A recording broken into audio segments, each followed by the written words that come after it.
they never believe me. Yeah, I would never drop the ball. I know I make it look easy. Yeah, made weapon with the defense. I don't care what a critic gotta say. I got them picking up the pieces. That to me, you really playing with your life. I'm about to come and run it all back. I'm the new era, about to snap back. You ain't fitting for it, cause you all cap like. Hold up, I shoot my shot, wait, hold up. I'm really about to run this, go up. You know it's all net when it go up. Ain't got no other plans, you don't need to understand, ayy. We on overtime, you don't need to understand, ayy. You just show them how to do it when you don't know what to say. Tell me how you plan to win if you plan to play shit. Moving fast, already gone, yeah, but you bringing me back. Try to double cross me, dog, just let me relax. Stop assuming what we doing. Keep it moving, what we doing. Cause it can get bigger, cause it can get bigger, cause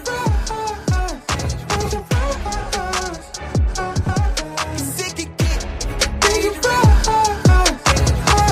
Hey, please don't play no games with me, I promise I'm too much. Hey, I can never let up even if you had enough. Hey, this ain't for the faint of heart, we always playing rough. I had enough, it ain't luck. I needed a vision, I needed ambition, I needed a mission to beat in submission with no intermission. I see the collision, the crash in the distance, they coming off track, no. When they ask what's the motive, don't talk, I just show them. They all about to see what I mean in the moment. I gotta keep going, I'm shaking the dice and I'm keeping it rolling, they already know. Ain't got no other plans, you don't need to understand, ayy. We on overtime, you don't need to understand, ayy. You just show them how to do it when you don't know what to say. Tell me how you plan to win if you plan to play safe. Moving fast, already gone, yeah, but you bringing me back. Try to double cross me, dog, just let me relax. Stop assuming what we doing.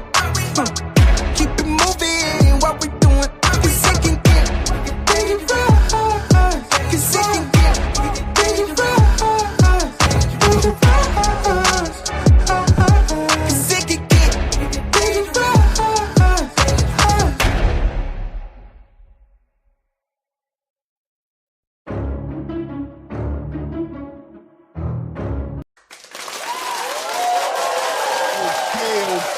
Okay, good morning. Good morning, ATP. What's good with you, man? Well, people in the building. No notifications this morning. It is what it is, man. It is what it is, man. We back at it. Up early. Hope you guys are in a good space. Got your steps in today, right? Hope you got your steps in. I got mine in, right? Feeling good. Ready to talk about this boxing, man. Interesting interviews popped off yesterday. Things moving around. Gave us some perspective on Keyshawn Davis and Terrence Crawford's out there now speaking to the media a little bit, you know, pushing out the and promoting the big fight coming up in September. News about this huge undercard that we're supposed to be anticipating in September on the Terrence Crawford Canelo Alvarez undercard. Supposedly Turkey Al-Sheikh wanting to have 3 days worth of undercard fights, so we can only imagine the kind of fights that are going to put on there. Turkey did say that they're not going to be the biggest fights in the world, that he wants to give the up-and-coming fighters an opportunity to get on a platform that big. Either way, the space is anticipating it. The direct undercard, some of the fights has been announced to a certain degree, right? Giving us a hint of where it's going. We'll talk about those fights as well. Shout out to everybody who is in the building. Of course, I remind you guys to make sure you hit that like button as you step into the room. If you haven't subscribed to the channel, don't waste another moment. Do it right now. Hit your notifications as well, so you are getting notified when we're dropping this info. Also, we've got Chris Eubank and Conor Benn, the second one going down. That fight almost seems like it wasn't going to happen, but we're here. Looks like it is going to happen again. A fight of the year candidate. Earlier this year, we watched those two guys go at it. Wasn't the most technically sound fight, but it was a fight, right? More than a boxing match, it was a fight. So we can only anticipate the adjustments that either one of these guys are going to make going into that. We'll talk about the possible adjustments they can make, right? Talk about what can Conor Benn do better that he didn't do last time. What did Chris Eubank do last time? Even though he won the fight, it was a very competitive fight. He got clipped a couple times in that fight, obviously. at this point in the second fight, he has to acknowledge the fact that Conor Benn can get the power up to hurt him. So maybe be a little bit more defensively responsible. But how does either one of these guys make that separation in this fight to kind of put some perspective or context on this family feud going on between the Benns and the Eubanks? We'll talk about that, of course, as well. Diving in and carrying over where we were at yesterday just a little bit, talking about the heavyweight division a little bit. Dillian Whyte in great shape. Wow. Slimming up, seems super motivated, and he should be. Really wants to embrace this moment and make his return back into the space. Wants to be right back in the conversation next to the Joseph Parkers, the Derek Chisoras, the Anthony Joshuas, the Daniel Dubois. He wants to be there because there's an argument there to say that he should have already been there, but obviously we know his history with performance enhancement drug allegations or suspensions and things of that nature and injuries that have gotten in his way. But he's looking at an opportunity right now to work against a Moses Atuma, up and coming, according to the eye test, the future of the heavyweight division. But, with 12 fights, it's kind of hard to really put your finger on the needle of what's going on with a fighter, especially when you're getting a lot of early stoppages. How much development is Moses Atuma really accomplishing? Is he developing into that kind of a fighter? Is that experience he has at this point going to be enough to get past a Dillian Whyte?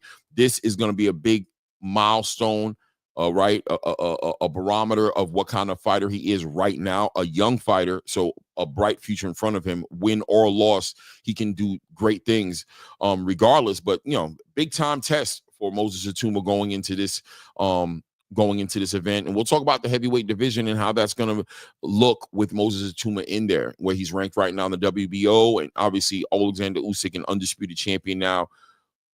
Joseph Parker there, holding an interim title in that sanctioning body that Moses Atuma is number one in. So a lot of those things are going to come together as well. Keyshawn Davis had a great interview yesterday. I appreciate it. I understand that, especially with the Philadelphia situation, that can be complicated for anybody, right? He's got issues with Philadelphia, and we can't expect anybody to truly empathize with his situation. But I thought it was an interesting interview. Ariel Helwani did a great job on that interview, but we'll talk about that because mental health is big, right? So we'll talk about mental health a little bit today because some of our favorite fighters are dealing with it in different ways. If you're a Gervonta Tank Davis fan, you're probably watching him deal with that right now. There's probably a portion of that happening for him right now, not just with the charges or with the issues he's dealing with in the legal system, but his whole attitude with the sport right now. Mental health is a big conversation, and you're watching Keyshawn kind of deal with it as well. And he's trying to make sure that that's on point and together before he gets punched in the head anymore, which I think is a smart move by him, but a journey for him to make his comeback and get into the grace of the space. But I think it was a good start yesterday with that interview with Ariel Helwani. We'll talk about that as well. He covered a couple of different topics. This was our interview, great interview, and we'll talk about all of that, right? Because yesterday we had a conversation about, Terrence Crawford and the jacket getting put on him as far as, allegations of him using performance enhancement drugs and, the support of the community of the boxing space where it's at to help give this boxing space sort of a defibrillation, right? Let's re-alive, bring back to life this boxing space that seems to be just on a wrong trajectory as far as in comparison to where it was at one point in time. And, things like this with a young fighter like Keyshawn Davis experiencing what he did, no matter how you want to look at it, how is the boxing space going to deal with that? Do you throw a fighter with his talent away, or do you, how do you support him in a healthy way? Because I would say that would benefit somebody like Keyshawn Davis where he's at now. But we'll talk about that interview because there was a lot of different parts in that interview. He addressed Teofimo Lopez. He addressed, his training camp, the way he was looking at it. He addressed actually what happened in the locker room between him, his brother, and Nahir Albright. He addressed what happened in that hallway. He just gave a lot of perspective to what people have been speculating about, right? Because from my understanding, it was pretty black and white, right? Keyshawn Davis went inside the locker room and tried to beat up Nahir Albright, right? According to the consensus. but Keyshawn Davis has a different side to that story. We'll talk about that as well, man. And of course, as we're building, you guys let me know if there's anything I'm missing, what's going on in the space that's interesting. I've been kind of tapped out a little bit since we last spoke, had a lot of stuff going on, so I didn't catch up with everything going on. But it is what it is, right? We'll get through it together. We'll walk it. We'll talk it, and at the end, open up the panel, of course, for the usual suspects to come up and build on the topics that we're talking about. So who's in the building right now? 16 people in the building. Once again, hit that like button on your way in the building. Let me go ahead and run off a little roll call here. Say salute to the family. I know there's a lot going on in this space right now. And this time right now, man, I'd be close to prime time. A lot of other channels pushing out content. So if you're here right now, I already know, man, I appreciate you, man. It means a lot. Trust me. Super chats, of course, are also welcome. Feel free to put some color in the chat. $1, $2, $1,000. Everything counts, man. We appreciate you guys. Salute to the content creators in the space as well. Old School 868 says salute, Clay. Salute back at you, Old School, man. Glad to see you in the building, man. Is that name? Are you old school? Is that what it is? I like when the old school guys come on the channel because he really just legitimizes and validates his space as a good source of boxing information. So I appreciate you being in the building, man. Shout out to Mac Majestic in the building with the Rottweiler picture in there. Unknown, don't know who you are, but it says Eubank beats Conor again. Okay. We're gonna talk about it for sure, man. I mean, I can't be mad at you. He won it before. He has the physical attributes. Conor Benn is the one who probably has to do the most adjustments. Rushed in there a lot of anger, a lot of emotion. Got to get that under control, Conor, if you're going to compete at this level, especially trying to achieve what he's trying to achieve in a 160-pound weight class, 2 weight classes above where he competes at. But I can see Eubank winning this fight.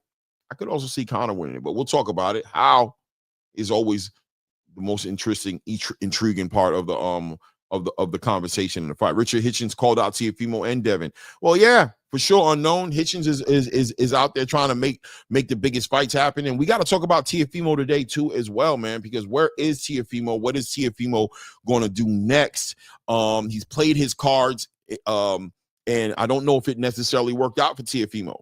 But listen, there's fights out there as a champion, a lineal champion. 140 is brewing up into being a very interesting division. A lot of things are moving around right now in boxing, and people are getting placed where they need to be placed, right?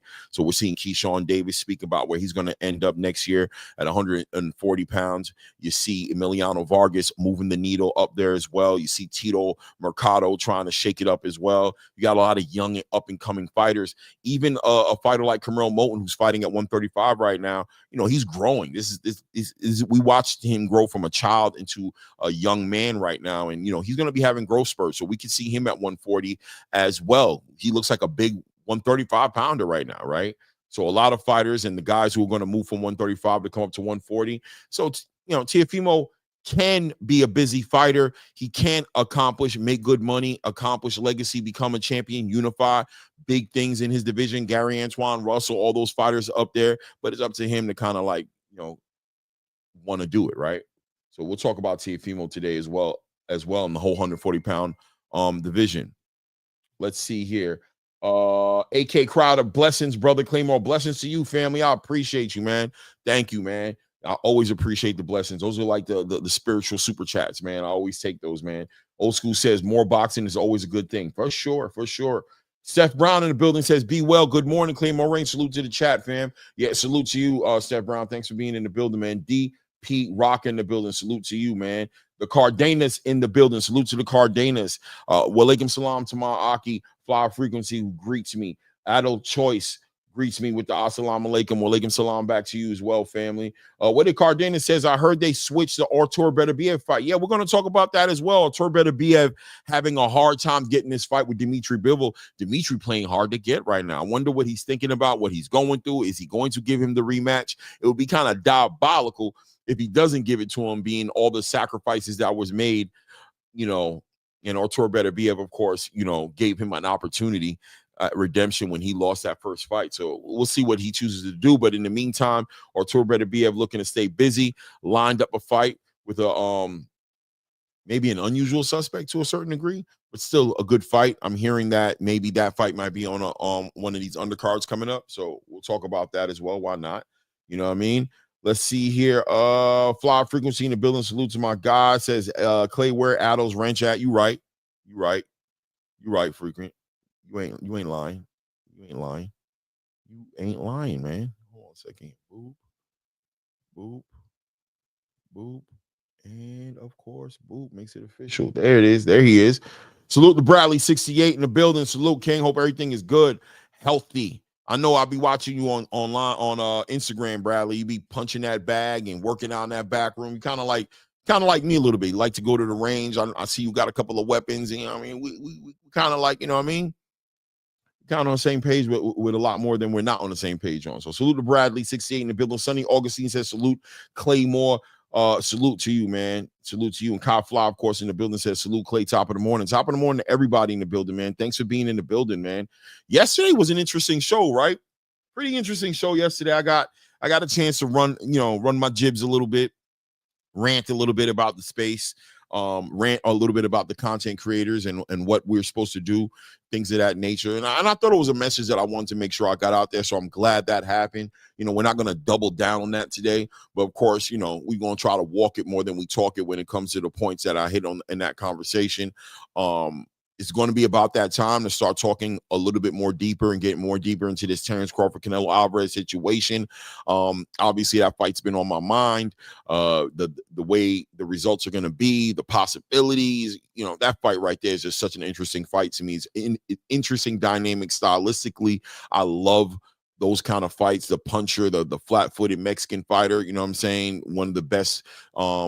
Coming out of that culture against what I consider Terrence Crawford to be potentially one of the best to come out of this culture. Stylistically, I think we're going to see a huge clash in that ring, and I can't wait to see how Terrence Crawford approaches this situation, and a lot of questions going to get answered. And I think there's a chance, for fans in boxing to start embracing these type of super fights, because I see a lot of people walking into the idea of this fight with preconceived ideas of, how much weight do we put on the weight classes? Like, weight classes are important and they're there for a reason, but special fighters can do special things. And when do we get excited when those lines get crossed? When those weight classes get crossed, when do we get excited? What kind of fighter is able to do it? And if Terrence Crawford's able to run a huge upset at this point, because I see a lot of people just don't think it makes any sense for this fight to come together, then that's going to, without a doubt, be an era-defining fight that's going to switch up the mindset of fighters and make what Teofimo Lopez was trying to do to go up and fight Terrence Crawford, or make a lot of these big fights. When you hear somebody like Shakur Stevenson talking about going to 147 to compete with the Conor Benn, becomes way more realistic if what these guys are saying is true, which is the skills pay the bills, right? Then man, there's a lot of big fights that could be made that we might never have really entertained, because the whole weight class is for a reason. You know what I'm saying? Right? It is what it is. 1 second here. I just saw somebody pop up here, and I want to say salute to him. Okay. Cardenas says, what are you saying, Cardenas? Says Canelo Crawford boils down. Can Crawford legs hold up for later rounds and have either fighter aged overnight? Yeah, age, all those things, man. All those things. Shout out to Shelton Moore in the building as well, man. All those things, man. And as we getting closer to the fight, we'll talk about it more. We'll get deeper into it. We're seeing, like I said, with Terrence Crawford communicating, doing his little media moves right now and talking a little bit more. It's going to be interesting to also focus into the psychology of both these fighters going into this fight. Everything is going to make a difference. When you got two guys as skilled as that, the intangibles hold so much more weight than when it's just a huge skill gap, a huge gap. Then, the intangibles don't mean anything. Last night, shout out to my brother, Just Do Boxing. I was on his show last night. And me, him, and Aunt McQueen talking about, I brought up the team concept and, the difference between boxing or combat sports and team, quote unquote, sports, but acknowledging how much of a team sport boxing really is in real time. When you think about Terrence Crawford, when I think about a Shakur Stevenson, when I think about a David Benavidez, when I think of an Abdullah Mason, I think about a team. right? I think about those fighters, obviously, only one fighter can fight each other in the ring. You know what I mean? One fighter against one fighter. There's only two guys inside the ring. But, you know, when I think about Abdullah Mason, I think about his brothers. I think about his father. When I think about David Benavidez, I think about his dad. I think about his brother. I think about his wife even. I think about all the people around them, the team that they've been with from the beginning going up to this point. And to be honest with you, when I look at a Gervonta Tank Davis or I look at an Anthony Joshua, you know, I think about the amount of switching around that's happened. You know what I mean? And when I think of Tank, I think, damn, what's going on with Calvin and Kenny? Because I think it makes a difference. I think the way we saw Gervonta Tank Davis fight against Lamont Roach in his recent fight, I think there's an argument there to say that, man, there was also things going on inside of the team clearly. And how much did that affect the outcome of that fight, right? So as much as these fighters appreciate the idea of everything being on their back and this being a one-on-one fight, in so many words, the team concept doesn't even escape combat sports. Team makes the biggest difference, right? It is what it is.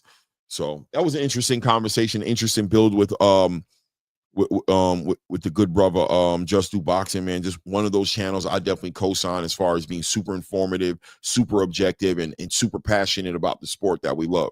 You know, I like being on that panel from time to time, and I definitely like just even sitting in the back of the chat and listening to the conversation.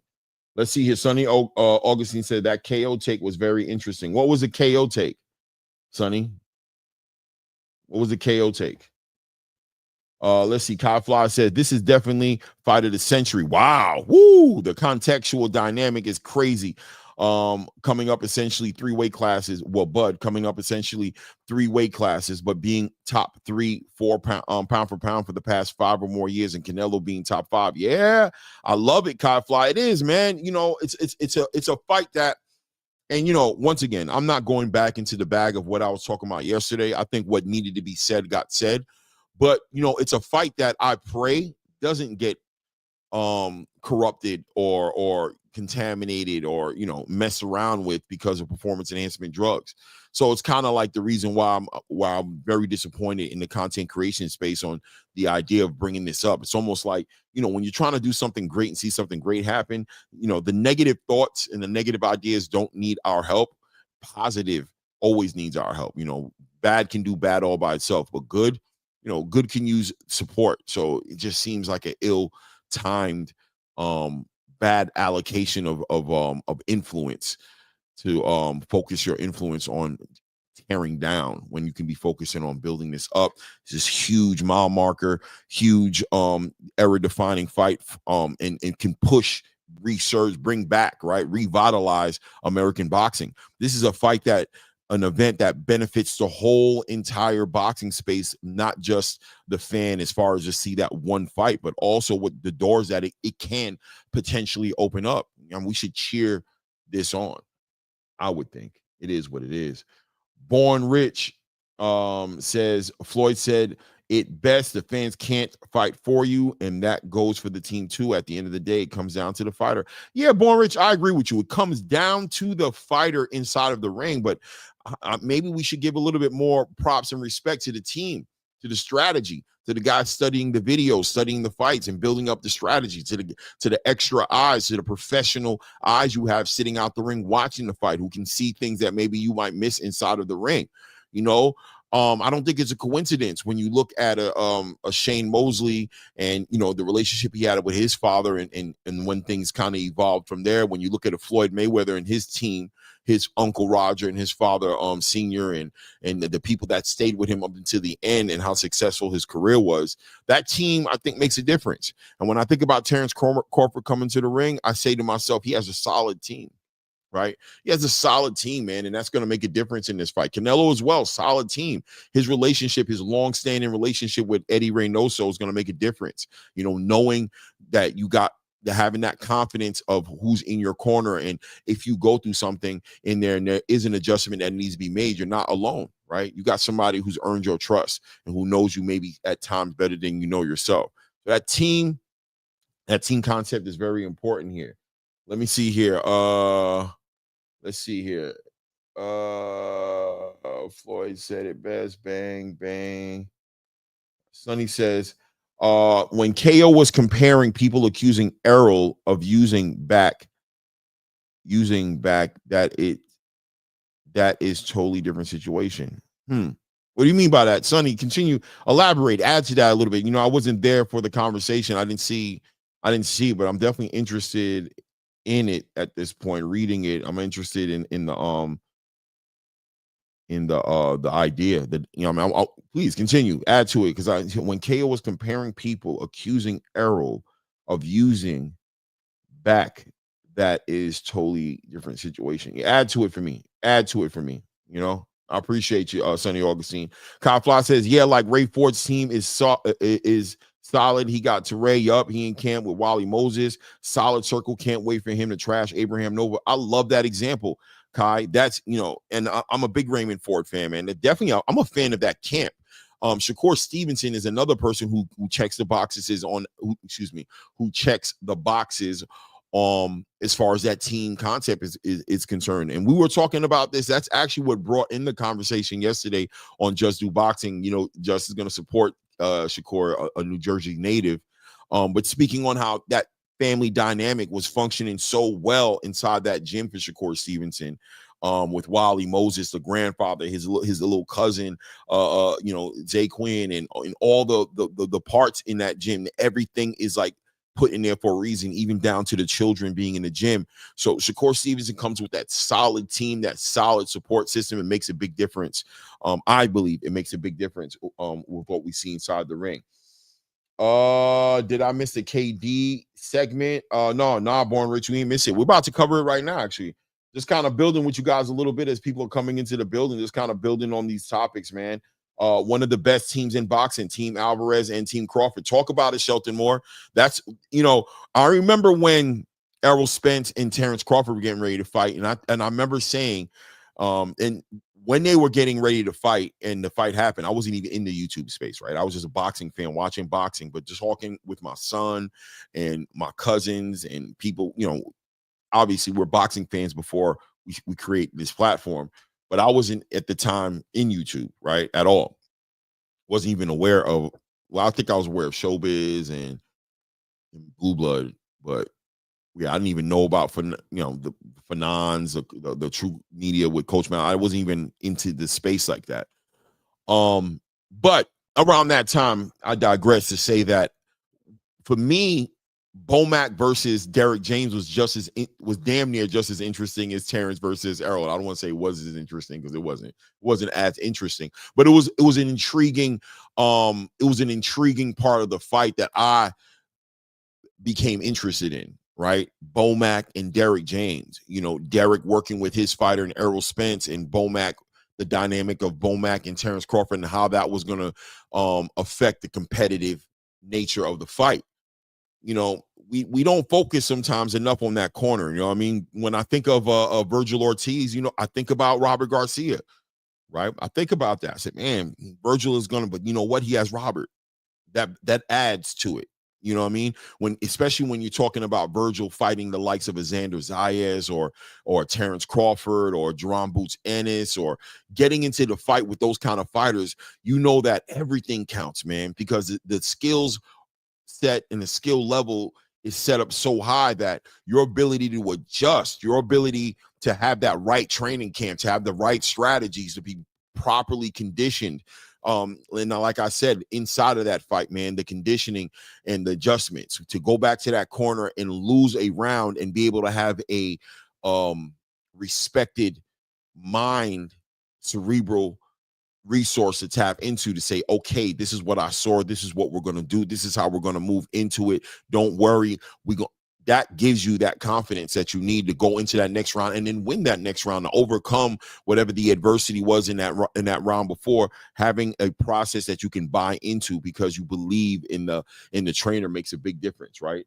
It's a big part of the conversation that I don't think gets spoken about a lot in boxing. It is what it is, right? Shout out to everybody, man. Let me see here. Frequent says, Clay, I heard it on the panel. You showed up later. It was about how people accused Errol saying, look at his nipples. Pause. It was how people, Clay, I heard it on the panel. You showed up later. What I show up to you? So did this happen on Just Do's channel? Is that when it happened? So did I miss it on Just News channel? I don't know. Listen, man, when fighters compete at that level and show and they dominate, there's always a magnifying glass on them. You know, it's part of the game. And I think there's something to say about keeping it simple and saying if they pass the test, they pass the test. It's just a nasty jacket to put on a fighter. And it takes away so much more than it gives the game. When you come into the game and you decide that you're going to become this guy who's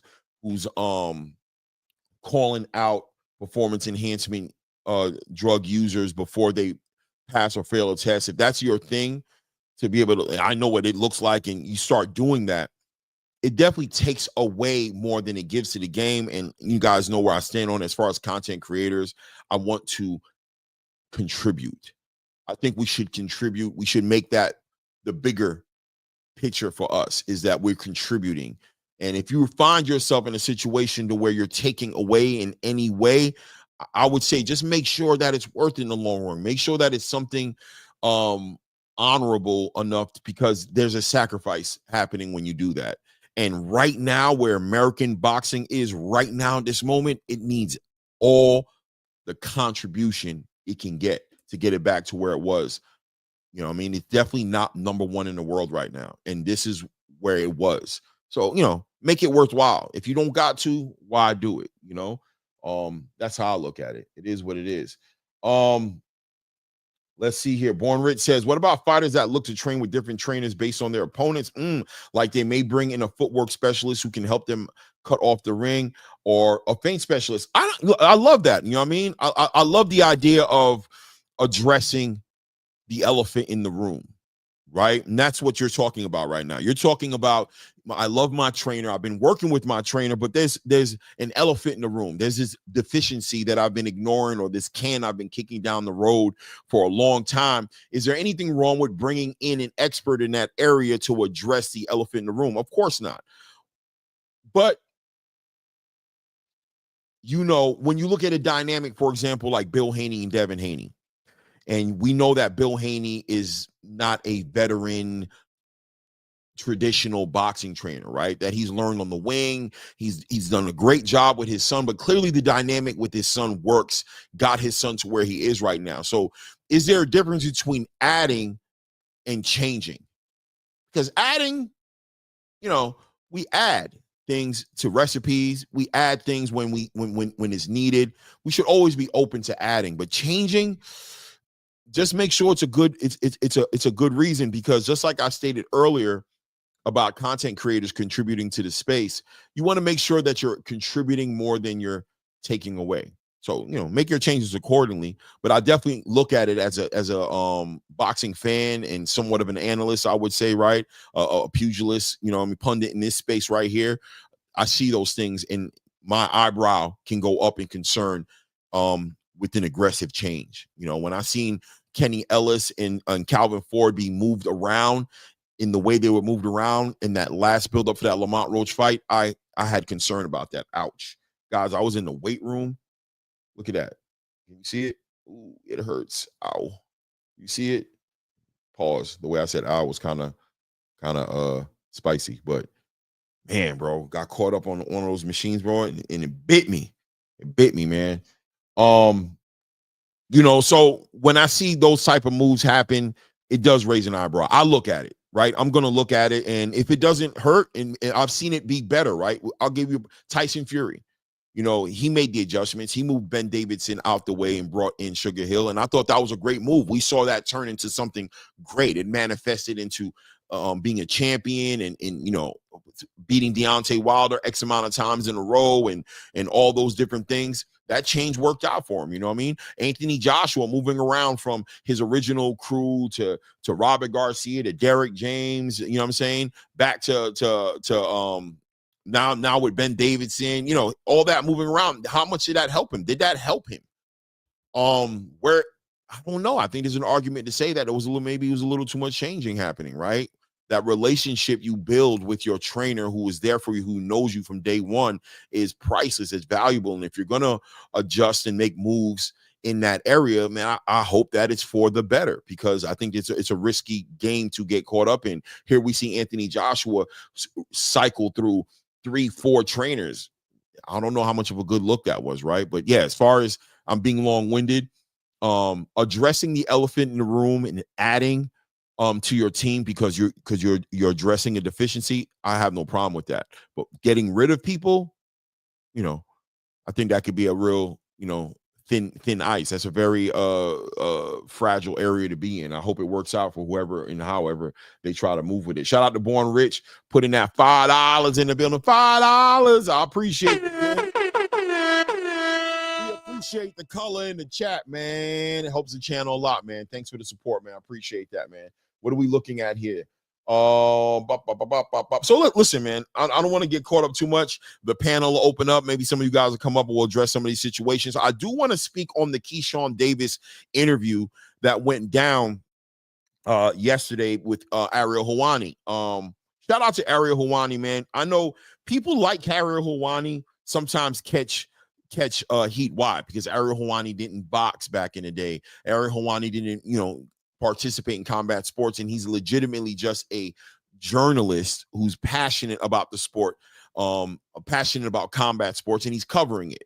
And in a world where social media is the way it is, he was able to start it on his own merit, right, by himself. He didn't get a job with ESPN. He didn't get pulled in by Fox. He didn't get pulled in by the usual suspects in the game. He built his own platform, and it grew into something where a lot of fighters, like a Keyshawn Davis, looking to go ahead and make a statement like he was looking to make happen.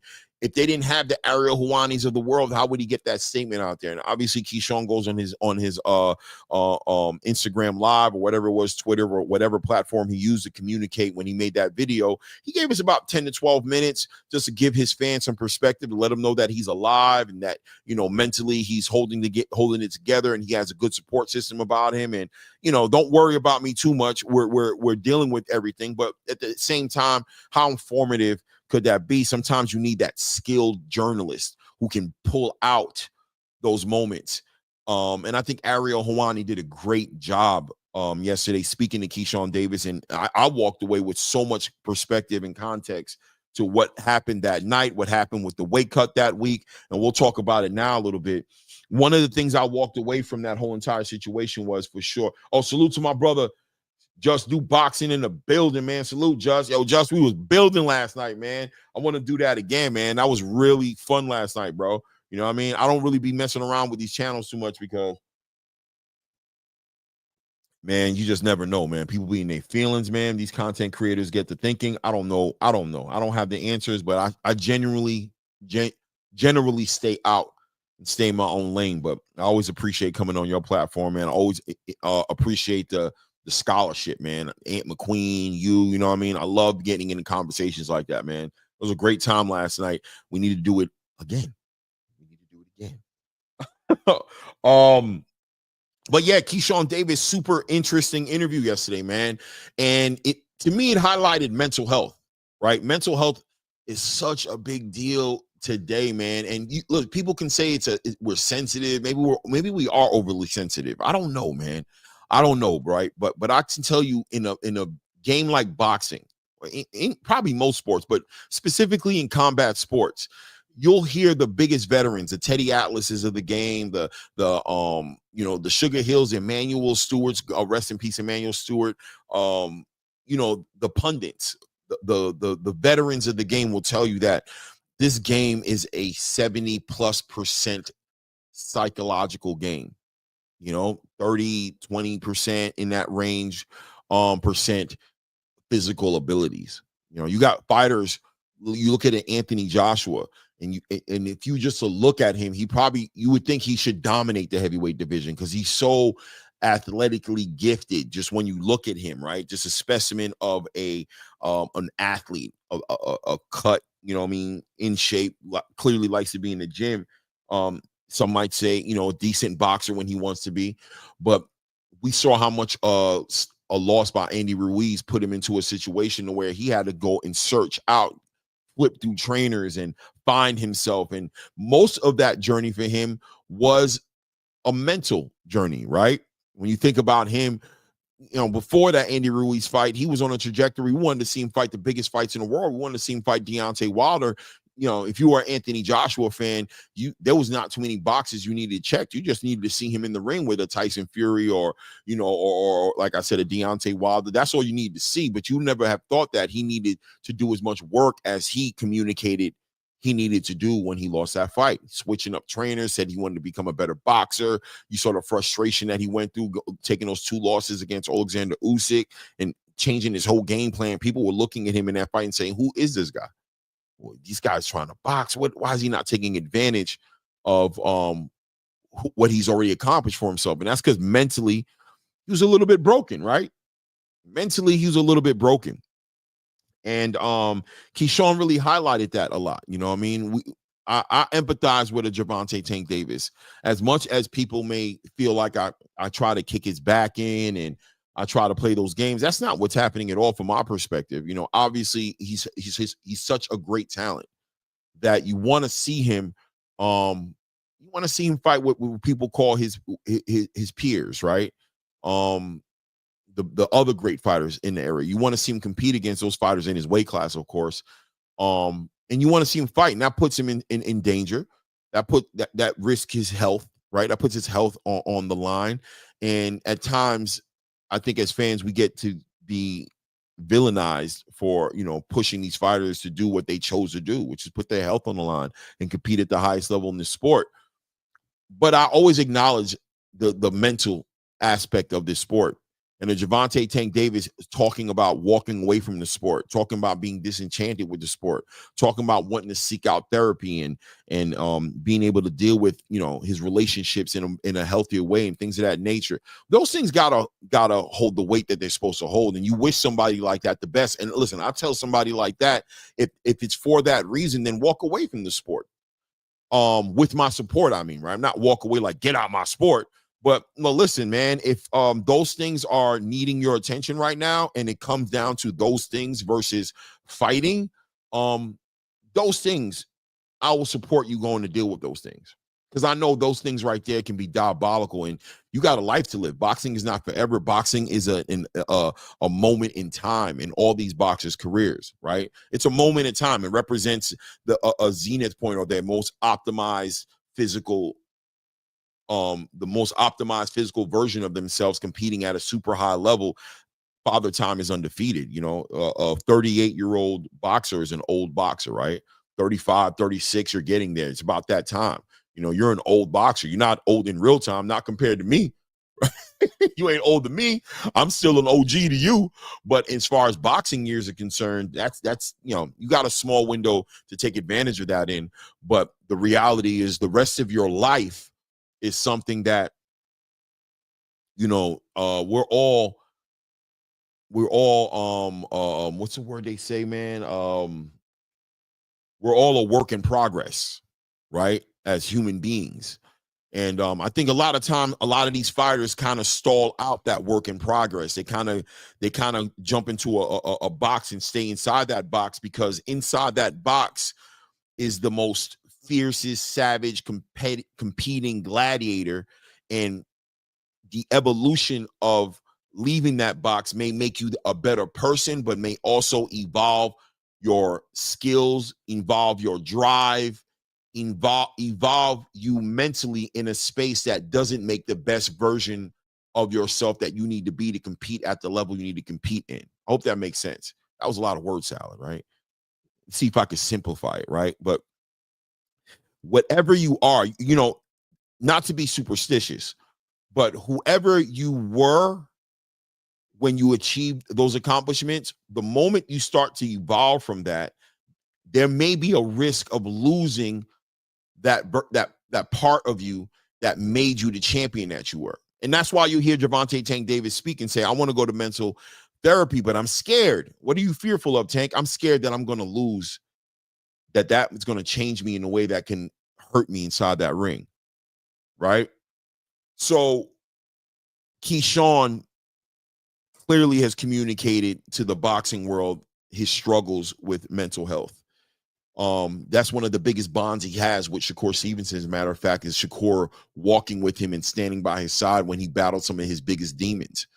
why he'll never fight Shakur Stevenson. So we know this has always been something real for him. And that night, that weekend, that situation that he had, that opportunity that he had that he fumbled, and we can be honest about that and say that he fumbled a big opportunity because he built himself up. He already had a huge comeback.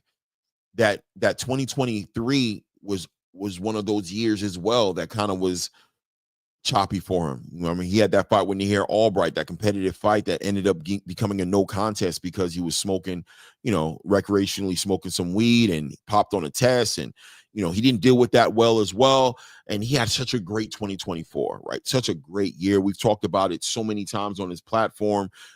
His return fight against Jose Pedraza, then the fight he had with Miguel Madueno, and then he went into a great fight with Dennis Baranchek, or not Dennis Baranchek, what was it? It was Pedraza, it was Miguel Madueno, and of course the big fight he had in his home city against Gustavo Lemos, right? And then he ultimately brought in 2025 with the big, huge championship fight in New York against Dennis Baranchek and became a WBO champion, man.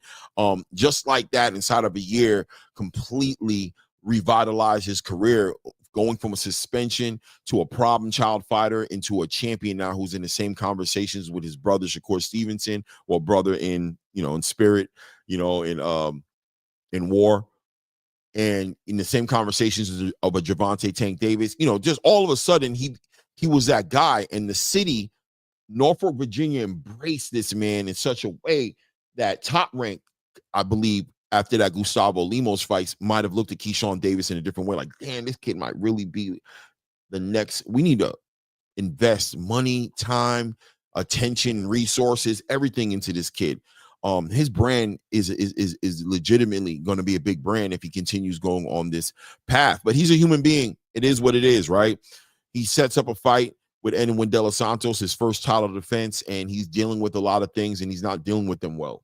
He has weight cut issues that he's trying to kick the can down the road. He wants to defend his title, get that defense in. He wants to show out in his city. He wants to do all these different things, and he speaks on, hindsight, he probably would have done things a little differently, right? Sounds like he might have done things a little bit differently. I'm trying to keep up with what's going on in the chat. Pardon says mental health is a real thing in boxing because boxing is 75% mental. If that's not right, you'll get hurt in the ring, not being focused. 100%. 100%. And he spoke about the price he paid for pushing himself physically in a way his body wasn't agreeing with him going in, and how he dealt with it. Bad coping mechanisms, right? Bad coping mechanisms, covering things up, smiling when ain't shit funny, right? Trying to laugh away, smile away, or dismiss, ignore away the real issue that's in the room, and it just compounds. We saw Keyshawn deal with that, and we saw him pay a consequence because ultimately he didn't make weight, 4+ pounds over the weight limit. Because of that, left a way for Edwin De Los Santos' team to get Edwin De Los Santos out the fight. And I'm not going to say they tried to get him out the fight, but what I am saying is you can't argue with them moving away from that fight when you come in 4+ pounds over the weight limit. And, with the arrogance, with the smiling, with the disregard, looking like you don't care one way or another, one might argue that there was an argument there to say that Keyshawn did that on purpose. So, we're not going to put our fighter in that situation. Edwin De Los Santos, there was rumors about him fighting Frank Martin at the time at 140. So there was arguments to say that Edwin De Los Santos was also dealing with weight cutting issues. So, he sacrificed, made the weight. But what version of Edwin De Los Santos was going to be in the ring with Keyshawn Davis that night, being that he was just entertaining moving up to 140? Keep in mind, Edwin De Los Santos was outside of the ring, a little over a year at that point? Because his last fight to this day against Shakur Stevenson, right? Shakur Stevenson already done fought once, twice, 3 times since that Edwin De Los Santos fight, right? He fought Haratunian, he fought Josh Padley, and he just recently fought William Zepeda, right? And he had a surgery and stayed out the ring for God knows how long. Edwin De Los Santos hasn't fought in that much time. Ring rust might be an understatement as far as a term to describe who Edwin De Los Santos was, coming off of his own injury as well. If somebody's not going to make the weight the team had a legitimate argument to pull Edwin De Los Santos out that fight, and they did it. So it looked even worse on Keyshawn Davis, because in your homecoming, you don't fight the big fight. You don't come in on weight. The fighter backs out of the fight, but we don't look at the fighter bad. We look at you because it's your fault. The fighter did what he was supposed to do. Why should he jump in the ring with you? Bad look. And how can we make a situation like that look even worse than it already looked, right? When you look at that, you say, how bad Mike Vick, Allen Iverson, all the biggest celebrities of the city come out to support you. How much worse can it get for Keyshawn Davis? I can tell you, go ahead and get into a fight at the arena because your brother loses against a fighter who you fought against. Go and get into a melee and put your child in danger, in the crosshairs of men fighting each other. Your mother, your baby mother. Put all them in danger and have a camera catch you doing it. Oh, yeah, things can get bad, real fast. And when they get bad, it just avalanches, right? And compounds. Keyshawn goes into hiding after that. I don't want to say hiding. That's an extreme word. But he takes a hiatus, moves out of the light of the media, of the world, and he goes and he revisits his thoughts and his feelings and tries to get his emotions together. And us as boxing fans, we get left to our own vices, right? We don't have no information. We're not hearing it from Keyshawn's side. We heard a little bit from Keon. We heard from Nahir Albright. We're not hearing enough. So we run to our own imagination, which doesn't lead us anywhere good. And Keyshawn's reputation is going down, down, down, being flushed down the toilet every day that passes that he doesn't communicate to the space. And he finally gets to that point where he makes this power move to A, communicate via social media, but B, reaches out to Ariel Helwani to make this interview happen. And it was a great interview, man. Gave perspective. I think the two things I walked away from that interview with mainly was A, he was very sorry. I think that's very important, right? That was the main thing I walked away, that Keyshawn was very focused on taking complete ownership of what happened. Was it authentic? Wasn't it authentic? I'm sure some people are going to say, man, he was faking it. I don't know. Maybe yes to what you're saying. I don't know. But I'm also not in a position to sit here and Dr. Phil the mental space that Keyshawn is in. But I'll say that even if he was lying, the understanding that ownership was going to be required in order for him to get past this, and he didn't get past it in that interview, but the beginning steps of him getting past that situation was going to start with the ownership, uncompromising ownership. No buts at the end. No, oh man, I'm dealing with things y'all don't know what no, just ownership. Because then as an adult, as a man, your ability to do that separates you from the little boys, right? It separates you from the guys who can't grow, the narcissist, the egomaniacs, the people who have to be right all the time.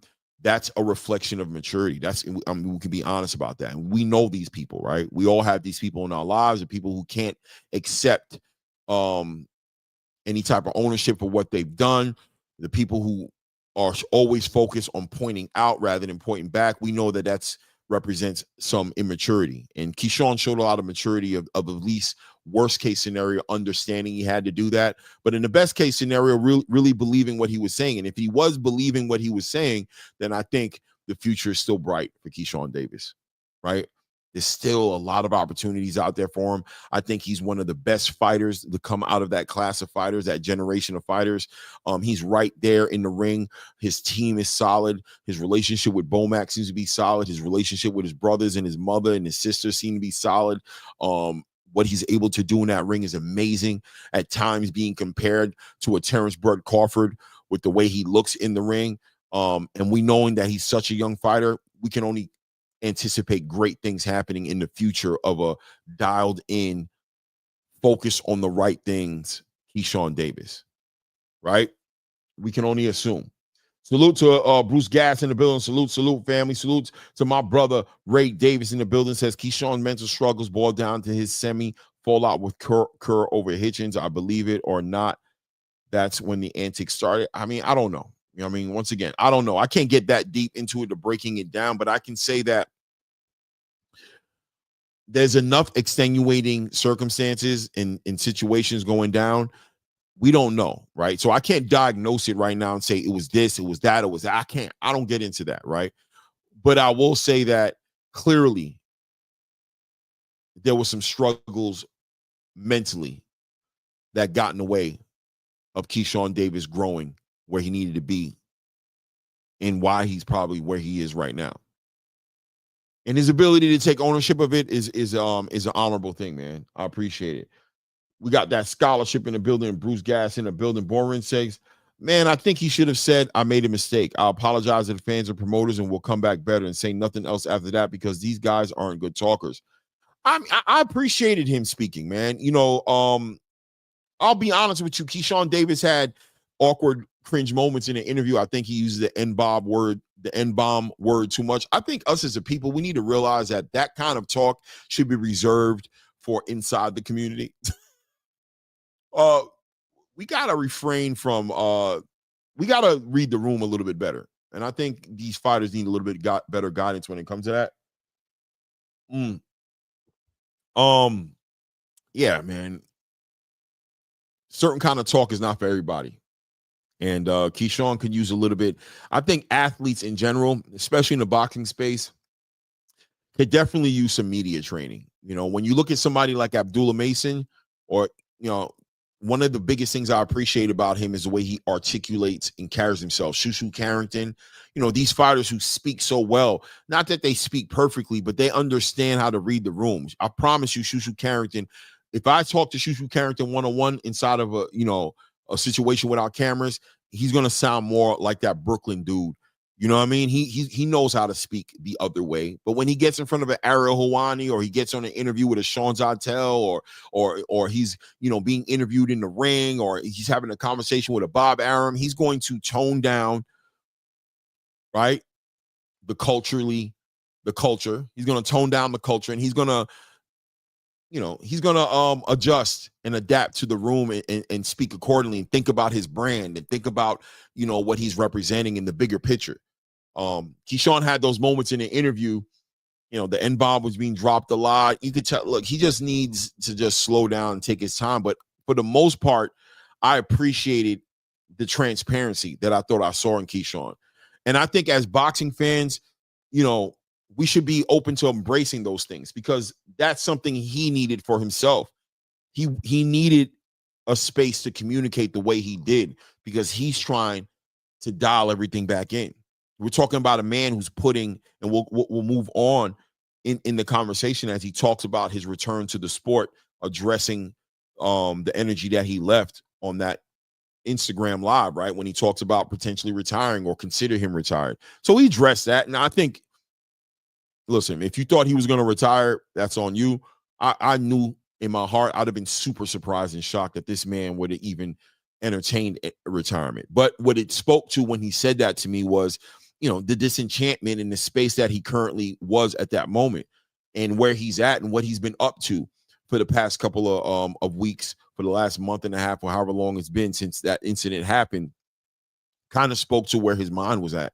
And that, you know, it wasn't about returning and fighting next. That wasn't the biggest thing on his mind. The biggest thing on his mind was him not losing it, right? Him not breaking down, him staying strong for his son, for his family, you know, not having to be, you know, reintroduced to a facility, right? Not losing his mind, keeping it together. It's super important. That's what it spoke to. But he spoke positively about returning, right? Said, when I return, which was a refreshing to hear. Said, when I return, it's going to be a different Keyshawn. It's going to be a whole different Keyshawn. Good thing, but we spoke about it earlier. Bad thing, maybe, right? Good could be bad, because evolution can work both ways to a certain degree. You can evolve into the better person, but will Keyshawn evolve into a better fighter? Will it affect who he is in the ring as he makes these changes that he's talking about making? He's not talking about changing the team. He works with Bomac. He's still super close with Bomac. He's not talking about making no crazy changes. We got to see where he ends up with, if he stays with Top Rank or moves on from there. But he's going to change. He said he's going to change. He's going to address the elephant in the room. And just like Gervonta Tank Davis addressed the fear of changing because of what he is inside the ring, we'll see how that affects Keyshawn Davis. But Keyshawn also spoke about Teofimo Lopez, right? Which I think shocked a lot of people, right? He shocked a lot of people. Let me see here. Desi Sanchez said, I believe any fighter claiming mental health should be banned from the sport. Boxing is the only sport you can't play. Navarrete said 70% mental stability. I don't agree. I don't agree with that, Desi. Desi, everybody's dealing with mental health, bro. And if you start cutting fighters out of the game because they're honest about it, then what are they going to do? They're going to start not being honest about it, right? They're going to start not addressing it. Bro, we're in a world right now, especially with this social media space. Mental health is everywhere. My kids dealing with mental health as they deal with the social media space and their friends and the bullying going on the internet. Nah, bro, we don't punish people who admit they have mental health. We give them grace. That's what you do. I would advise any fighter to make sure that their mental space is solid before they get inside the ring for their own well-being. But somebody like a Jamal Charlo, for example, I think there's an argument there to say that Jamal Charlo needs to be in the ring. Because when he's left to his own vices without being inside that gym and without competing, without focusing his energy accordingly, he's left to his vices. We've seen him stay out the ring for 2 years, and we've seen him spiral up and down, emotional roller coaster. And then we've seen him come back into boxing, and we've seen him smile. We've seen him and his brother use boxing to solidify their relationship when their relationship was broken, when his brother was dealing with issues with his wife and things of that nature and dealing with the boxing game, and Jamal was out there dealing with his wife as well. They were able to find common ground inside of the gym and inside that ring and come together. So boxing, facilitates a lot of opportunity for mental therapy for these fighters. Getting punched in the head, not necessarily as much. You know what I'm saying? But look, at the end of the day, taking that away from somebody who's going through something like that and who's used that, been fighting ever since they were 9, 10 years old and have always used that as their safe space, and taking that away from them because you don't want to hear them cry. I think we could do better. I think we got to do better as fans, and that's another thing that I thought Keyshawn spoke to. Hearing Keyshawn speak the way he did made me think like, man, how does a fighter like that deal with wishy-washy fans who are just passing judgment on him and don't want to hear excuses and just focus on condemning him and holding him accountable in a certain way and not and being unforgiving? How does that type of environment affect a fighter like that? A fighter like that may say F the game, F the fans, just to be mentally strong enough to move on in his day and give love to his children and his family. What is a boxing fan who has no empathy,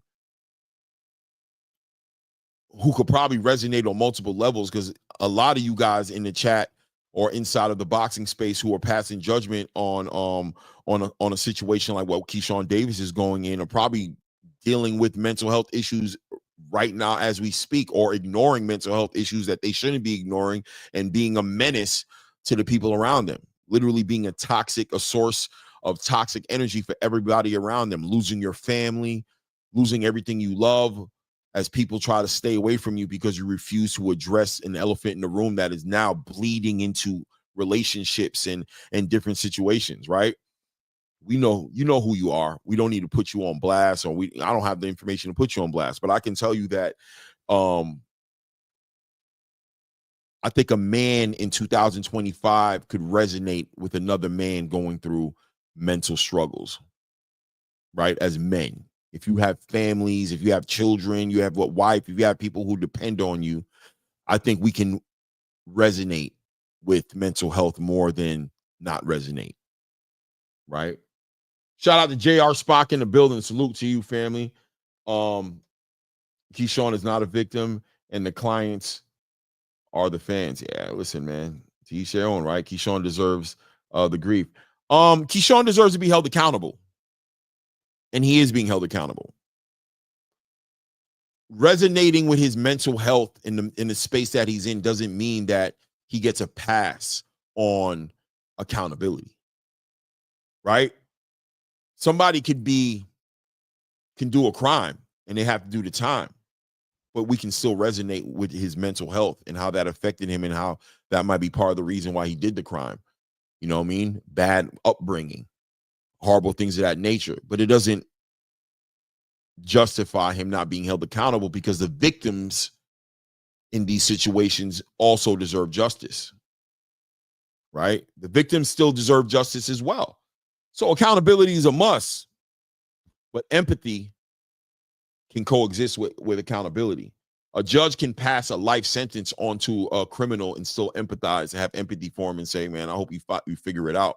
I hope you find God, find some spiritual grounding. I hope you are able to get over this thing that you didn't get over that got you in a situation right now to where I got to pass a crazy judgment over on you. I can still have empathy. Empathy is free, and empathy comes from a humble space. And humble how? Humble meaning that in any given Sunday, you can be in that same situation that somebody struggling with mental health is in. So have empathy, because on your way up, it's easy. But on your way down, you're going to see all those people you thought you were better than. They're going to be right there looking at you passing, probably like, damn, you falling crazy, bro. Yeah, not easy, huh? Don't worry. I can relate with you. I ain't going to pass too much judgment. Pardon my back for a little bit because I'm petty and I'm so trying to get over my own hills. But yeah, bro, easier said than done, isn't it? Mental health is diabolical. Trying to get at this coffee before it becomes less than room temperature.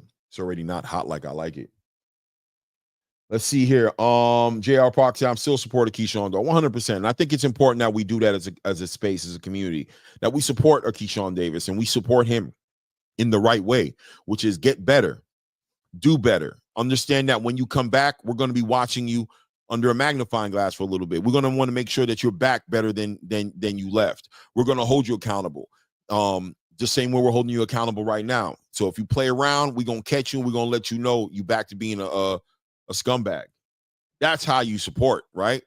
That's that good support, because you got other support circles that don't support that way, right? They support you by just enabling you, never holding you accountable, right? Just letting you do whatever you feel like doing and always being right there to help you give excuses on why you're being that way. And we call that support. That's not support, bro. Right? That's meat glazing a little bit, right? That's meat glazing. But real support shows up in strength, in the fact that if you're doing right, we're going to be here with you because we like you when you're doing right. But when you're doing wrong and when you're not being the best version of yourself, we hold you accountable because we know you can do better. That's the kind of support we give our children, right? That's the kind of support I give my kids, right? I support my kids when they F up in school and I take away stuff from them and I punish them. This is me supporting you. I'm supporting you being a better person. I'm not going to support you or enable you in being that piece of shit you're being inside them people's classes, inside them people's schools, or whatever the hell you're doing that's getting you in trouble. I'm not supporting that. I'm supporting the best version of you, knowing that you're better than what you're doing right now, and knowing that the structure I put around you is going to play a big part in you being that person. Real support shows up that way. You know what I mean? It is what it is. Shout out to the Butcher, says, Claymore, can you imagine having mental issues like depression and getting hit in the head for years with no medication because of boxing rules? Woo! I can imagine that being a very bad situation. You know what I mean? Eastside Easy in the building. Salute to my brother. Eastside says, I appreciate the space holding him accountable. We were just disappointed as fans because we hold him in high regard. All we want is a real young phenom to live up to his potential. 100% Eastside. I'm right there with you, family. I'm 100% right there with you, family. You know what I mean? And that's how we got to show up. That's how we got to show up. You know what I mean? Accountability is love, man. Accountability is love if it's delivered the right way. Man, come on. If you got kids, you know what I'm saying, right? If you got kids, you know what I'm saying. Especially as dads, we are the wielders of accountability. But there's an argument out there to say that don't nobody love our kids more than we do as fathers. Shout out to the mothers, because I know you physically went through it to put those kids out there. But let me tell you, a father, when we look into our future, when we look into our face, we have so much pride in our children, bro. The love is an unmatched love, bro. And that love sometimes drives you into whooping your kids' ass. It's because you can be so much better. You know what I'm saying? Putting hands and feet on them. It's 2025. I ain't beat my kids. Anyway, I'm so happy. My kids are damn near all grown. My youngest is 16, so I don't give a damn, right? Shout out to all you guys out there having kids out there. Be careful how you talking out here, because you could talk too hard to your kids and catch a damn charge, have CPS out your door trying to balance your home out, right? I ain't got to worry about that ish, bro. I beat my kids and did everything I had to do to my kids. My kids are straight. You know what I mean? Actually, I wasn't real big on beating my kids, but they caught hands. They caught these things before. We ain't going home. It is what it is, man. Shout out to Shelton Moore in the building. Says, back in my day, Shelton exposing his age. Shelton, see, as soon as something starts with back in my day, we know what we dealing with, bro. I'm right there with you though, brother. But those are the statements. Back in my day, or when you criticizing the music, this ain't real music. Back in my it's coming out. It's coming out. It is what it is. But I'm brace my grace. But let me read. I digress to get back to saying Shelton Moore says, back in the day, in my day, we would have said that. The reason Keyshawn is acting now is because he didn't get his ass whooped when he was young. Yeah, we would have, bro. And look, man, I believe Keyshawn got his ass whooped, bro. Looking at his mother, looking at the situation as growing up with brothers, a single mother household. I don't hear about his father being around there. The mother's got to beat on, but I'll tell you what, if we want to tap into the conversation just a little bit on a surface level, there's a difference between a young man getting his ass whooped by his daddy and a young man getting his ass whooped by his mama, right? Getting your ass whooped by your mama can be a very emasculating experience.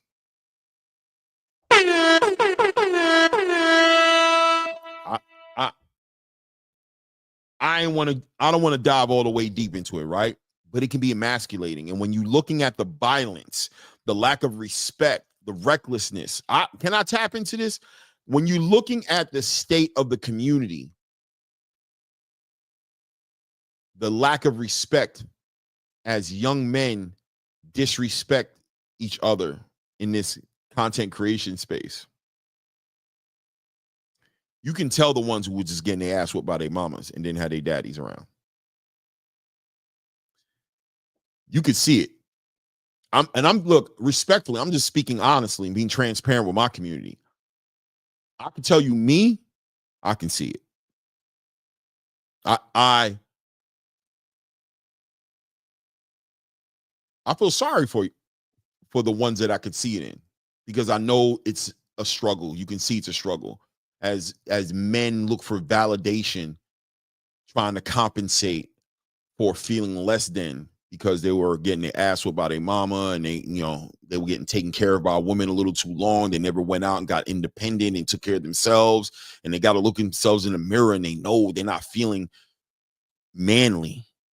So they try to overcompensate by, pressing and putting their will over other men on the internet or even in the streets, right? Being gangster, killing people, things of that nature, trying to find that man side of them through violence in the streets, because at home they don't count.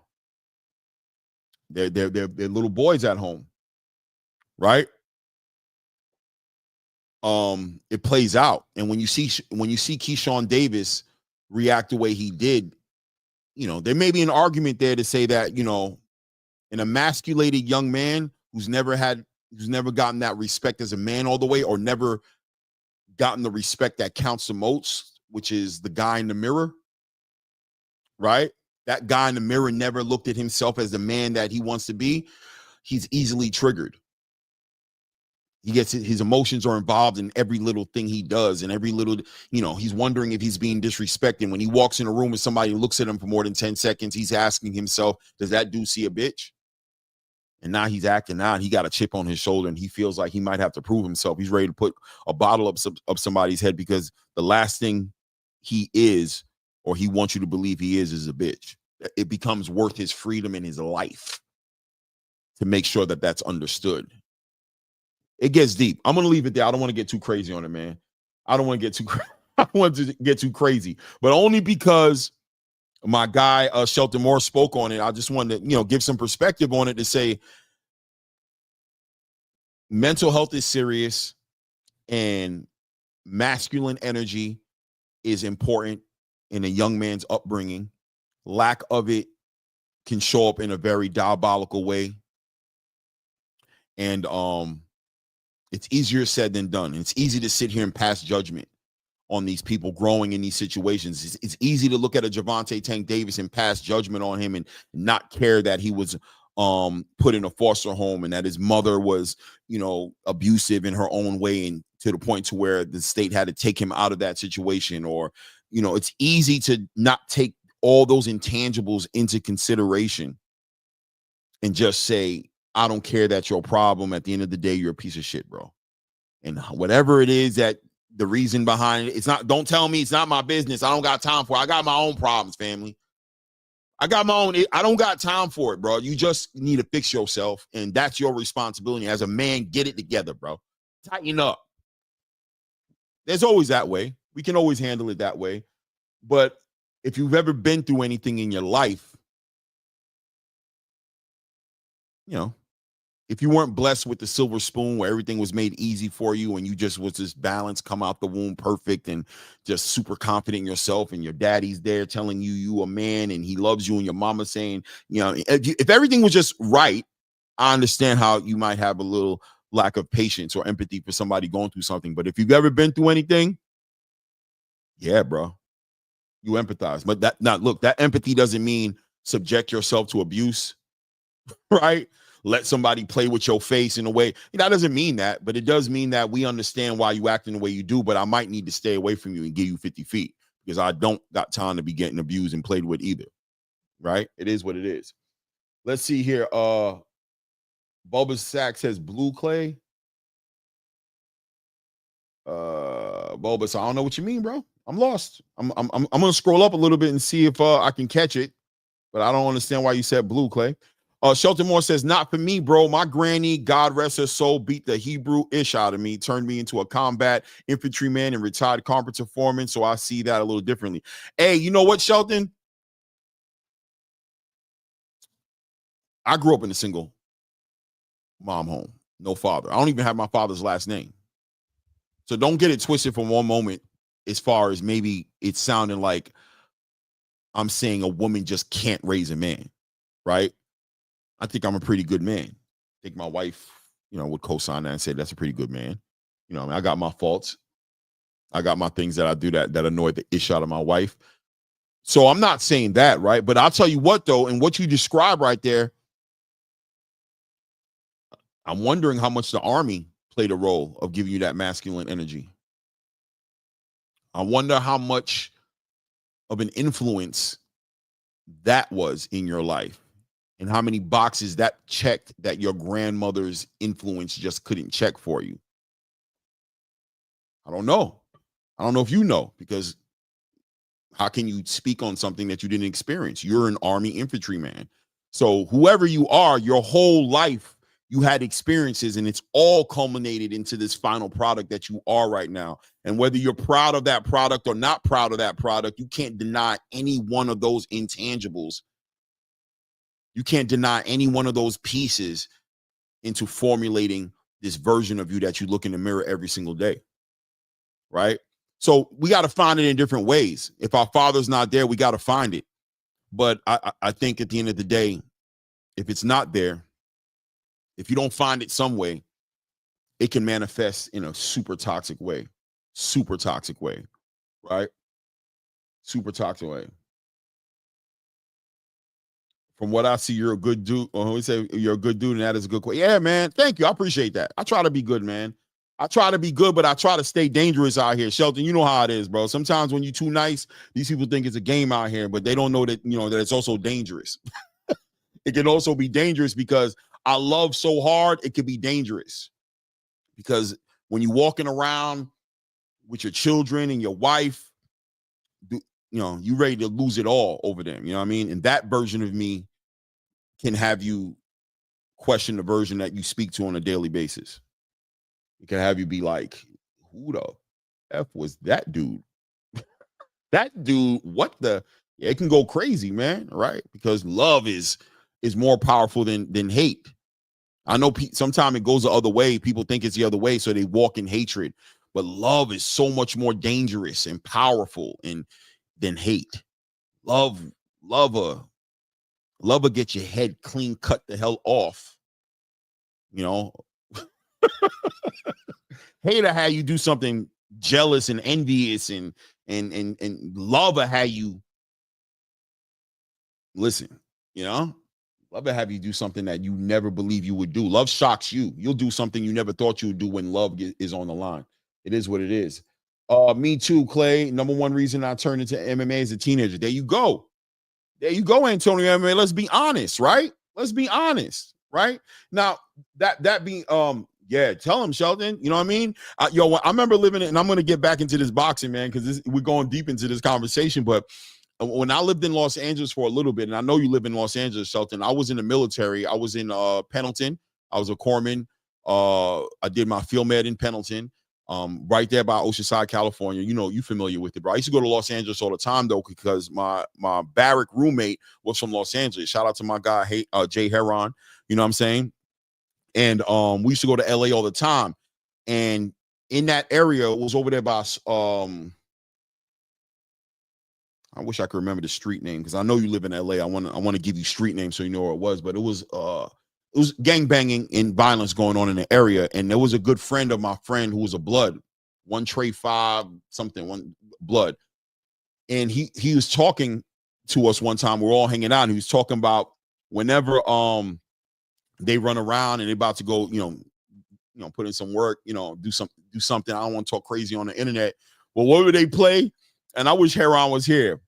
Love and Happiness by what's my guy's name? Who did Love and Happiness, Shelton? What's my guy's name, man? Why am I forgetting? Al Green. Al Green. Love and happiness. Love will make you do right. Love will make you do wrong. Right? They be playing that soft ass, buttery ass music, getting ready to go lay down a whole damn block. Getting ready to go, yeah, one Trey 5 Paru. Exactly. That's who it was, Sheldon. You know what I'm saying? They get ready to go lay a whole damn block down playing Al Green coming down the damn street. You know what I mean? So trust me, when they want to tap into that diabolical gladiator energy, they weren't putting on a bunch of heavy metal. Them dudes threw on Al Green. They threw on Al Green before they went and put that work in. You heard? They had to get their mind right, bro, and say, why are we doing this? Oh, they had to have that right reason behind them, go out there and do something diabolical, and be able to justify it when they come home and sleep at night. It is what it is. It is what it is. Claymore, you seem Bulbasac says, I'm gonna tell you something, Bulbasac. That name, every time I say your name, I feel like I need to say pause. And you guys who love to get his names, I think that's why you do these names. I think you do this name so that when people talk to you, you force them into saying something crazy. Because Bulbasac is diabolical. But shout out to Bulbasac in the moon. I got to come up with a nickname for you. This Bulbasac thing right here is just violating certain ethics, brother. But he says, Claymore, you seem like a sensible person. How do you deal with people confusing that with sensitive? You know how I deal with it, bro?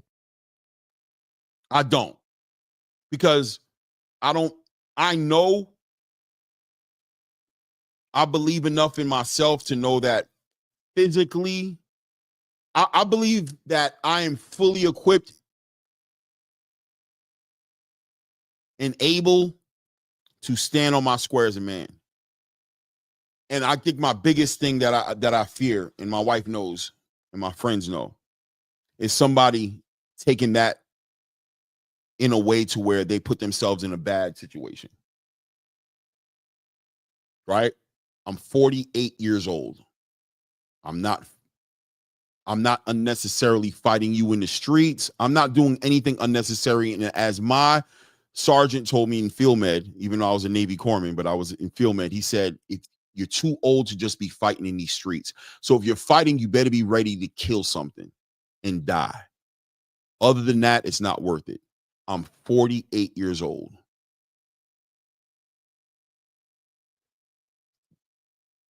Right? 48. My worst nightmare is that somebody plays a stupid game and turns something like a boxing conversation into something else. You know what I mean? I'm a good dude. I try to be a good dude, bro. But yeah, I'm not sensitive. I just don't see no reason to gaslight hostile shit because I know and I've seen enough in my life. I'm 48 years old, so I'm not the oldest man in the room, but I'm definitely not the youngest man in the room. But I've seen a man die in front of me, right? I've seen a lot in my life, and I understand the value of peace, and I understand the value of respect, and I've seen men not respect each other ending in, right? I'm just not going that way. But I'm confident enough in myself. I can defend myself well. I'm fully equipped to defend myself in almost any situation. And I know I will because I have to. I don't got no time to play no games. I got a family, wife, and kids. So I got to. And because I got to, I know I will. And I have. And I don't got to prove that to nobody. And I hope everybody lets me live, and I want everybody else to live their best life, right? It is what it is. It is what it is, man. It is what it is, right? So listen, man, that being said, Keyshawn says he's not returning until he gets his space together mentally. I agree with that. I think that's a great look. He apologized. He talked about his financial investments. He made good moves. He learned his lesson from a fight he had with Pedraza. He invested. He seems like he's involved in a trucking company. He has things that is bringing him residual income. He seems like he's in a good place, and he's able to focus his energy. And I love that he said that, some people have to fight because they need that money coming in. And even though they're not in the right mental space, they still got to get in the ring. Like a lot of guys spoke about here in the chat today about, getting in the ring, getting punched in the head in your mental space ain't right, how dangerous that can be. Well, he's in a position and he's positioned himself in a space to where he can address that. And he's not forced to jump in the ring before he should jump into the ring. And that's a good thing. I love the fact that his family seems to be around him. He seems to have that support system. And I'm optimistic about that. Keyshawn Davis rehabilitating whatever he needs rehabilitating and coming out even better than when he left. I'm interested in seeing what that looks like in the ring. 140-pound weight class division is going to benefit greatly with a dialed-in Keyshawn Davis. Now, when we talk about the 140-pound division, think about it. If you don't know, think about Frank. Think about Emiliano Vargas. Think about what's my guy's name? Tito Mercado. Think about the champions, the current champions in the division seem motivated to fight each other. The promoters in this time now talking about crossing the street. The cross the street politics are still there, but fading away slowly as Turki Al-Sheikh's influence on the game has turned this free market into a space that demands collaborations between promotional companies in the spirit of surviving and keeping American boxing where it needs to be. So we're heading into a great era of boxing. I love where I see boxing heading right now. And boxing is better with a dialed-in Keyshawn Davis, right? With a dialed-in focused Keyshawn Davis, boxing is in even a better space, right? Heading in the right area. Keyshawn needs to be in this era of boxing, in this new era of boxing that we're walking into, where champions are looking forward to fight each other, where we can look forward to some unifications, more undisputed, to where new network deals are getting put together with the Netflixes, and new money's getting pushed into the game. I hear there's a big money guy in Russia who's looking to get involved in the game in a similar capacity as Turki Al-Sheikh. So there's more money coming from different directions, more investors who are liking what they're seeing in boxing. They're liking where boxing is heading, and they want to get themselves involved in it. High rollers who are looking to get involved in the sport, man. Yeah, I want Keyshawn Davis. I want Keyshawn Davis in this space right now. So we're going to wish him the best. We're going to keep our prayers out to him, and can't wait for your return, man. It is what it is, right? Let's continue to move the needle here, man. Let me see here. Keyshawn versus Liam Paro. Yeah, brother. Big fights, man. Big fights, man. Shout out to Bradley, 68 in the building, man. Grown man business. Get Bradley older than me, so I know he resonates with me.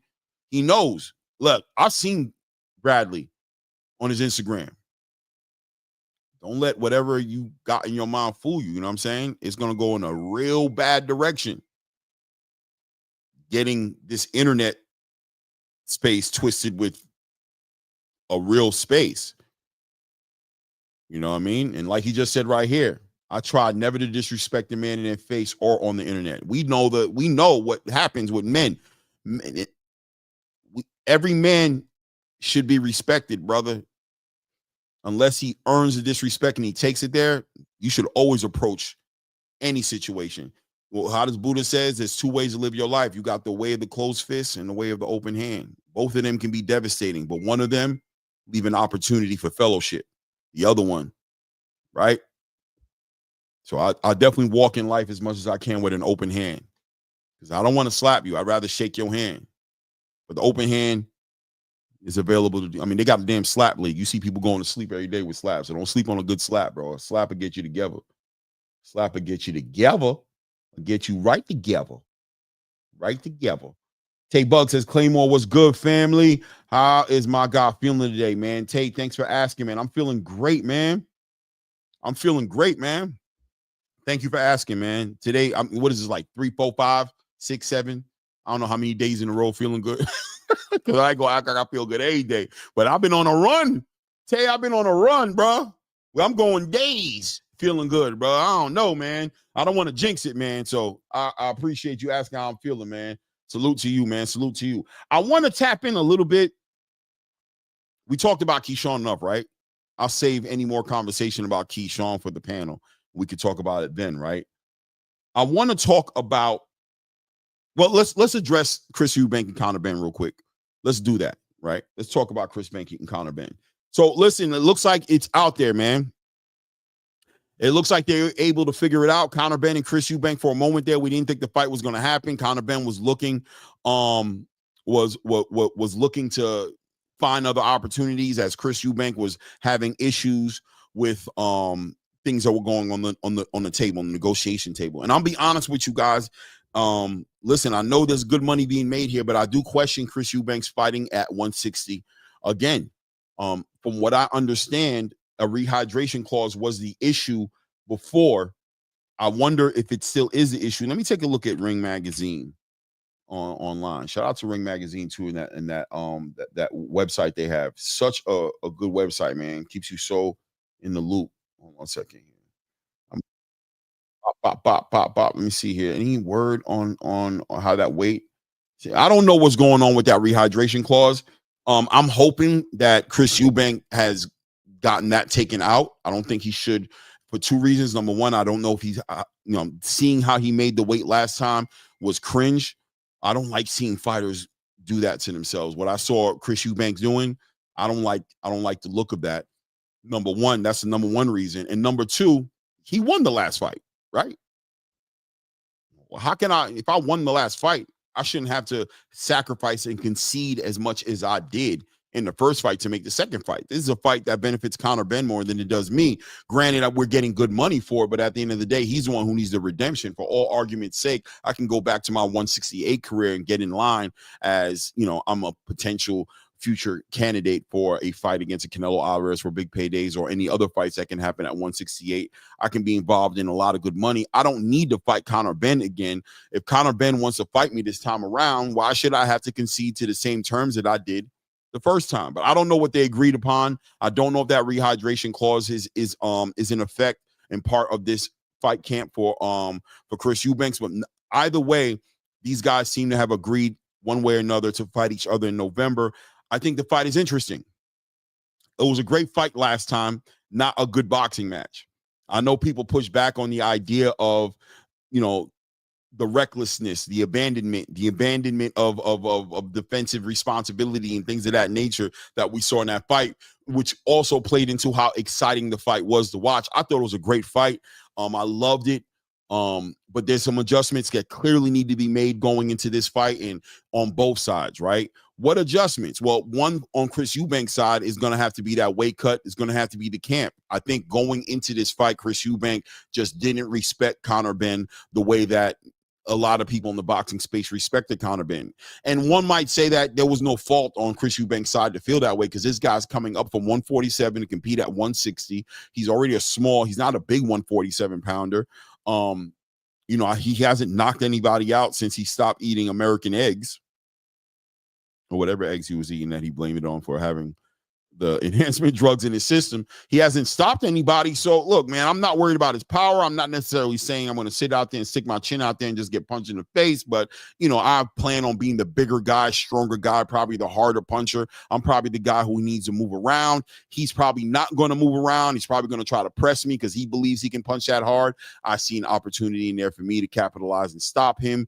And that's probably what's going to end up happening. But that is not what happened. When reality, what happened is Conor Benn's power did translate at the 160-pound division. He was able to clip Chris Eubank and put him in a compromised situation, and Chris Eubank had to weather quite possibly one of the hardest storms of his whole entire career. I don't know that I've seen Chris Eubank in a more grueling uphill battle of a fight than what he had with Conor Benn. So that being said, going into this fight, what adjustments is Chris Eubank going to be working on going into this camp? Number one, adjust your attitude, Chris. Chris might want to adjust his attitude because he has to put some respect on Conor Benn's name, because even in a loss, Conor Benn, if he wasn't able to do anything that night, he was able to get respect not only of the space, but of Chris Eubank at the end of that fight, who admittedly said, I might have slept on homie. He turned out to be he's a gritty little guy. He's a gritty little guy. Those gritty little guys can give you issues, right? And that gritty little guy brought issues to the table. Heart of a lion, operated as if he was 6'5" when he was really like 5'8", 5'9", or maybe 5'10". I don't know how tall he is. Probably like 5'8", 5'7", somewhere in that range. But he operated like he was the big guy in the ring. He was walking down Chris Eubank. He wouldn't take a step back. And when he hit and connected shot with Chris Eubank, he put Chris Eubank on Bambi legs. So the adjustments have to be made. Chris Eubank is going to have to stay behind that jab, way more disciplined fighter. He's going to have to manifest a little bit more honest power. The power he was throwing out there wasn't discouraging Conor Benn and walking forward. Can Chris Eubank punch harder? Maybe. If he can, he should. The conditioning is going to have to be better. He has to be ready to go 12 hard rounds. We saw him fading in the later rounds in this fight and having to put everything on the line. Literally, I'm sure he entertained death at some point in those later rounds, as far as considering as to whether or not he was going to fight until his heart stopped in his chest, or whether or not he was going to concede. There were times when we wouldn't have faulted Chris Eubank for taking a knee in that fight. It was a grueling fight. Conor Benn was putting him through it, and he showed he has the heart of a lion. But going into this next fight, he doesn't need to. Unless he has to, he shouldn't want that heart tested as it was in the first fight. So we'll be seeing the adjustments he makes, and where's his father going to be in this one? Going into that last fight, him and his father were at odds. Supposedly, they've worked out their differences. Is that going to play a big part in the way he prepares going into this next fight, having his father now on his side, having his father supporting this fight, and is his father's presence going to represent that support, right? Chris Eubank, I always said going into a fight against Conor Benn, was going to want to turn that fight into a boxing match, where Conor Benn was the one who's going to want it to turn into a fight.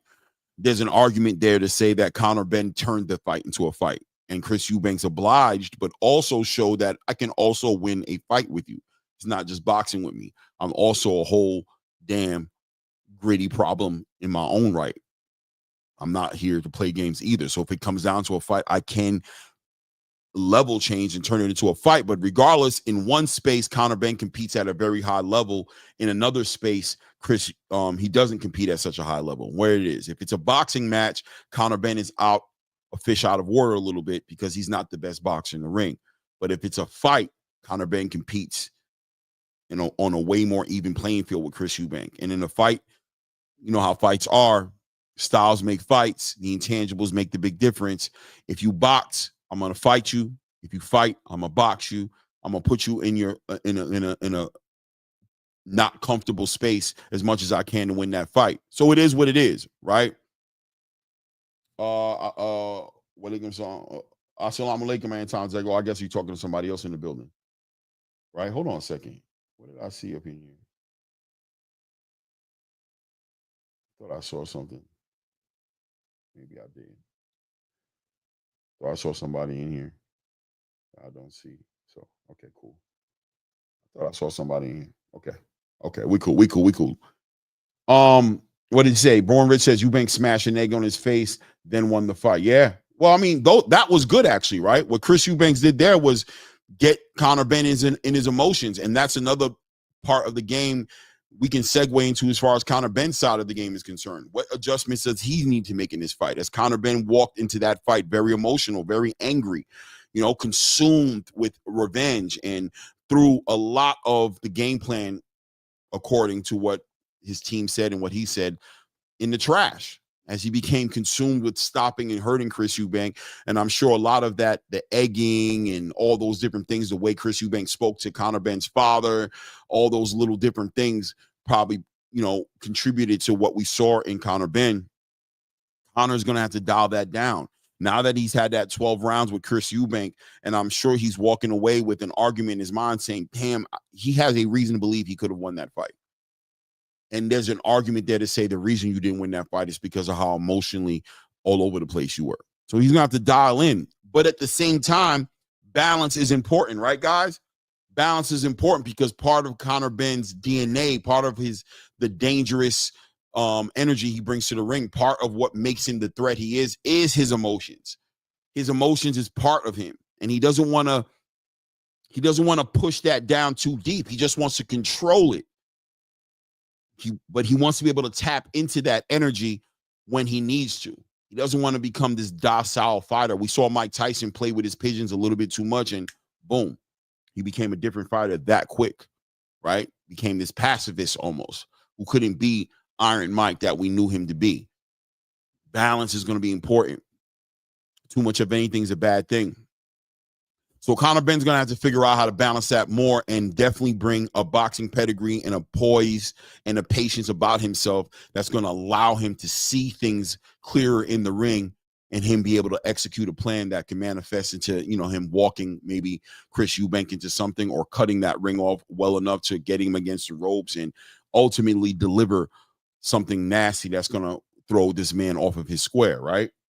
That's what it's going to have to be. So we're going to see what adjustments are going to make in this fight. This fight should be just as exciting. Something about involving family and lineage and legacy. When those things are involved in a fight, which that fight represented how important legacy is and how much legacy can motivate fighters into bringing out the craziest versions of themselves. Prize fighters will walk off into the sunset and give you a Devin Haney, Jose Ramirez performance.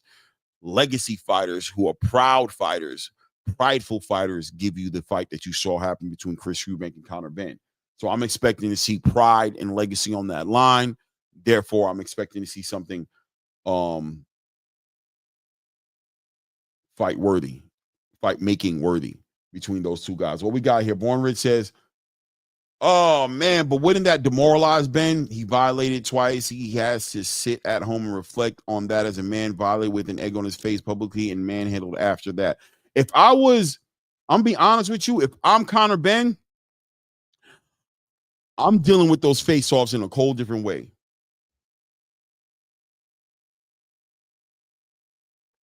I'm dealing with those face-offs in a whole different way. I'm telling security to be properly positioned. I want him checked and frisked the right way. I'm reluctant to have him be too close to me because I don't know what kind of antics he's going to do. And I'm not going to care what the crowd says. I'm going to focus my energy and not allow Chris Eubank an opportunity to physically cross a line with me that puts me into my feelings. I think Conor Benn has to be honest with himself, the kind of man he is, and he needs to protect his peace and his space. And I would cut no corners on doing whatever I got to do to make sure that this man doesn't get me in my feelings. Even if I got to put headphones in my ears during the press conference. If I got to be silent during the press conference because he keeps on cutting me off and he doesn't want, I won't even speak at the press conference. Because the fight doesn't need any promotion. because it's already promoted because of the last fight they had. And I'd focus on my chi and my zen being where it's supposed to be so I could properly whoop that man's ass. It is what it is. Shout out to Anton. A Muslim is the one who avoids harming Muslims with his tongue and hands. And Muajir, immigrant, is the one who gives up, abandons all that Allah has forbidden. Oh, look at Anton tapping into the damn Quran right now, bro. He ain't playing no games right now. You talking to him. Let's see. Born Rich says, but no rehydration clause just basically guarantees Eubank a win, possibly by stoppage. LOL. Hey, man, it is. It is. Shelton says, you ain't right. I never right, Shelton. I ain't never right. I'm never right, man. So that fight's going to be interesting. I don't think we can go that deep or should go that deep into it. Adjustments, Conor Benn, work on your boxing, work on your poise, work on your emotional restraint and discipline. Chris Eubank, work on your conditioning, cut the weight better, and control that distance, box better, punch harder, get your respect in that ring. And we'll look forward to seeing you guys in November and see which one's game plan manifests into some separation in this next fight, because it was a real close fight last time. I want to tap into this Xander Zayas 154 conversation with Virgil Ortiz Jr. Very interesting dynamic, and it seems to be catching a lot of buzz right now as the space is starting to run with it. Zayas is put out a little bit of a hit list, but he's focused his energy on Virgil Ortiz. Seems like he wants Virgil Ortiz sooner rather than later. Virgil Ortiz, I'm not, basically from what I can tell, seems to be open to it, doesn't mind doing the fight, but is not showing as much passion behind it as Xander Zayas seems eager to prove something at 154. And those young fighters, we love that in the young fighters, but you gotta, as a promoter, as as management on a fighter like that, you want to reel them in sometimes. Sometimes you got to reel them in. And the question is, for me, is Xander Zayas there yet to compete with a Virgil Ortiz? As a champion, he's not afforded too many options, as he's kind of forced to fight, he should be fighting the best fighter, or he's legitimately, he can be in the ring with the best fighter in 154 because he's a champion, right? He could be in there with Sebastian Fundora, with Bakram, with Virgil, with Terrence, with Boots. All those guys are legitimate fights for Xander Zayas, and he's earned his way where he's at right now. He's a champion. He did not beat a champion to become a champion, and that holds weight at times. We got to be honest, because that experience is what we're talking about. Why is it highlighted so much that a champion beating a champion to become a champion is worth so much more than a champion being elevated or fighting for a vacant title? Why? Because of that experience. Xander Zayas, in my opinion, I would not count him as somebody who has the experience of a champion. He's still operating at best at a contender status. He is a champion on paper, but is he a champion as far as the rites of passage is concerned? Yeah. The experience makes a big difference. And when it comes to that, Virgil Ortiz is way more experienced than Xander Zayas, because although Virgil hasn't fought a champion either, right? He hasn't beat a champion necessarily either. He still has fought the more dangerous opponents at 154, the Serhii Bohachuk's, the Israel Madrimovs, right? He's had that experience in there, and that may make the difference. But I'll say this, from Virgil Ortiz's point of view, I say get Xander sooner rather than later. Because one thing I love about this young kid is his aptitude and his ability to evolve. And he's evolving into a better fighter every single fight. A fighter like Xander Zayas, you get him as early as possible. There's an argument to say that you grab him as early as possible. Pause if it's needed. Right? Later, it gets worse and worse with a fighter like Xander Zayas. There's a title sitting around Xander Zayas' waist right now. And Virgil Ortiz rubs me as the kind of fighter that likes titles, likes becoming a champion, knows how to leverage that, and understands that a fighter as dangerous as him needs titles. He needs that kind of leverage. He needs to bring a reward to the table because he's high risk for anybody at 154. Now, rumors are circulating about this whole entire PBC versus Golden Boy situation, and a fight between Xander Zayas and, between Virgil Ortiz and Keith Thurman have been in discussion. I like the fight as far as experience is concerned for Virgil Ortiz fighting a Keith Thurman, but I don't see I think there's high risk, low reward in fighting. There's high risk, high reward, because having a Keith Thurman on your resume does help. But at the end of the day, titles for a fighter like Virgil Ortiz, titles for fighters like Jerron Boots Ennis, titles for fighters like Bakram Murtazaliev, titles for fighters like Abdullah Mason. These fighters are super dangerous and need titles because fighters will quickly. We saw how Floyd Schofield dealt with the Abdullah Mason opportunity, even though there's $1 million+ on the table for him to make that fight happen. You weigh out the pros and the cons when you fight against these fighters. Virgil Ortiz benefits off of becoming a champion. I find him to be a fighter that would be very interested in becoming a champion. So I think that fight has a real legitimate chance of happening, although there'll be arguments there to say that the handlers of Xander Zayas may look at Virgil Ortiz as a big threat, and maybe matchmaking might not have that fight come together. But I think both fighters are super motivated to fight each other, especially Xander. Xander seems very motivated to make that fight happen. And I'm being honest with you, I don't know that he doesn't give Virgil Ortiz all he can handle. I haven't seen Virgil Ortiz in the ring with I don't think I've seen Virgil Ortiz in the ring with a boxer on the level of Xander Zayas. Let me know in the chat if you've seen him in the ring with somebody like that. But I think this would be the best boxer he's been in the ring with. Xander seems that I've not grown into his manpower yet. Still growing. Still has that young energy about him as far as his ability to get that pop up, that honest power. I haven't seen it from him yet. But that boxing ability, that aptitude, and that understanding of that footwork, and that understanding of how to manage that inside the ring, I haven't seen Virgil Ortiz in front of that. The closest I've seen to him being in front of that would have been Madrimov. And I'm being honest with you, Madrimov, having that pneumonia and having that upper respiratory infection, his cardio came into question after like round 4 or 5. But there's an argument to say inside those first 3 to 4 rounds, Madrimov was giving Virgil Ortiz all that he could handle, winning most of those rounds in my ability, right? So that fight, I think, is a lot more interesting and will be a lot more competitive than people want to admit. And I think there's a good chance Xander Zayas can win that fight. But once again, while Xander Zayas is weak in these areas that we mentioned, this is the sooner. If I was Oscar De La Hoya, the sooner the better with Xander Zayas.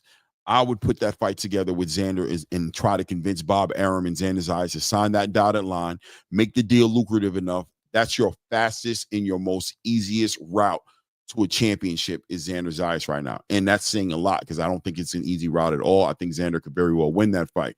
But I think Bakram Murtazaliev is a tall mountain to climb. I think Sebastian Fundora is an awkward fight, man. I think it's an awkward fight. I think Sebastian offers a lot of just super intangibles. The height, the reach of the arm. And we saw Sebastian Fundora fighting a lot more honest in his last fight against Tim Tszyu. He stayed behind that jab. He did it pretty decent. And because of that, he was able to set up a lot of shots and make Tim Tszyu look like he didn't even belong in the ring with him. So what's the easiest route right now if you want to become a champion? A championship belt around Virgil Ortiz's waist makes for some of the biggest fights 154 can give us. As far as unifications and fighting champions, Virgil Ortiz with a title would make 154 crazy. So I think that fight's very realistic. And I think that fight to me makes more sense than the Keith Thurman fight. I'm not sure how Oscar's looking at it. Deals are working out between the PBC and Golden Boy in this event that they're trying to put together. We'll see. But I like the Xander Zayas fight versus Virgil Ortiz. And I'm not so convinced. I know people think Virgil's is going to run this kid over. I don't know about that. I think that's a very 50-50 fight. I think people are sleeping on that fight and what it can end up being. So it is what it is. Xander Zayas and Virgil Ortiz in the conversation. Let's see here. Keyshawn Davis looks like he's about to be fighting soon as well. Future of the heavyweight division. I'm actually going to throw out the link here because I kind of want a panel around these next couple of topics. And obviously whatever else we talked about as well. But I want to talk about this heavyweight division, man. Has anybody got any type of heavyweight conversation for me because I'm loving what I'm seeing happening right now. Two big heavyweight fights, as far as I'm concerned, on this card coming up.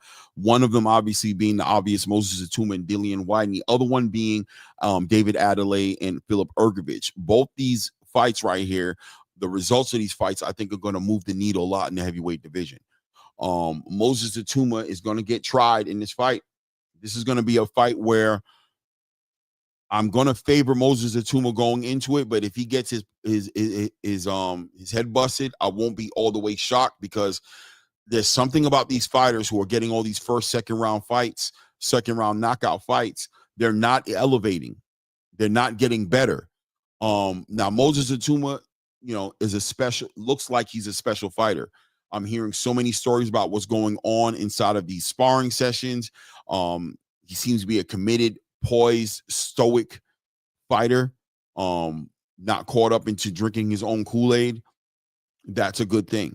The athleticism is there, the pedigree is there, and clearly the power is there. So he's checking a lot of boxes for us. But at the end of the day, the experience counts. You can't discount the lack of experience that he's bringing into the ring, fighting a very experienced Dillian White, who went rounds with Tyson Fury, rounds with Anthony Joshua, rounds with Derek Chisora, fought Povetkin, fought a lot of these fights that, that experience is invaluable, right? Priceless. You can't put a dollar sign on that experience. So this is a big test for Moses Atuma. And Dillian White looking exceptional, looking like he's in great shape. That jab looking fierce, having a lot of resolve on it, a lot of sting, a lot of power behind that jab, a lot of speed behind that jab. Dillian got those long arms. Clearly, he knows how important it's going to be to not allow Moses Atuma to establish any type of rhythm, to let him establish any type of dominance in the ring. He'll take everything from you. He's going to get that respect from Moses Atuma, and I think he's capable of doing it. This being one of the best versions of him I've seen physically. He looks like he's in great shape, man. He really does, man. He's cut the weight. He's gotten in shape. I don't know what it's going to look like in the ring, but I'm interested in seeing. Let me see here. JR Spock says, Claymore, how long until we see Ajit versus Moses for a title? Listen, man, that's a great question, right? This is the future of the division. Ajit Kabayel is definitely on his way. He's in position right now to where the WBC could scream out a mandatory, can order a mandatory for him and Alexander Usyk too. He's a legitimate fight for Alexander Usyk, just like Joseph Parker is. Although Joseph Parker has been mandated by the WBO to fight Alexander Usyk next, I'm going to tell you straight up, I think I could see Alexander Usyk allowing that belt to be taken from him. And I can see the WBC jumping right into position on the back end of that and ordering a mandatory for Alexander Usyk to fight Ajit Kabayel for that WBC title. That being said,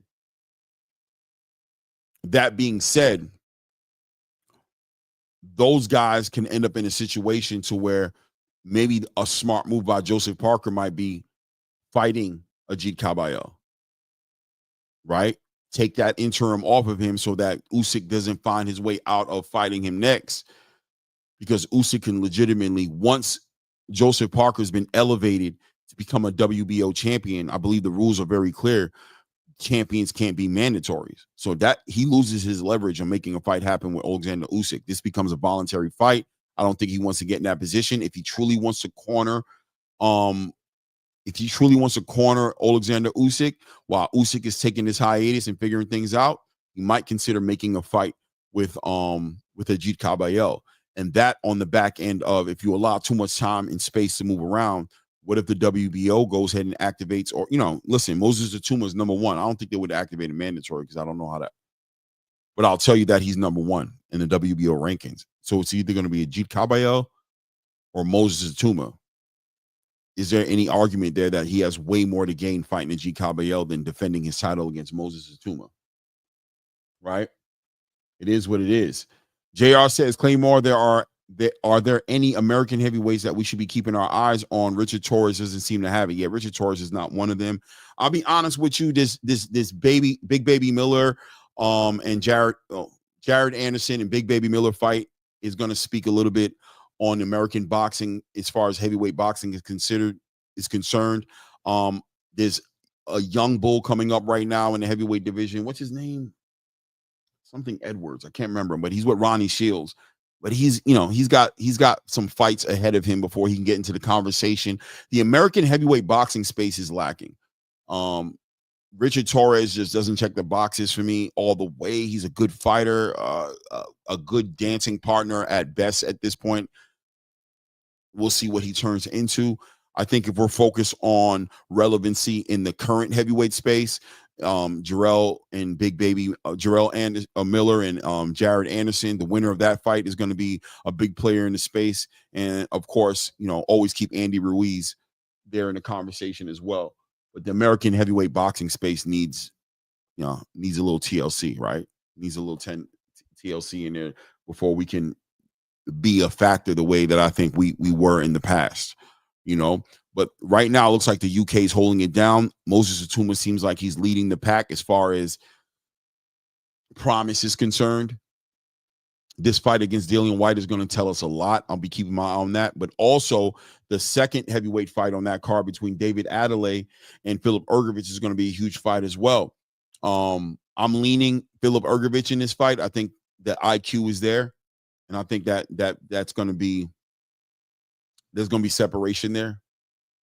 Because I think Philip can also manifest the power. He can get genuine, honest power in there. And also,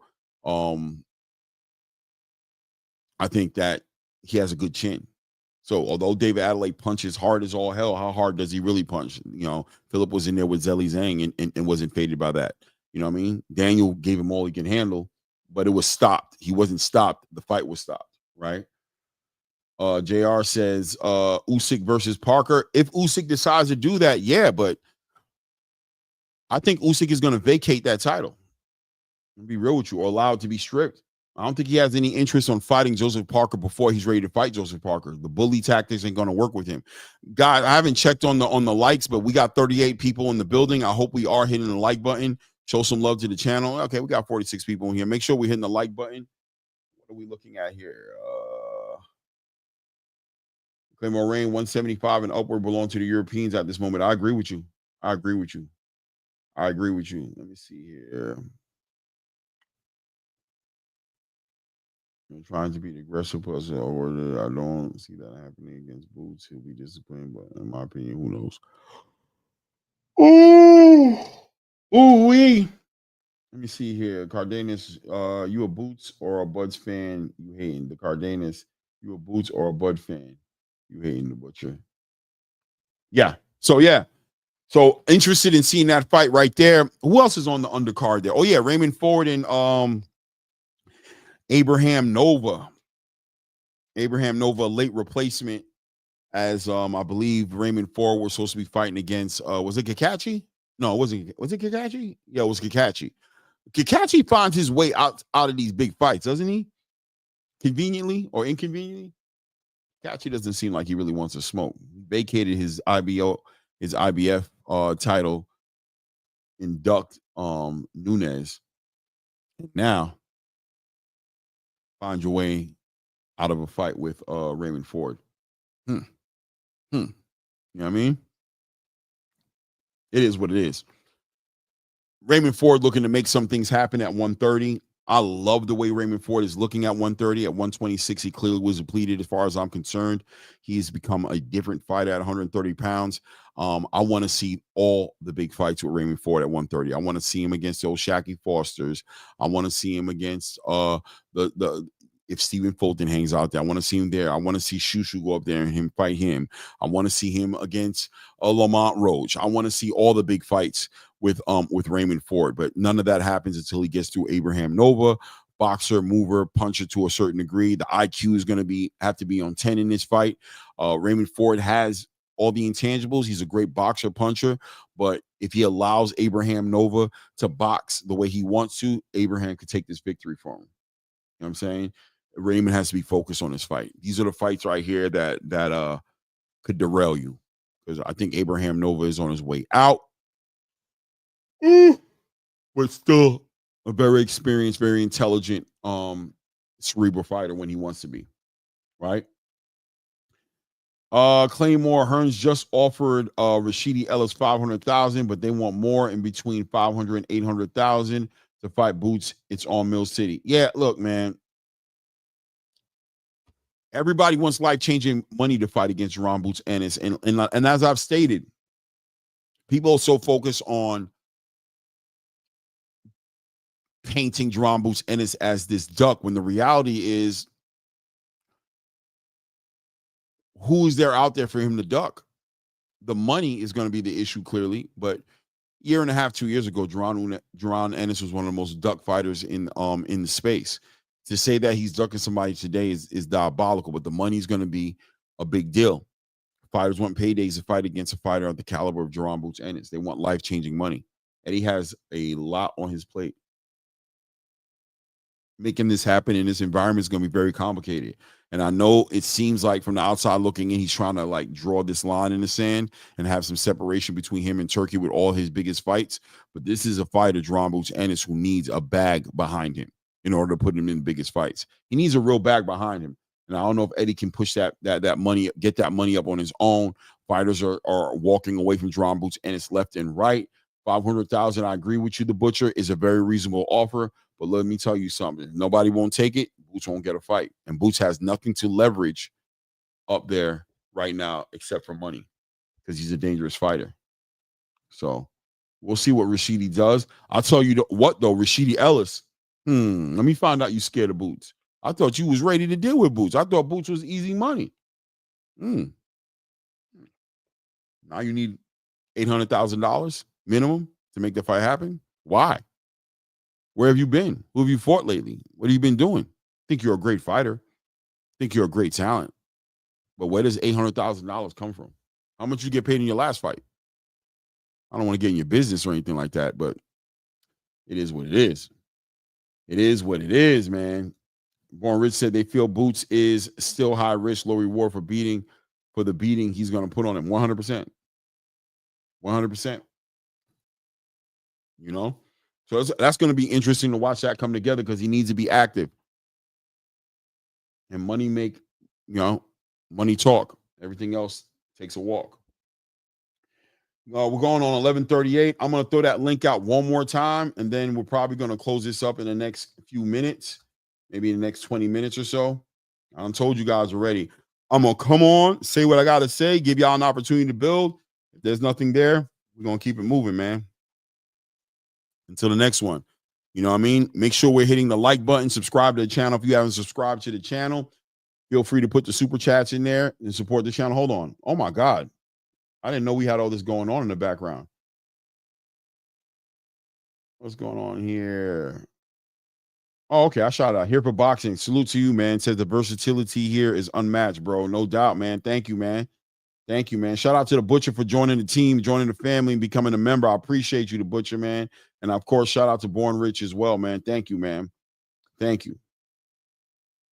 No doubt, Bubs. Bubs said I hit the like. I knew you would. Mr. Lightning, boxing in the building. Salute to you, family. Salute, man. JR Spock says, thank you for the show 100%, man. Thank you, man. Let's see. Anton's up in. Yo, hold on. Let me put my headphones on, brother. All right, go ahead. Take your time, man. Put him back there until you're ready. You hear me? See if you're ready. Yeah, I hear you. What's good with you, You family? hear me? Yes, sir. I hear you clear. Mm-hmm. Yeah, no, we was just talking about something in the chat, but Born Rich, I don't know if he hit the link, but he probably ain't coming up. But he was saying that we was talking about Bud going up to 168 and if he could possibly come back down to 154. And I was saying, I don't recommend it after we seen what happened to Roy Jones, but I was saying if anybody could do it, Terrence Crawford, he's a bad man. We all know that.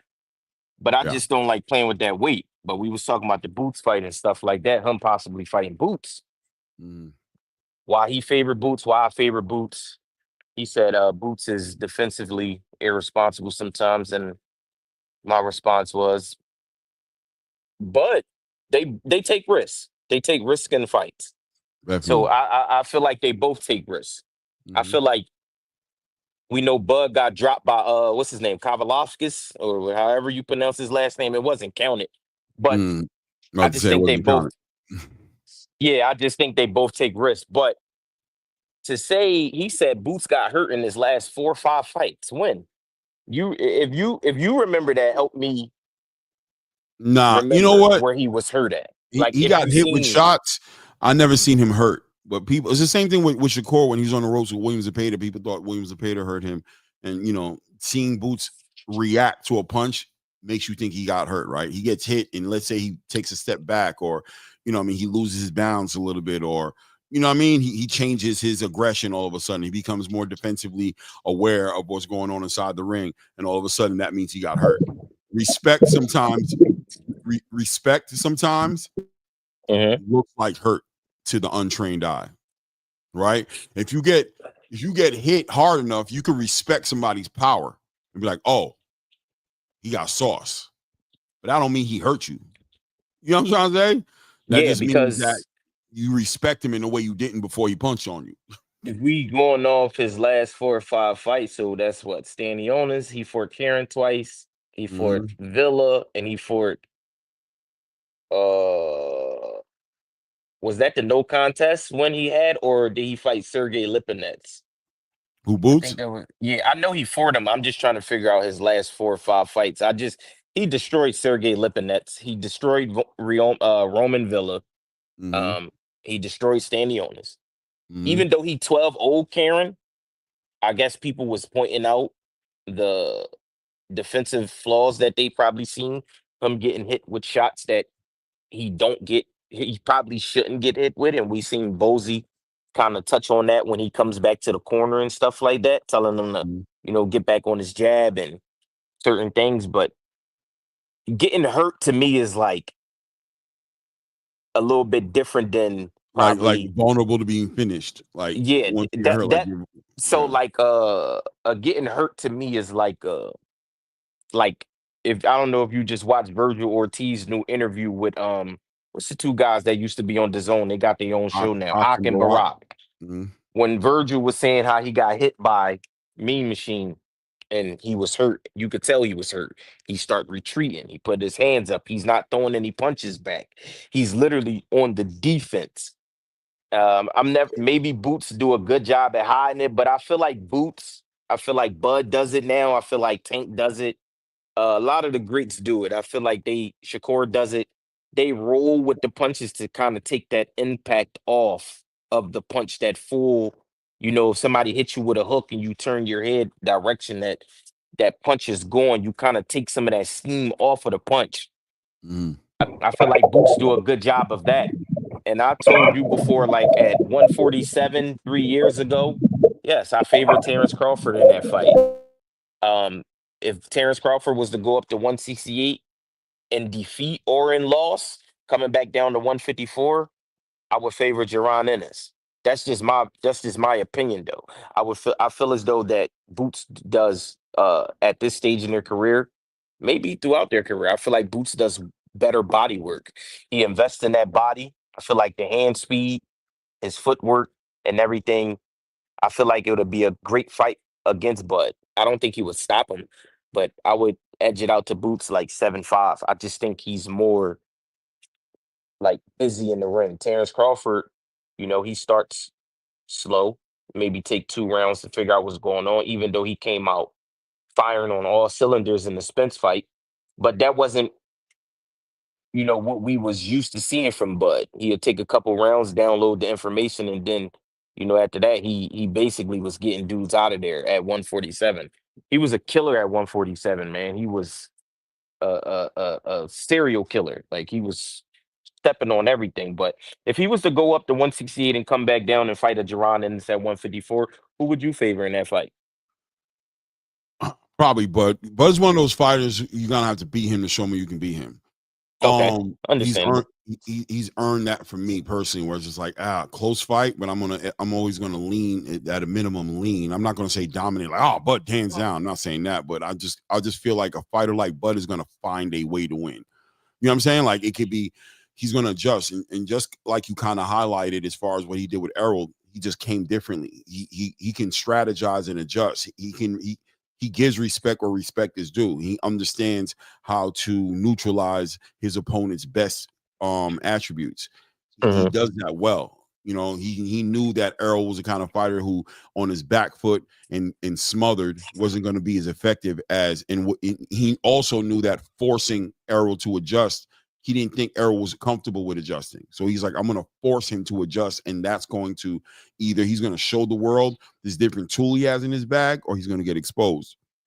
With Jaron, I think he's just going to find a way to win those wars in a way that he's going to force Jaron to adjust. And I think in those spaces is where Terrence Crawford excels at, in capitalizing on the fact that, yes, you might adjust, but you are who you are most of the time. How's the old saying goes?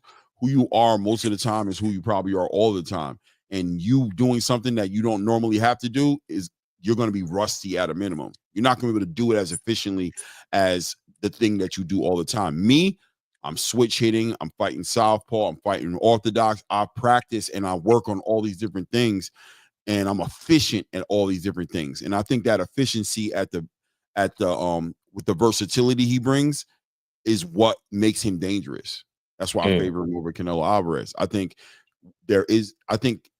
Terrence could lose a round fighting a certain way and come back in the next round and fight a different way.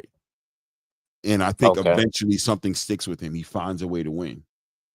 So I do believe I believe he's going to beat Canelo too. But those adjustments that you're talking about, what adjustments did you see that he pretty much had to make in the Madrimov fight?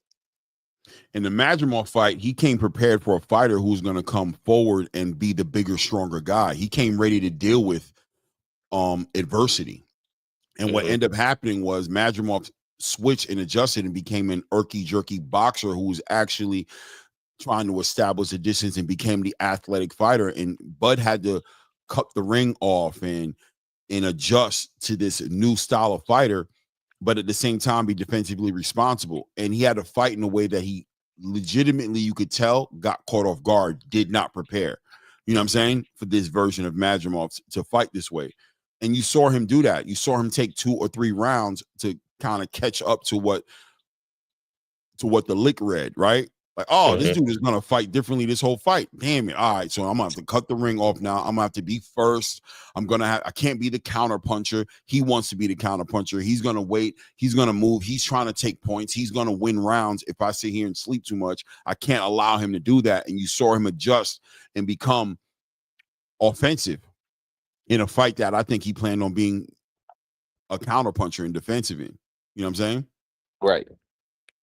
That's why I saw it in the Madrimov fight, which is why that's what I celebrated the most about Terrence in that fight. People were looking at it. What I celebrated was, damn, bro, he adjusted like crazy in that fight. And you could tell he didn't prepare. And I think he admitted it in a press conference to say, yeah, bro, he caught me off guard. I didn't expect him to fight that way. I had to legitimately, Bomac, and, there was a big conversation happening in the corner after like that second, third round. You know what I'm saying? Like, all right, bro, that dude ain't going to do what we thought he was going to do, bro. He ain't doing it. So we got to do something else or we're going to mess around. And that fight was looking very competitive because of that. Right. I agree. You know what I mean? Shout out to Shelton Moore and Echo in the building. How you guys doing today? What's up, Marine? We're doing good, man. We doing good, man. We building, man. We building on this boxing, man. You know what I mean? On this grown I was listening to my mans. I was listening to you and my mans. And to me, just my opinion, Bud is in a similar situation to John Jones. A similar situation to John Bones Jones. Okay, we talking MMA. In regards to the Boots fight, because think about it. He goes up 68. Say he loses. He comes back down to 54, and he fights Ennis. What does it do for him? Doesn't do anything for him. Doesn't do anything for him. Yeah. If he beats him, he's supposed to beat him. If he loses, he wasn't shit anyway like we thought. You talking about Boots and Terrence? Yeah. If he beats Boots, he's supposed to beat Boots. If he loses to Boots, then he wasn't really shit like we thought. It's nothing for him. Now, for Boots, is everything. Right. For Bud, it's nothing. Doesn't mean anything, win or lose. So why even bother with it? Why even come back down? I don't believe after going up to 68 and doing all this, I don't think Bud's going to fight again. If he does fight again, it'll be at 68. But other than that, I don't think he's going to fight anymore after this. I think this is his last go round, win, lose, or draw. This is it. I think that was our discussion. Yeah, I think that's there's a what we was talking legitimate about. argument to say that you're right. Like, I think that he could walk away into the sunset and make a big payday. But if he wants money, there's money there for him to make, is all I'm saying. If Terrence is interested in making money, there's money still there for him to make if he's still interested in it. And that would be the only thing I think he has to gain from fighting Jaron Boots Ennis. Because 100%, if he were to go down to 154 and fight Jaron, this would be an act of charity for Terrence Crawford, right? This would be you know what, young bull, I'm gonna give you a shot.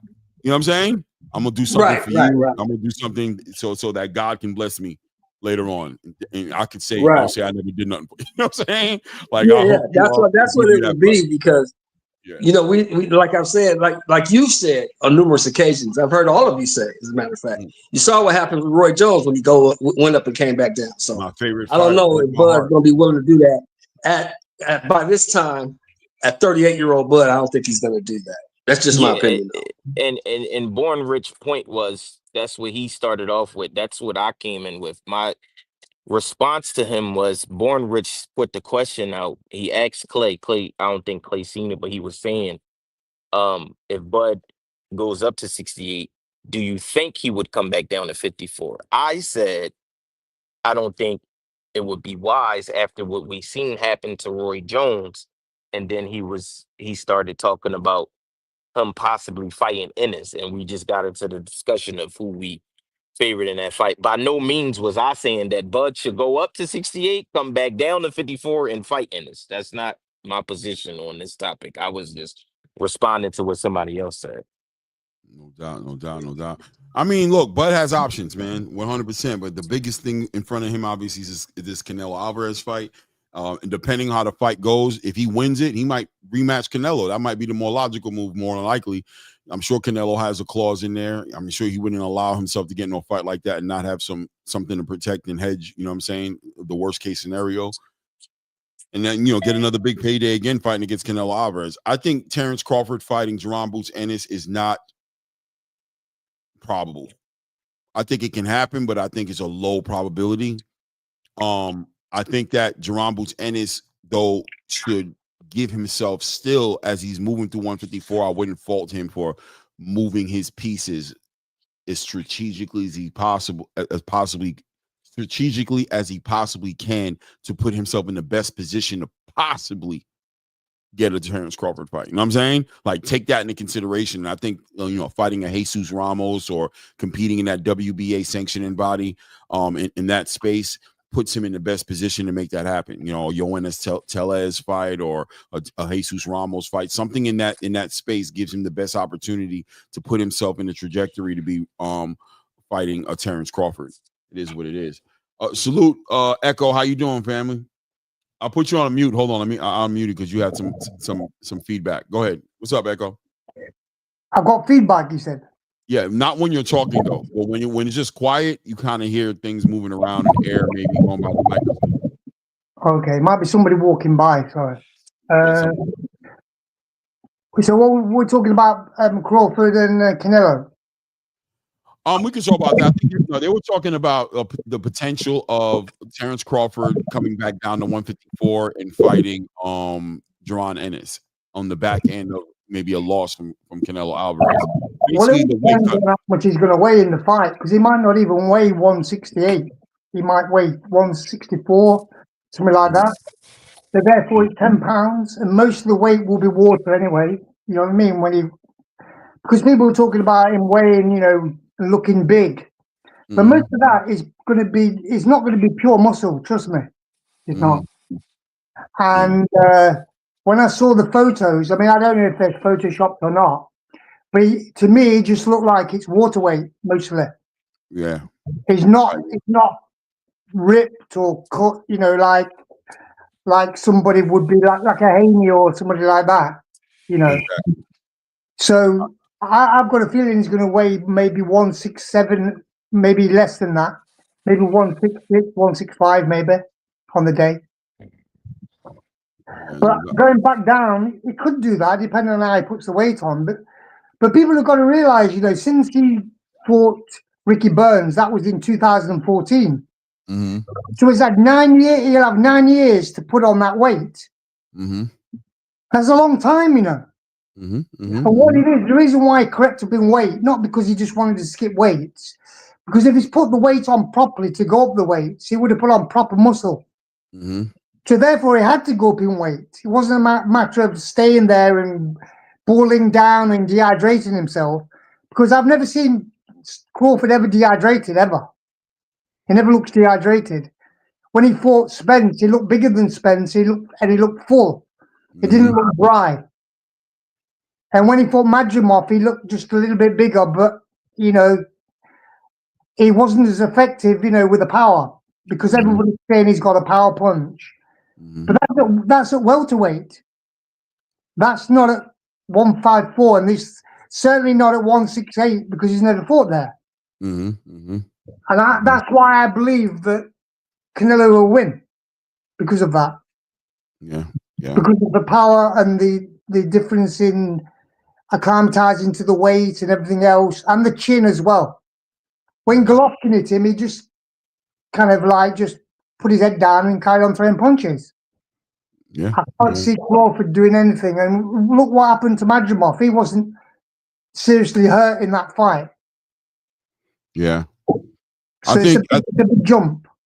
I think that the Madrimov fight could be a blessing for Terrence Crawford. I think, he got an opportunity to really use that as a barometer as far as what he needs to work on, what he's lacking in, what he's strong in. I think a fight like that operates as more of a tune-up than people might want to take into considerations for somebody like Terrence Crawford, who really feeds into data.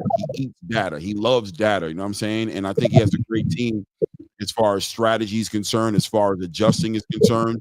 I think there's a good chance that he's going to build a very good game plan. And I think he's going to provide Canelo. I think win or loss, he's going to give Canelo a cerebral workout. Canelo's going to have to compete. If Terrence can drag that fight into a cerebral workout to where Canelo has to adjust and play that game with Terrence, I think Terrence walks away with this victory. I think if he just gets run over and rolled and just doesn't have any answers, that's Canelo will capitalize. But I don't remember the last time I seen Canelo in the ring with somebody who just made him think like that and gave him those issues. Even with Caleb Plant, it was somewhat like that, but I think he understood, he's slowing down though. I'm working him out. I will slow him down, and eventually I'm gonna get him where I need to be. I don't think he slows Terrence down. And I think that's lazy though. That's the problem with Canelo. He got lazy in his fights. Yeah. And this fight, he cannot afford to be lazy. And I think in this fight, he's going to be more defensive, a bit more like when he fought Danny Jacobs. He's going to have more head movement in this fight, and he's going to have more angles. I think he's going to fight better. This is going to be Canelo fighting at his best, I think. It will need to be that. Yo, is this Born Rich? I don't know who this is in the back. Can you put on your screen so I know you're a person? Because you just got BR. I'm assuming it's Born Rich, but I can't tell. But I need to see your face or something. Even for half a second. I'm not going to bring up your face on the stage if you don't want me to, but I need to know that that's the person. Otherwise, I'm pulling you up here. So at this point, I'm pretty sure you heard me in the backstage. So if you ain't doing it, I'm assuming that we're dealing with fuckery. I think Canelo. Right. I think Canelo needs to be on his A game in this fight. Yeah. I mean, I think they both do. I believe Crawford would win based off of things that you said earlier, being able to adjust a lot in fights. I think Canelo, his power, his chin, being acclimated to that weight class, I think it is going to give Bud some trouble. I do think when we get into those championship rounds, I do think Bud would have figured it out by then. And if he hasn't, then we possibly know Canelo will get his hand raised at the end of that night. But I think Bud being able to switch, I think Bud being able to, like, later in his career, he really started to work on using that ring and, you know, coming from different angles and throwing punches from different, angles and styles and stuff like that. Um, I don't know what percentage, like, people say 50-50 fight, 60-40. I really, it's hard, man. This is like one of the most highly probably competitive fights that we're going to see in a while. And that's why I always wanted the Tank versus Shakur fight, because I believe that it would be a chess match in there. I believe Shakur and Tank, I believe they both will have to make adjustments. And I think the same thing applies to Crawford and Canelo. I just think it's going to be a great fight, and may the best man win. That's it. Like, we can speculate what we think is going to happen, but we got to tune in September to see what's really going to happen. But I just give Bud the edge right now based off of everything that he can do in that ring. But Canelo ain't no pushover, so it should be a great fight, man. I just haven't seen Canelo have to, people, we give a lot. I give a lot of respect to Canelo Alvarez going up in weight classes, but I think as much adversity as people want to acknowledge that is to go up in weight, and it shows him how his power is able to translate through weight classes. I also think it gets easier for a shorter, faster, hard punching fighter like Canelo Alvarez. There's ease to it because you're fighting slower fighters, less athletic fighters than yourself. You're able to set them up, and I think it can make you a little lazy. I think the laziness that we see in Canelo Alvarez comes from a sense of security, of understanding that, my high guard and my ability to move my head off that line allows me to keep that mid-range, close-range situation safe for me and dangerous for the opponent in front of me, and a bigger target for me to punch on. Ultimately, as long as my punching and my power is translating in the correct way in this space, I can give anybody all. I think that's what convinced him he could do something at 175. He went up there thinking like, yo, as long as I can keep it mid-range and these people aren't able to keep me off of them, I'm going to be able to put a lot of pressure on these guys. And I think his biggest competition was at 160. You know what I mean? The 154, 160, in that range was going to be where he was probably going to meet harder competition because the athleticism was going to be an issue. I think when he fought against Danny Jacobs, that fight was a great fight. Canelo looked great in that fight, but I think he worked hard in that fight. And I think he's kind of like, I don't need to work this hard. I can go up to these other weight classes. And, that fight was great. Canelo looked so good in that fight. Seeing him slip those shots from Danny Jacobs, like 4 or 5 shots in a straight row, was like, whoa, this dude's amazing. But I think that was a lot of work. And I think he escaped that a little bit by going up in the weight classes. I don't think he ran from it. I don't want to say he ran from it, but I think strategically it started to make more sense that if I can go up to these other weight classes and take advantage of a slower fighter, that, I could take advantage of that. If I could take the punches, if my defense was going to be sound enough, that high guard was going to stop them from attacking my body and my head. And then also, worst thing that happened, and I think is going to play a part in the Bud Crawford fight, is that I think he's going to find it harder to tap back into that Danny Jacobs energy than he thinks it's going to be. I think going back into that energy is going to be different on his conditioning. It's going to be different on his defense. It's going to be different because it's going to change the pace that he's normally used to fighting at. And I think there's openings in there for Terrence Crawford to take advantage of a fighter who may have convinced himself that he has to fight Terrence Crawford's fight to win this fight. You know what I'm saying? I think he might be in that mentality of, everything you just said echoes the exact reason why he never fought Beterbiev. Everything you just said. Yeah.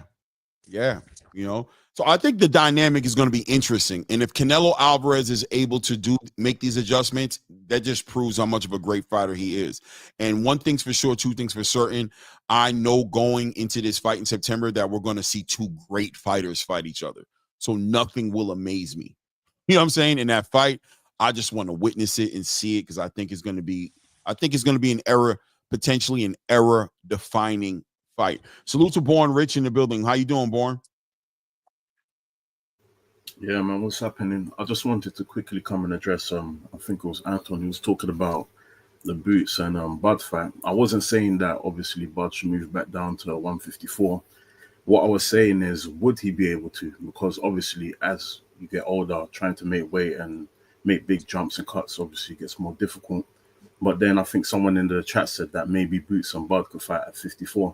So what I was trying to say is, I've seen Boots last 3-4 fights, and defensively, obviously, he can be irresponsible at times.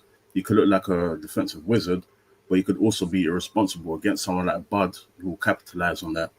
I don't think, obviously, that's going to work out too well. And then he said, obviously, Bud takes risks. But what I was saying was, we haven't seen that in a long time, besides maybe the last fight where he had to be the aggressor. Maybe before he fought Spence, if he gets hit, then maybe we'll see Bud go from boxing to fighting. But he hasn't done that in a long time. That was his biggest issue before, which is why I think a lot of people thought Spence would win, because we see once you hit Bud, he wants to start fighting with you. He isn't going to box as much. So I was saying against someone like Boots, I just think he's way too defensive. He's too irresponsible defensively. But someone else said that maybe he probably won't fight the same way. But if you fought the same way in your last 3 to 4 fights, it's hard to just completely be someone else and then think you're going to perform at your peak. So that was the only point that I was making. I'm not saying he can't beat Bud. There's a chance he can. But I'm just saying it will be more difficult when trying to completely switch your style for one fight against somebody at the level of Bud. You could do that with somebody who's on the same level, or maybe even just a tune-up or something like that. But against someone who's probably the pound-for-pound best fighter currently, that's just a tough task to have. So that's the only point that I was trying to make in all of this. Yeah, I love that breakdown. I think there's also a little bit of people feel, as far as like becoming irresponsible, right? When you take risk, listen, you throw a shot, you're open to get a shot, right? It's hard to be defensive and offensive at the same damn time. Normally you're choosing in between. And once a fighter decides to dial into becoming offensive, I think just by a natural side effect of being offensive means that defensively you're going to become what people might want to call irresponsible, right? Because you're letting your hands go. Balance is always the key to this game. One thing about Terrence Crawford is I believe that he's good at reading the room. Right. You know what I mean? He takes these risks, but they're more strategic than people might want to take into consideration. And I think he's always considering the defense on how he approaches it, no matter how it looks. But with the bigger the risk, the bigger the reward. It's up to him to pick those shots accordingly.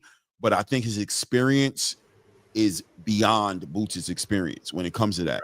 And I think Bud would probably have more respect for Boots than people think. And I wonder if Boots would have the same amount of respect for Bud in the sense of, I can't fight this guy the way I fight these other guys.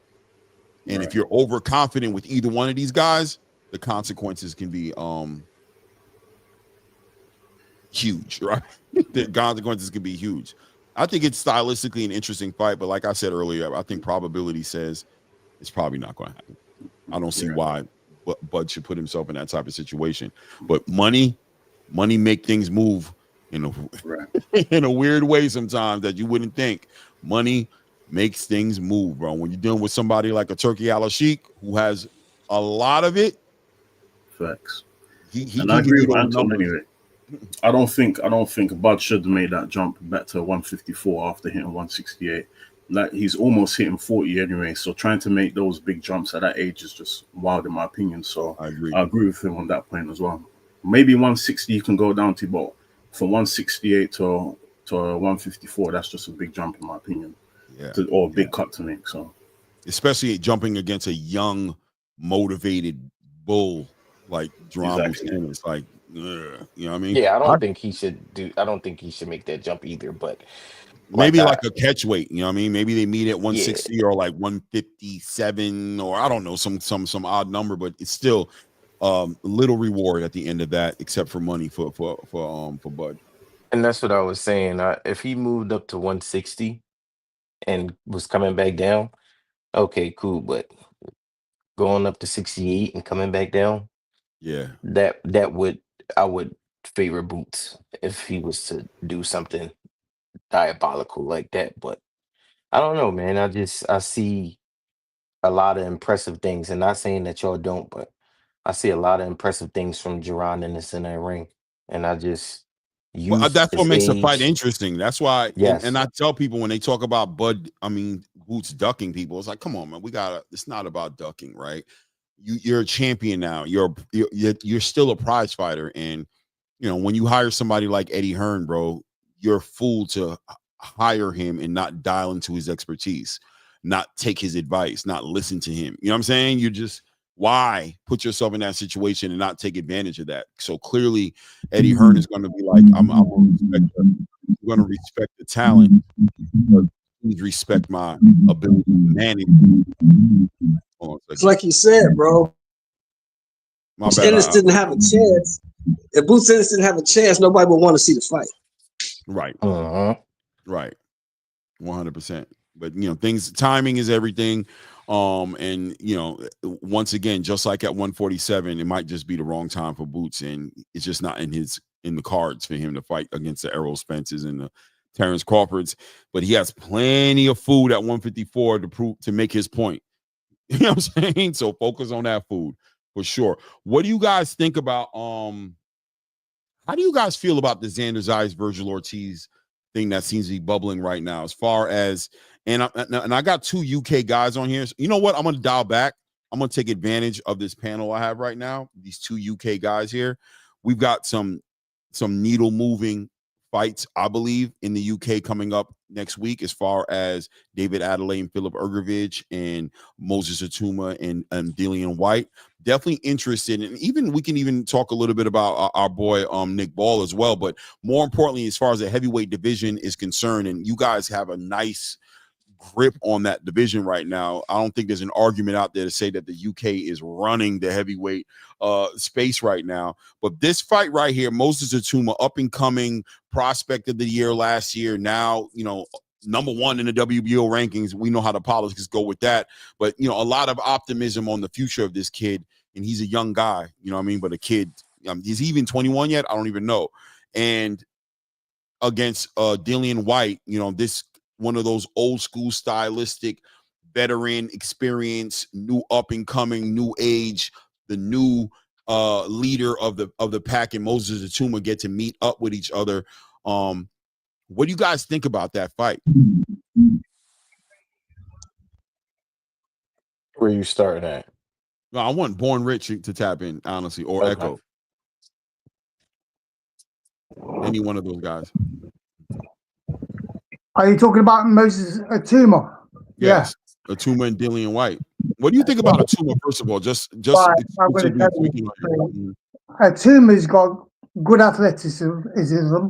He's very quick, but when he throws his punches, he seesaws his punches.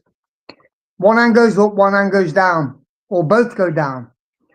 And against the good counter puncher, he's going to get caught, especially when he drops his left hand, because he's a southpaw.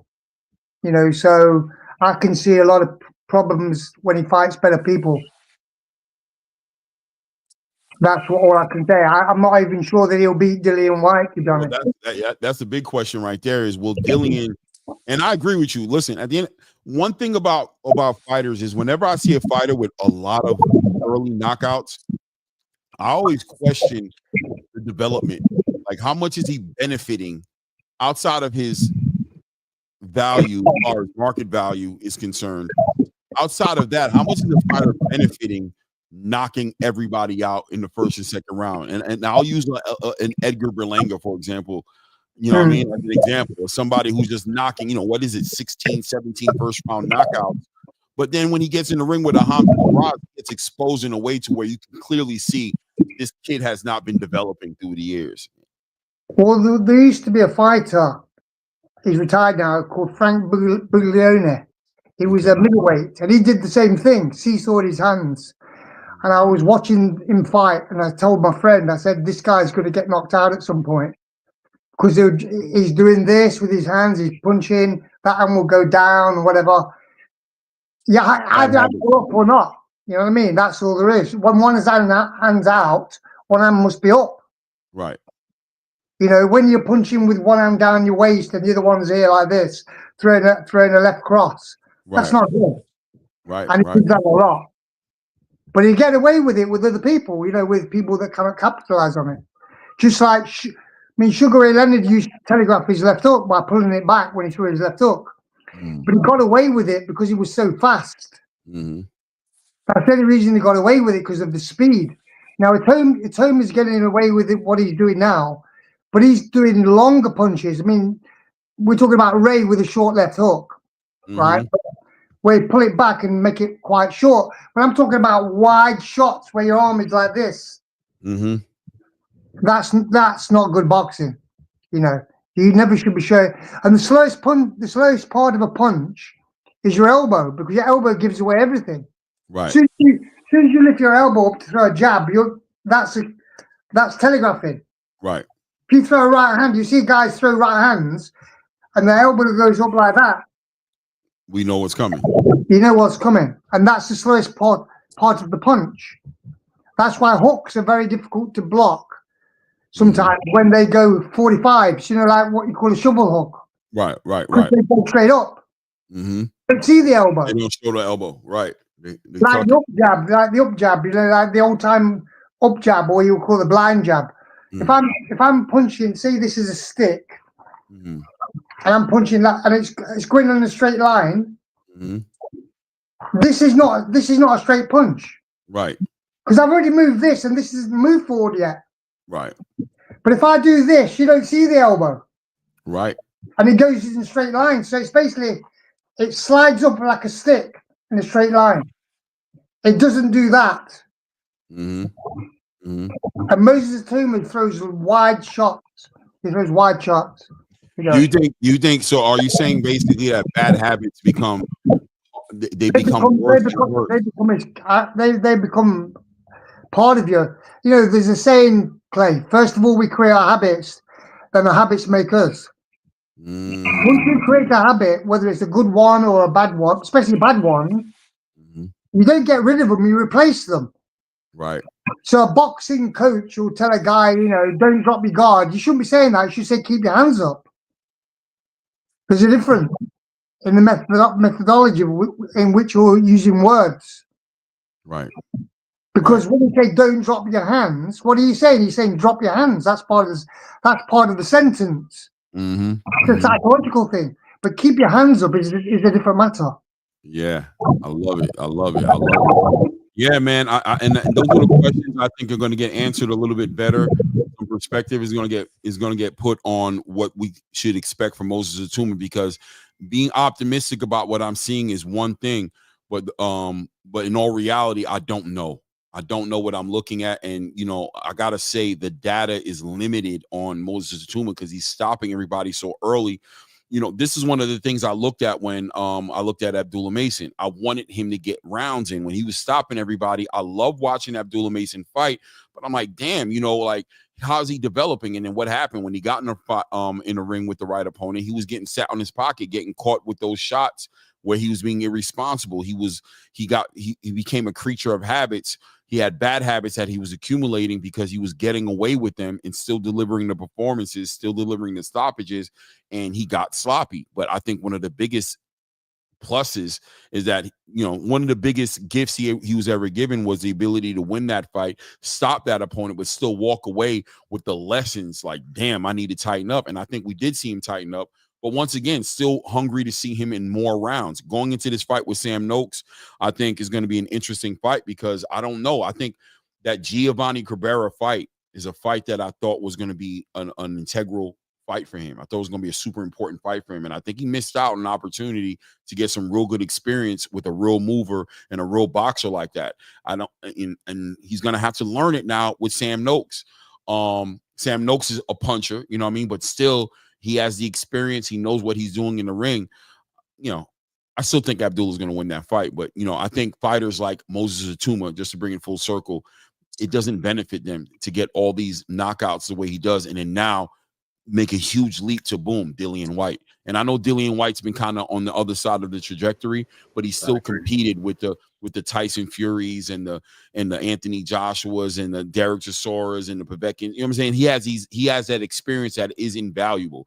Losses, but invaluable experience. And I think it's going to be interesting to see how that looks you know, next weekend, how that looks in the ring. And if Moses is able to deal with, let's see if Dillian, first of all, can deliver the adversity, if he can take advantage of the inexperience of the young Moses Atuma, but also see if Moses Atuma and Ben Davidson can work together to adjust to that adversity and show us that, you know, this guy belongs in the ring with an Ajit Kabayel or Joseph Parker or, God forbid, Alexander Usyk or any of those, you know, fighters up in that conversation. Because I think that's what this fight is about, right?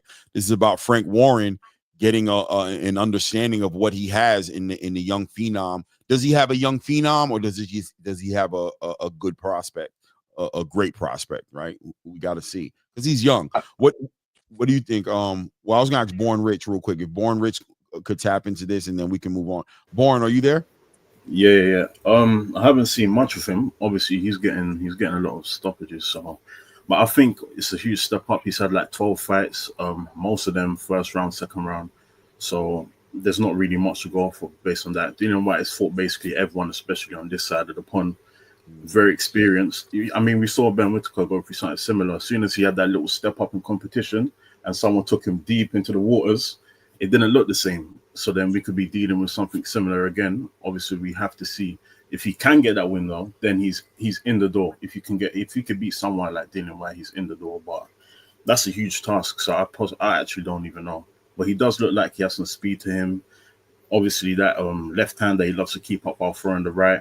If he gets clipped, because sometimes he does drop it, but just going off experience, I don't know. I honestly couldn't say, but I'll be confident in saying that he would win that fight. Dillian White might have maybe a bit too much experience. And like I said, he's had pretty much 6-round, 10-round fights.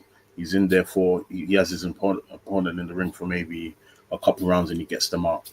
So we don't really know what happens when you get to the 5th round, 6th round, and you have somebody who's coming at you and he's, you know, because he likes to bro Dillian White, he's gonna be a bully in the ring as usual. So what happens in the later rounds? Can you handle that against someone like him? We just have to wait and see on something like that, in my opinion. No doubt. Salute to Roscott. I am also interested in, as far from a UK boxing fans perspective. I'm not too sure. How do you guys rate David Adelaide? Like, I've seen him fight, but I don't know if I've ever really taken into consideration rating him against a Daniel Dubois or a Jeet Kabayel or, you know, the top guys. I always thought, I don't know, I haven't rated him yet. And I feel like there's a big opportunity coming up against Filip Ergovic. Filip Ergovic, I definitely did rate. You know, he fell short with Daniel Dubois, but I also think he came in with the wrong game plan. I don't think that exposed him so much as humbled him. I think he has the abilities to compete at the highest level, but I think he got a little full of himself going against Daniel Dubois for some reason. He thought he was going to break him, and he just fought the wrong fight against that kid. But David Adelaide, do you guys rate him as far as one of the top heavyweights in the UK? I mean, I don't have much to say on this. You probably know more on this than me. I've seen him. I haven't got much to say on this one, so I'm going to take the high road on this. Hey, man, I hear you, bro. I'm pretty much in the same boat as you. Like, I'm more so interested in who he is. Like, I've seen him fight. I've seen his last fight that he had, and I saw him fight against Frazier Clark. I think it was he fought. I've seen those fights, but still, I didn't rate him like that. And I just feel like it's a big jump for him. And look, man, take the opportunity for sure. This is definitely a who is David Adelaide fight as far as I'm concerned. I know who Filip Ergovic is in my mind, but who is David Adelaide? And we're going to find out on next weekend. What do you think, Echo? Oh, hold on, my bad. Go ahead. No, I don't rate him that highly. However, when Ergovic was beaten by Dubois, he just wasn't patient enough. Right. That was what that was. Because he was landing those right hands and whatever. And he just needed to land more jabs. That's what it was in that fight. He just needed to land the jab more, not the right hand. Obviously, the right hands were landing, but if you land the right hand, you can land the jab.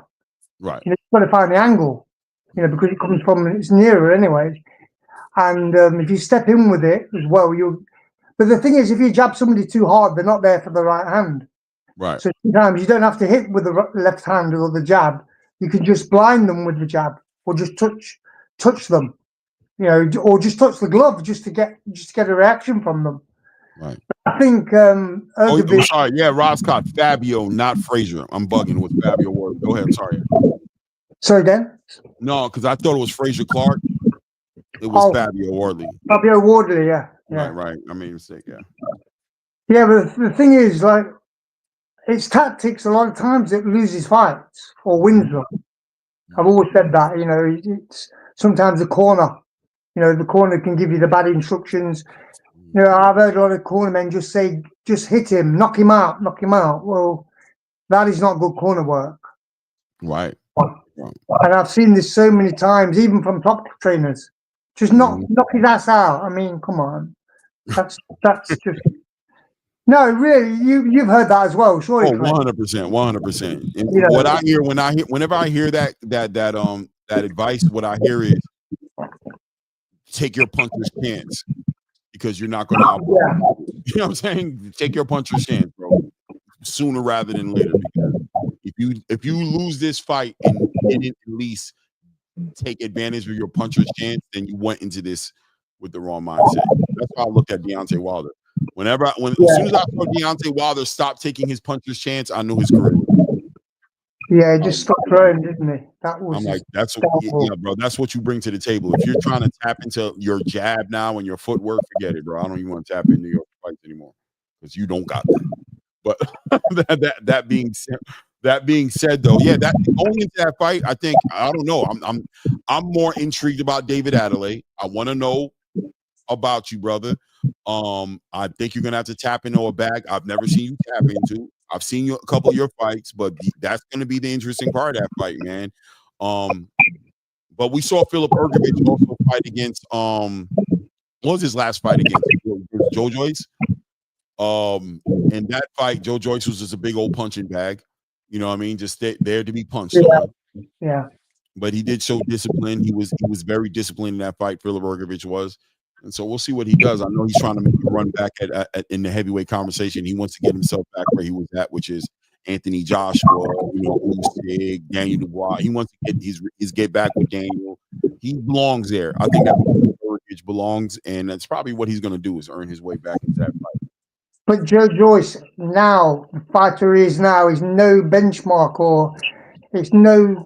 Exactly. Yeah, it's nothing. You know what I mean? Anybody that beats him, it won't mean much. He was just a punching bag. He was just there for Philip. Nowadays, What I took from that fight from Philip Ergovich in that fight more than anything was he was patient, and he didn't have to be. He could have been like, I'm going to try to, you know what I mean? But he looked like he went back to his boxing in that fight, even though he didn't have to, which showed me his discipline. Well, that's what he should have done with Dubois. Exactly. You know but what I mean? He didn't. He was looking for the right hand again. So to me, it showed me that he went back. To me, it showed me that he learned a lesson in the Daniel Dubois fight, if that makes any sense, right? Like, even though Joyce is nothing special, but he's a kind of fighter who's so slow and so available to be taken advantage of. I feel Philip didn't take advantage of it. I feel like he stayed disciplined when he won it the right way, but that's what I meant to say. He won it the right way. He won it the way he. Can I say something right quick? Yeah. Somebody got a lot of feedback, bro. A lot of feedback. I'm gonna say maybe it's you too, Shelby. Yeah, a little bit better. But what you got going on? Is the speaker on in the background? I just don't understand what you guys have ever seen in Philip Ergovich. I saw Zayas Vang beat that man from pillar to post and get robbed. So I've never been high on him after that. He's not very good, in my opinion. I don't think he'll ever be in the top of the heavyweight conversation because He's slow and he's not very skilled. I don't know what you guys. I hear a lot of guys talk about Hercules. What are you seeing this guy?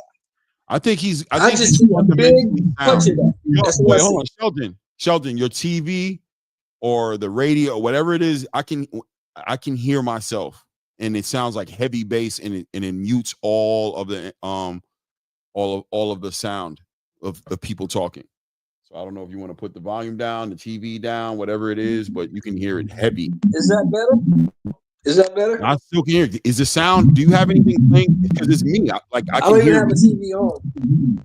I don't even have a TV on, so it's probably just his connection. Is it your computer speakers? Is it the computer speakers? Could be that. Put the volume all the way down on the computer. Yeah, that's better. Well, but he muted himself now, so it's going to be better. But but yeah, man. As far as the Philip Urgovich conversation was concerned, I just think the man is fundamentally sound, and I think in the heavyweight division, those things carry weight. You know what I mean? Like, is he as skilled as an Alexander Usyk? No, but listen, he has a disciplined jab. He understands, and I think does he have any type of Olympian pedigree? Echo, do you know? Philip Urgovich, does he have like an Olympic background or some Olympian pedigree or anything? No, I don't think so. No. Like, where does he come from? I know he comes out that Eastern European background, out of Croatia, whatever have you. But what does he bring? Does he have a good amateur background or something? Not a lot. It's not really extensive. No, he's not had like hundreds of fights. He's not like a Loma or anybody like that. So he's just tall and he got a jab. He's basically just a basic heavyweight, you know, that's got a European style, really. Right. So if you were to say Philip Urgovich, what's his strengths? What would you say his strengths are? Like, what is it that he brings to the table that gives him some separation amongst other It does say he won bronze at Olympics, I think. Say it again. It says he won bronze at the Olympics, I think. That's what I thought. He medaled. Yeah, the Eastern Europeans, they have a lot of amateur and Olympics experience all the time, so that would make sense. Right. That's what I always thought about Philip Urgovich, is that he brought that type of pedigree. So I don't know. I did rate him. I didn't rate him high like I thought he was going to beat anybody, but I always thought he was one of the guys that in the heavyweight division that, you know, is going to fight the living daylights out of you. You know what I'm saying? Like I just assumed that. You know what I mean? That he was going to bring that difficult Eastern European, fundamentally sound, stand behind the jab, make you have to figure a way to cross the void energy that's going to just not make it more difficult than you'd want it to be. He's not just going to sit out there and just slug it out with you per se. He's going to box the brakes off you and take rounds from you, one round at a time. Before you know it, you're in the championship rounds, and if you're not up on the scorecard, you're going to have to knock him out. And that's going to be easier said than done. And he's got a decent chin too, by the way. He's not somebody. And when he gets hit with a big shot, he takes off and runs like he did against Zay. Hey, man, run. That's that Tom and Jerry thing, right? At the end of the day, bro, cut the ring off. You heard? I mean, I think that's a part of. I think we criticize a lot of guys for getting hit by big punches and then kind of using the ring. Like, that's a part of boxing. You're not supposed to. I disagree, bro. I agree with using the ring, but turning your back on the guy and running away is not using the ring, in my opinion. Well, yeah, not in a sense like what we seen like Ryan Garcia doing with the fake shoulder roll and like literally turning your back. I'm saying we saw. Speaking on that. No, what I'm saying is we saw Philip Urgovich against Zhang turn his back and run away. Yeah, I remember that fight. And the ref should have took a. Once I saw that, took a point. Yo, you guys build. I'll be right back. Yeah, they should have took a point for him doing that. That's illegal. You're not allowed to turn your back to anybody in a boxing match. That's dangerous. They should have took a point. But I mean, I'm not big on Urgovich. I'm not even a fan. I was just saying, like, if I didn't know that's what you were speaking to. I thought you was just speaking to anybody getting hit with a punch and then like, you know, retreating or trying to figure their defense out. But in the sense that you talking about, yeah, that's unacceptable.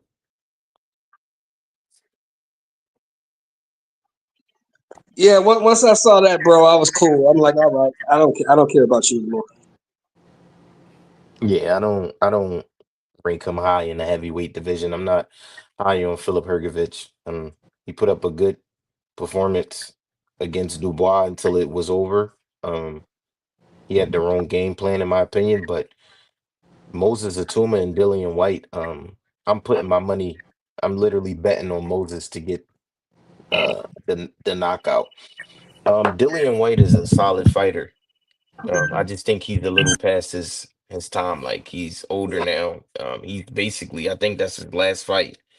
I think this is his last fight. He's walking away from boxing after this. I just yes, he has way more experience. I think he was Echo, if I'm not mistaken. I think Dillian White been stopped 3 times in his career by Fury, Joshua, and Povetkin. Even though Povetkin was, I don't know if he was on steroids that fight, but I think that's his Probably 3 was. stoppages, right? He got stopped by Fury, Joshua, and Povetkin. Those guys are big punchers. I bet, well, not Fury really, but I think I'm definitely going to put my money on Moses. I'm taking him for the knockout Yeah, in that man. fight. Peace and blessings, y'all. How y'all doing?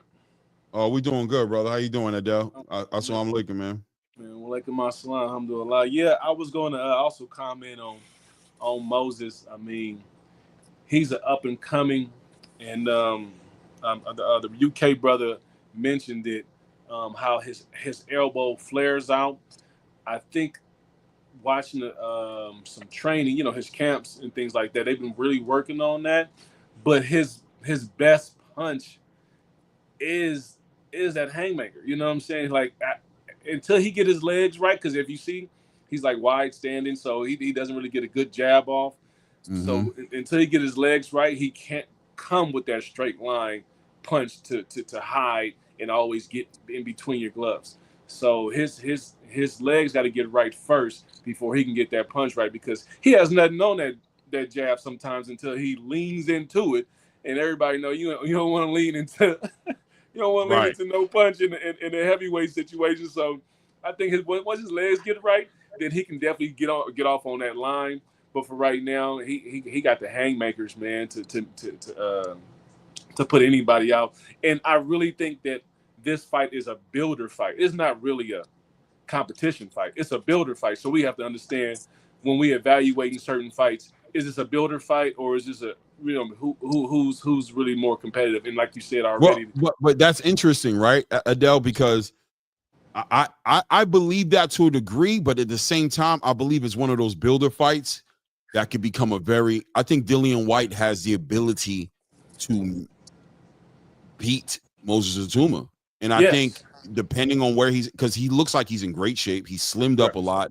He looks way more focused. What I see from Dillian White is he respects the dog. He respects Moses. He knows this young bull is coming to take his head off. And sometimes motivation works out in the weirdest ways, right? The right motivation, just understanding where he's come from, knowing how many opportunities kind of got fumbled over the years between performance enhancement drug test failures, and he missed out an opportunity to fight against what was it, Derek? Was it was it Derek? Right. Derek. You look at Derek Chisora, I mean, he's just like he just gets money, right? Like he's just a big money fight. There's an argument there to say Dillian White should be in the same conversation, right? But he keeps messing up these opportunities. This is it for him. It was an Anthony Joshua fight, actually, he fumbled.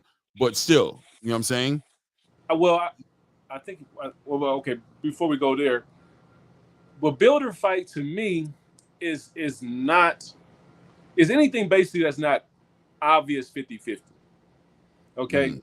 So I'm not saying it's 75-25 to be a builder fight. Nah, man, it can be 55-45 to be a builder fight. You know what I'm saying? Because there's no such thing as builder with a tomato can. You know what I'm saying? So we're not doing tomato can fight right here. We're doing builder fight. Like, hey man, this old bull is one hair off of kicking your young ass. Yeah. You know Would you say that's equivalent to a development fight? A fight that's to what where yeah. That's okay. what I mean by builder. Yep, that's what I mean by builder. Like this guy is not going back to the farm. He ain't headed to the butcher shop. This old bull is still roaming around and ready to fight. You know what I'm saying? So you're gonna have to really show this bull that his retirement is around the corner. You know what I'm saying? Because it's a next level that's stepping into is his arena. So White is I'm not taking nothing away from Dylan. I mean, I like this career. You know what I'm saying? A good brother who's been consistent on trying to be respectful in the game. He hasn't been, you know what I'm saying, a wild and out type of person. He's been I like people with low demeanor like that, you know what I'm saying, who not also put his name out there. So I'm not taking anything away from the old bull, but I am saying the young bull has the athleticism, and I see how he works out, man. He loves weights. You know, I would like him at a lower weight, but because he likes to pump iron so much, he has a lot of mass up under that solid body. I mean, he has a lot of muscle up under that mass. Excuse me. And so, yeah, man, I just think that we, if he get his feet right, we will see that jab on the line more, like the UK brother was talking about. But for right now, I mean, he's a young bull, so he want to throw some haymakers, man. So we're going to see some haymakers. We're going to see a old bull try to do a lot of footwork. No running. Footwork is different. You know what I'm saying? Like we talked about before. This may be tennis versus, you know what I'm saying, ping pong. It may be, because I don't think the old bull is like gonna come in there like, I'm gonna swing with you. No. He gonna use some real estate. He gonna see how far he can go and take this young bull into the champion rounds, the 8th and the 9th and 10th. I think he really wants to last to prove a point that I'm still here. So I don't know. No, I don't think we're gonna see, you know what I'm saying, a slug match, you know what I'm saying, until we get to about 8 or 9 rounds. That's what I'm looking for. I love the breakdown. Shout out to I think my panels have the best scholarship in the game, personally. I know there's fans everywhere, but my panels, the scholarship is diabolical, bro. I love it. I appreciate you guys for contributing the way you guys do to the content in the way that you guys do. And I agree with you, man. I think that's what's going to be the key. The success for Dillian is going to be pulling the young bull out of his comfort zone and taking him somewhere to where I'm welcoming you into this division. It's been great riding the wave you've been riding and getting the stoppages, and the crowd's been loving you. But welcome to the heavyweight division. Welcome to what you're going to need to get down to a science to compete with a Tyson Fury and Alexander Usyk, or Joseph Parker, or Daniel Dubois. And welcome to the big leagues. You know what I mean? It's like Highlander. You remember the old movie, series Highlander, when you had to kill somebody, chop the dude's head off, and then you get all his skills. You know what I'm saying? So the builder fights are for that, for you to put this guy away and learn from what you need to learn from. Put another tool in the warehouse. You know what I'm saying? So hopefully that whatever Moses learned from Dylan, he adds that to his repertoire, because there's no such thing as a builder fight if you're not acquiring a new skill from this. If you're not, what am I building? I'm building a better structure of a fighter. You know what I'm saying? So hopefully he learns the footwork, because I do like his footwork. As far as Dylan, I like Dylan's footwork way better than Moses. That's tough. I was gonna say that, but that's one of the main things that I've seen from Moses. I think he has actually pretty decent footwork, for one, and the second thing is that I don't think people talk about enough is he respects the art of defense. You can clearly see him making a conscious decision, especially on timing. If you look at his fight against Mike, for example, his timing and defense in that fight was actually A1 in my opinion. So I think that combined with the speed, the quickness, he may be able to beat Dillian Whyte. And I think because obviously Dillian Whyte in the UK, he's a big name. So this is supposed to be the breakout fight for Moses. If he can win, he'll probably start to look at taking that position that AJ had a few years back when he was first emerging in the scene. So I think that's what they're trying to do with him. But in terms of footwork, I think Moses his footwork is pretty. It's on. I don't want to say it's on par or better, but it's close in my opinion. And he respects defense as well. So he's going to be defensively responsible in that fight. In my opinion, I don't think he's going to try and have a slugfest with Dillian Whyte. That would be fairly reckless, maybe borderline stupid as well, in my opinion. Yeah, I mean, Yeah, I go ahead, bro. no, no, I was just about to say, Dillian, he got to be careful because he tends to like lunge over his right foot. Moses got a good uppercut too, man. Exactly.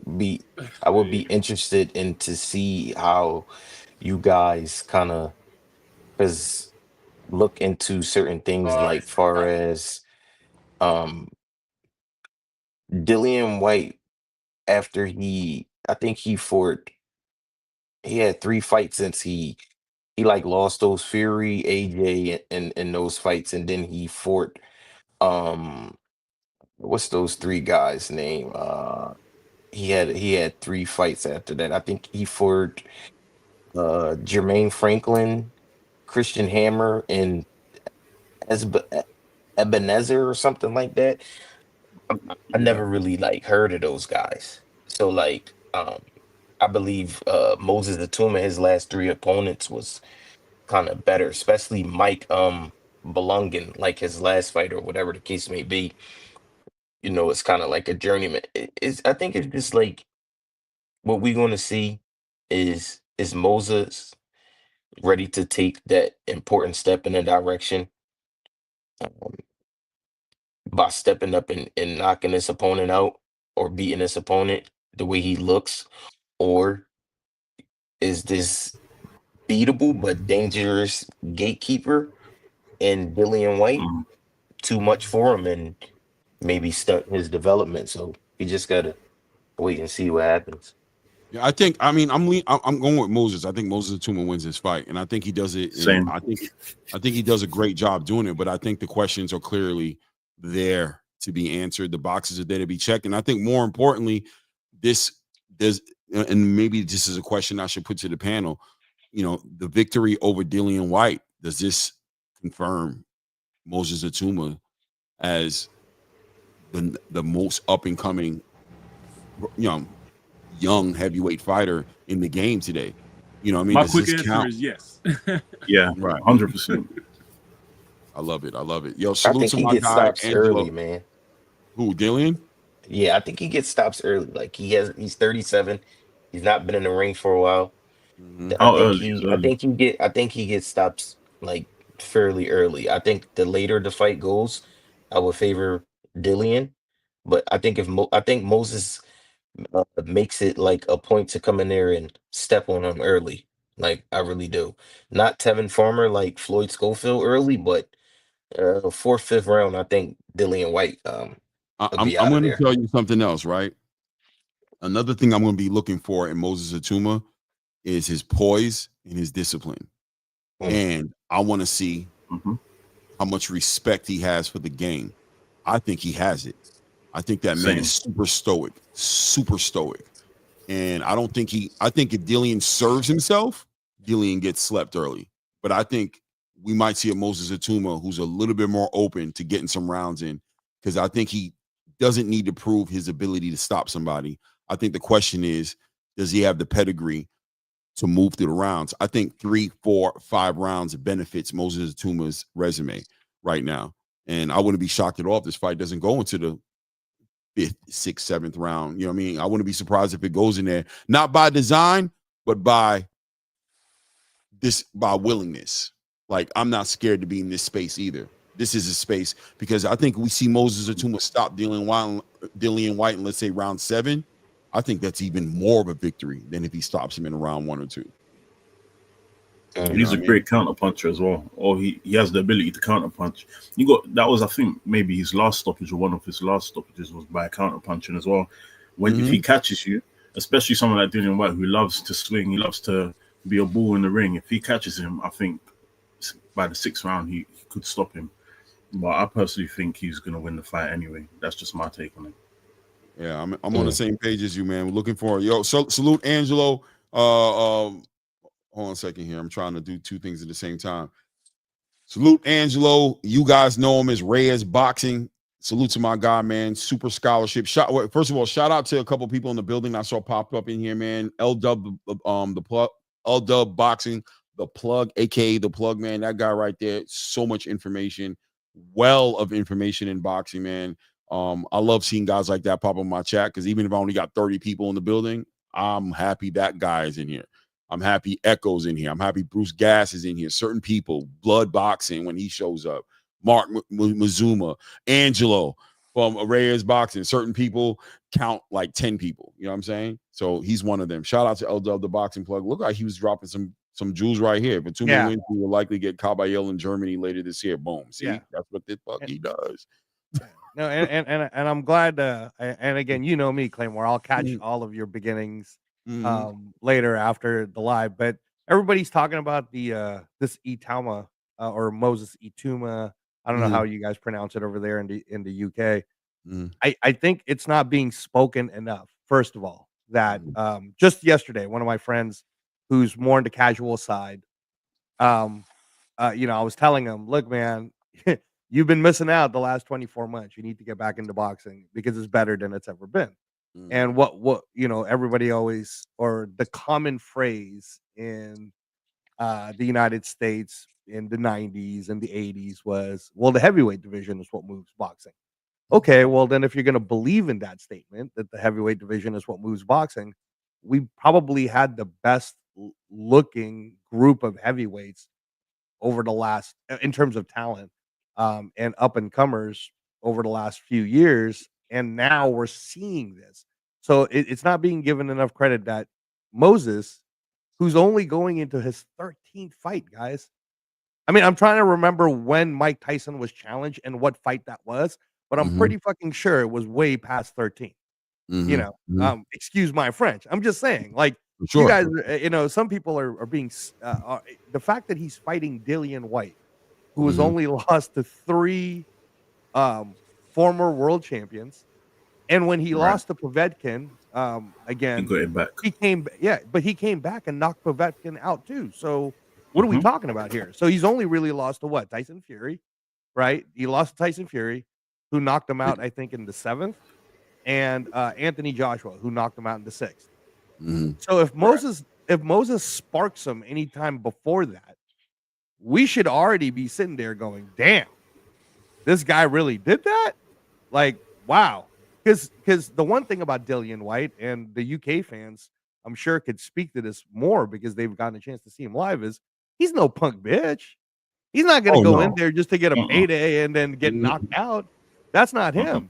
He is going to test this kid. So I don't even think of this as a I think this fight was made mainly kind of early, actually, because I'll put it to you this way: if Moses was an American heavyweight, let's say we're talking a Jared Anderson, they'd probably still be building him up, right? Well, you saw that happen literally with the Martin McCauley fight. Bob Arum was like, "What are you doing?" Bob's like, "We would never pull the trigger on that damn fight." Right.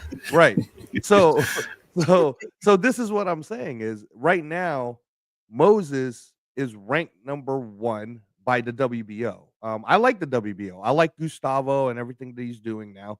Gustavo is the one that he's the president of the WBO. He implemented the no ducking rule, which is if you're the number 1 contender and you're told that you're going to be fighting the champion next, if one of you chooses not to do it, then he takes you out of, he kind of like makes room for the next person to come up. So Moses beats Dillian White. He's next up for Joseph Parker or / Usyk, right? He's also, I think, ranked number 1 or pretty up there in the WBA. So he beats Dillian White. They're going to make a hard push, man. They're going to push hard for Moses to fight Usyk next. And when I say they, I mean Turkey. I mean the guy who's I mean one person actually. Yeah, right. He's only 20 years old as well. Right. So he's a young bull, man. He's 100% a young bull, but and this is going to be a litmus test, a huge litmus test. I think Frank Warren understands it's like you have that product, but you're wondering because conversations came up about him fighting Usyk, and it was just like, Frank at first, if you remember, was like, nah, we got time. We don't got to do that. You know what I'm saying? And hold on a second. I'm hearing myself. Is that me? Yeah, that's you. You have an echo. Oh no, that was Anton. I just muted him. But okay. But yeah, Frank at first was kind of like how Terrence was fighting against Canelo. Like, nah, come on, bro. No, listen, we don't got to talk that big right now. Why do we got to do that? He's growing. He's young. He has time. But something convinced Frank to be like, well, let's find out. Let's get him in. All right. Well, look, I'm not going to say no because Turkey, I promise you, Turkey's in Frank's ear. Like, why not, my friend? What do you mean? And Frank's like, well, look, slow down. All right. Well, look, I don't think he needs to, but clearly, I'm about this money, and you seem very eager to give me some money for this, but I need to make sure my young bull can do what you think he can do. So let's line up this fight. Dillian White is going to be the litmus test. And the WBO is like, yeah, Turkey, we got your back, bro. We're going to put him up at number one. You know what I mean? We want to get him in the conversation because I think Moses Atuma as a champion or fighting the best fighters in the heavyweight division is great heavyweight boxing, right? We're talking about bringing attention to a division, pay-per-view, big fights. We want to be in the Moses Atuma heavyweight boxing business. But the eye test has lied to us in the past. And there it is. And here's what I'll say too, Claymore, is when I was explaining this to a friend of mine, what's being lost in this whole event, which, by the way, the entire card. So if you're paying pay-per-view in the UK, I think it's like $19. If you're paying it in the US, I think it's $49, right? So we're back to that, the old prices, even if you have to pay for this pay-per-view.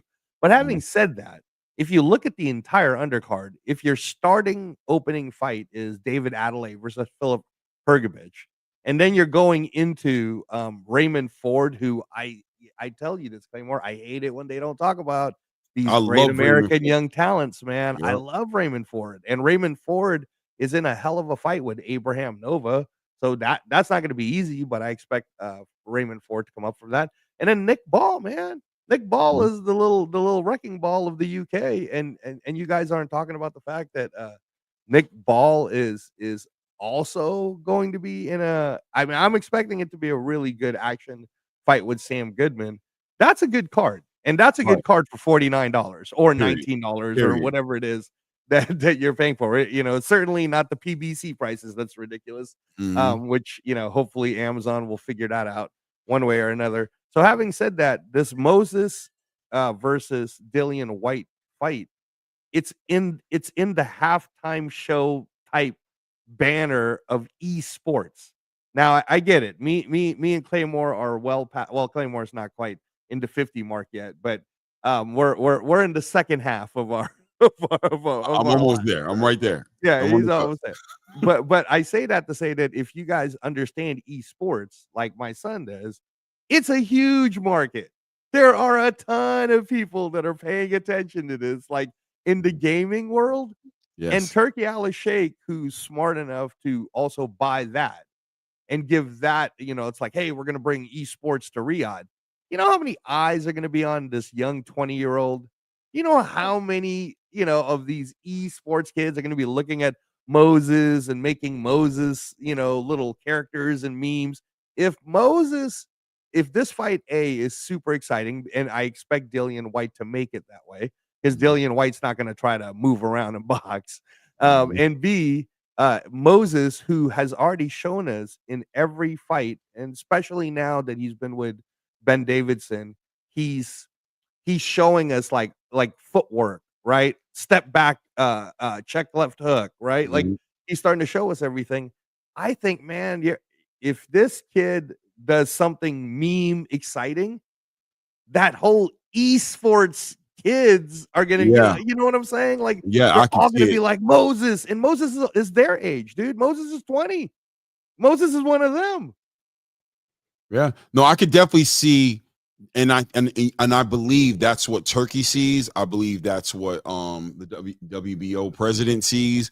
I believe that Frank Warren, kind of like an old school promoter, would rather probably have built up Moses a little bit more and allowed him to develop a little bit more, but understanding that the effect on heavyweight boxing is that we can get behind this kid, Moses Atuma, and bring in a casual energy that can make the heavyweight division, or be part of the heavyweight division, becoming the division, the leader in boxing. And that's, like they said, when the heavyweight division is moving well, boxing follows suit. So yeah, man, this is a big opportunity.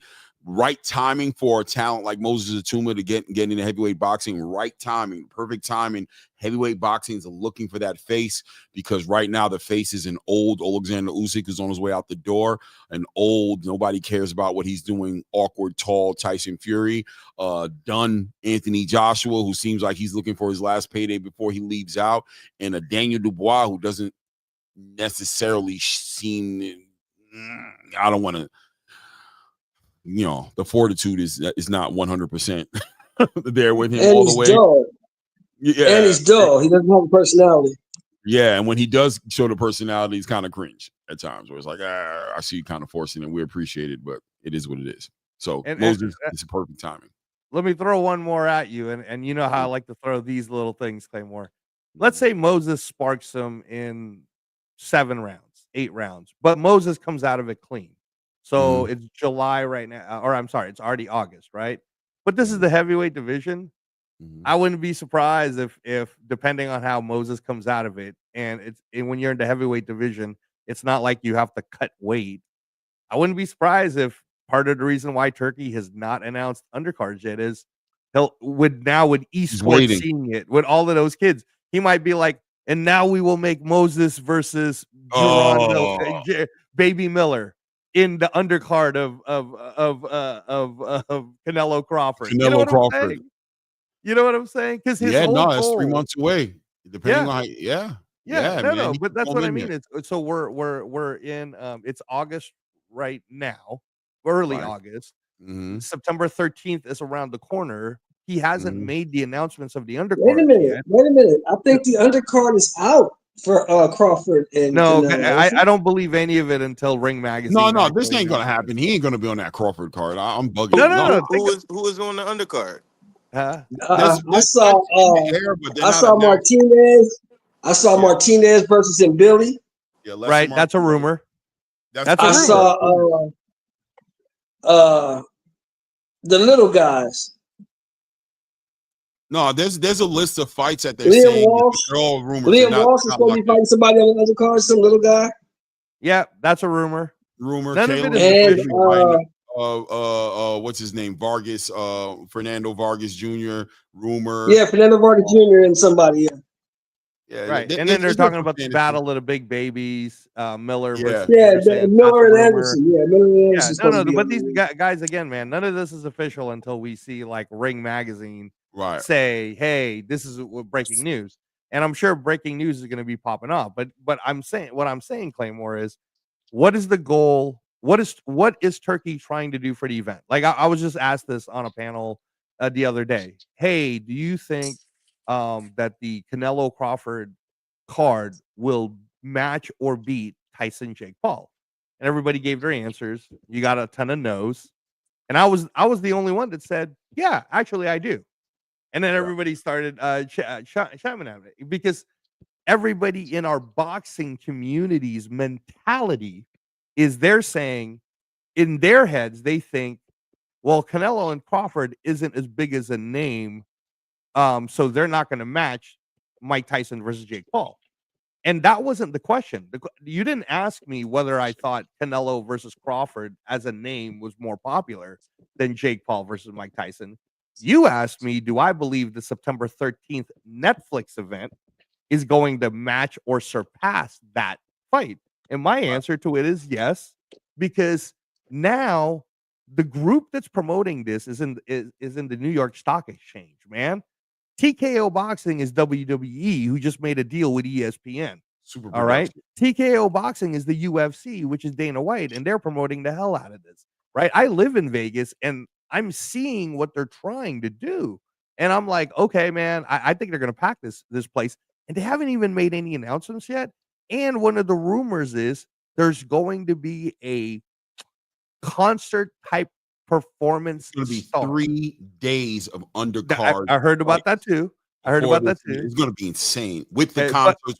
They're going to make it. I heard the concert, Claymore, is going to blow everyone's mind. So if you're Netflix and all you care about is your 300 million subscribers all tuning in, You're telling me that they're not smart enough to get 100 million of those subscribers to tune in live?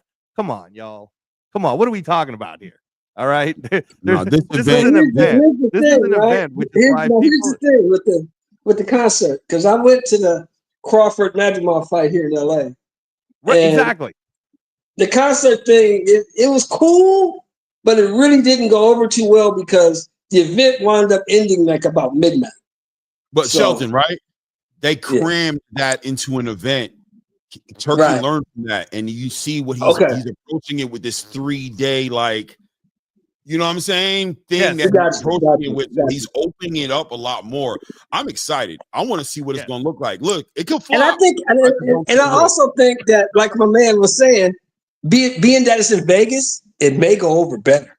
Being that it's in Vegas, And just like Claymore said, Turkey, his first investment into the United States was Terrence Crawford, and going into BMO Stadium, a soccer stadium in Los Angeles. He put Eminem in there. He did what he was advised and thought would work. And here's the mistake that he made.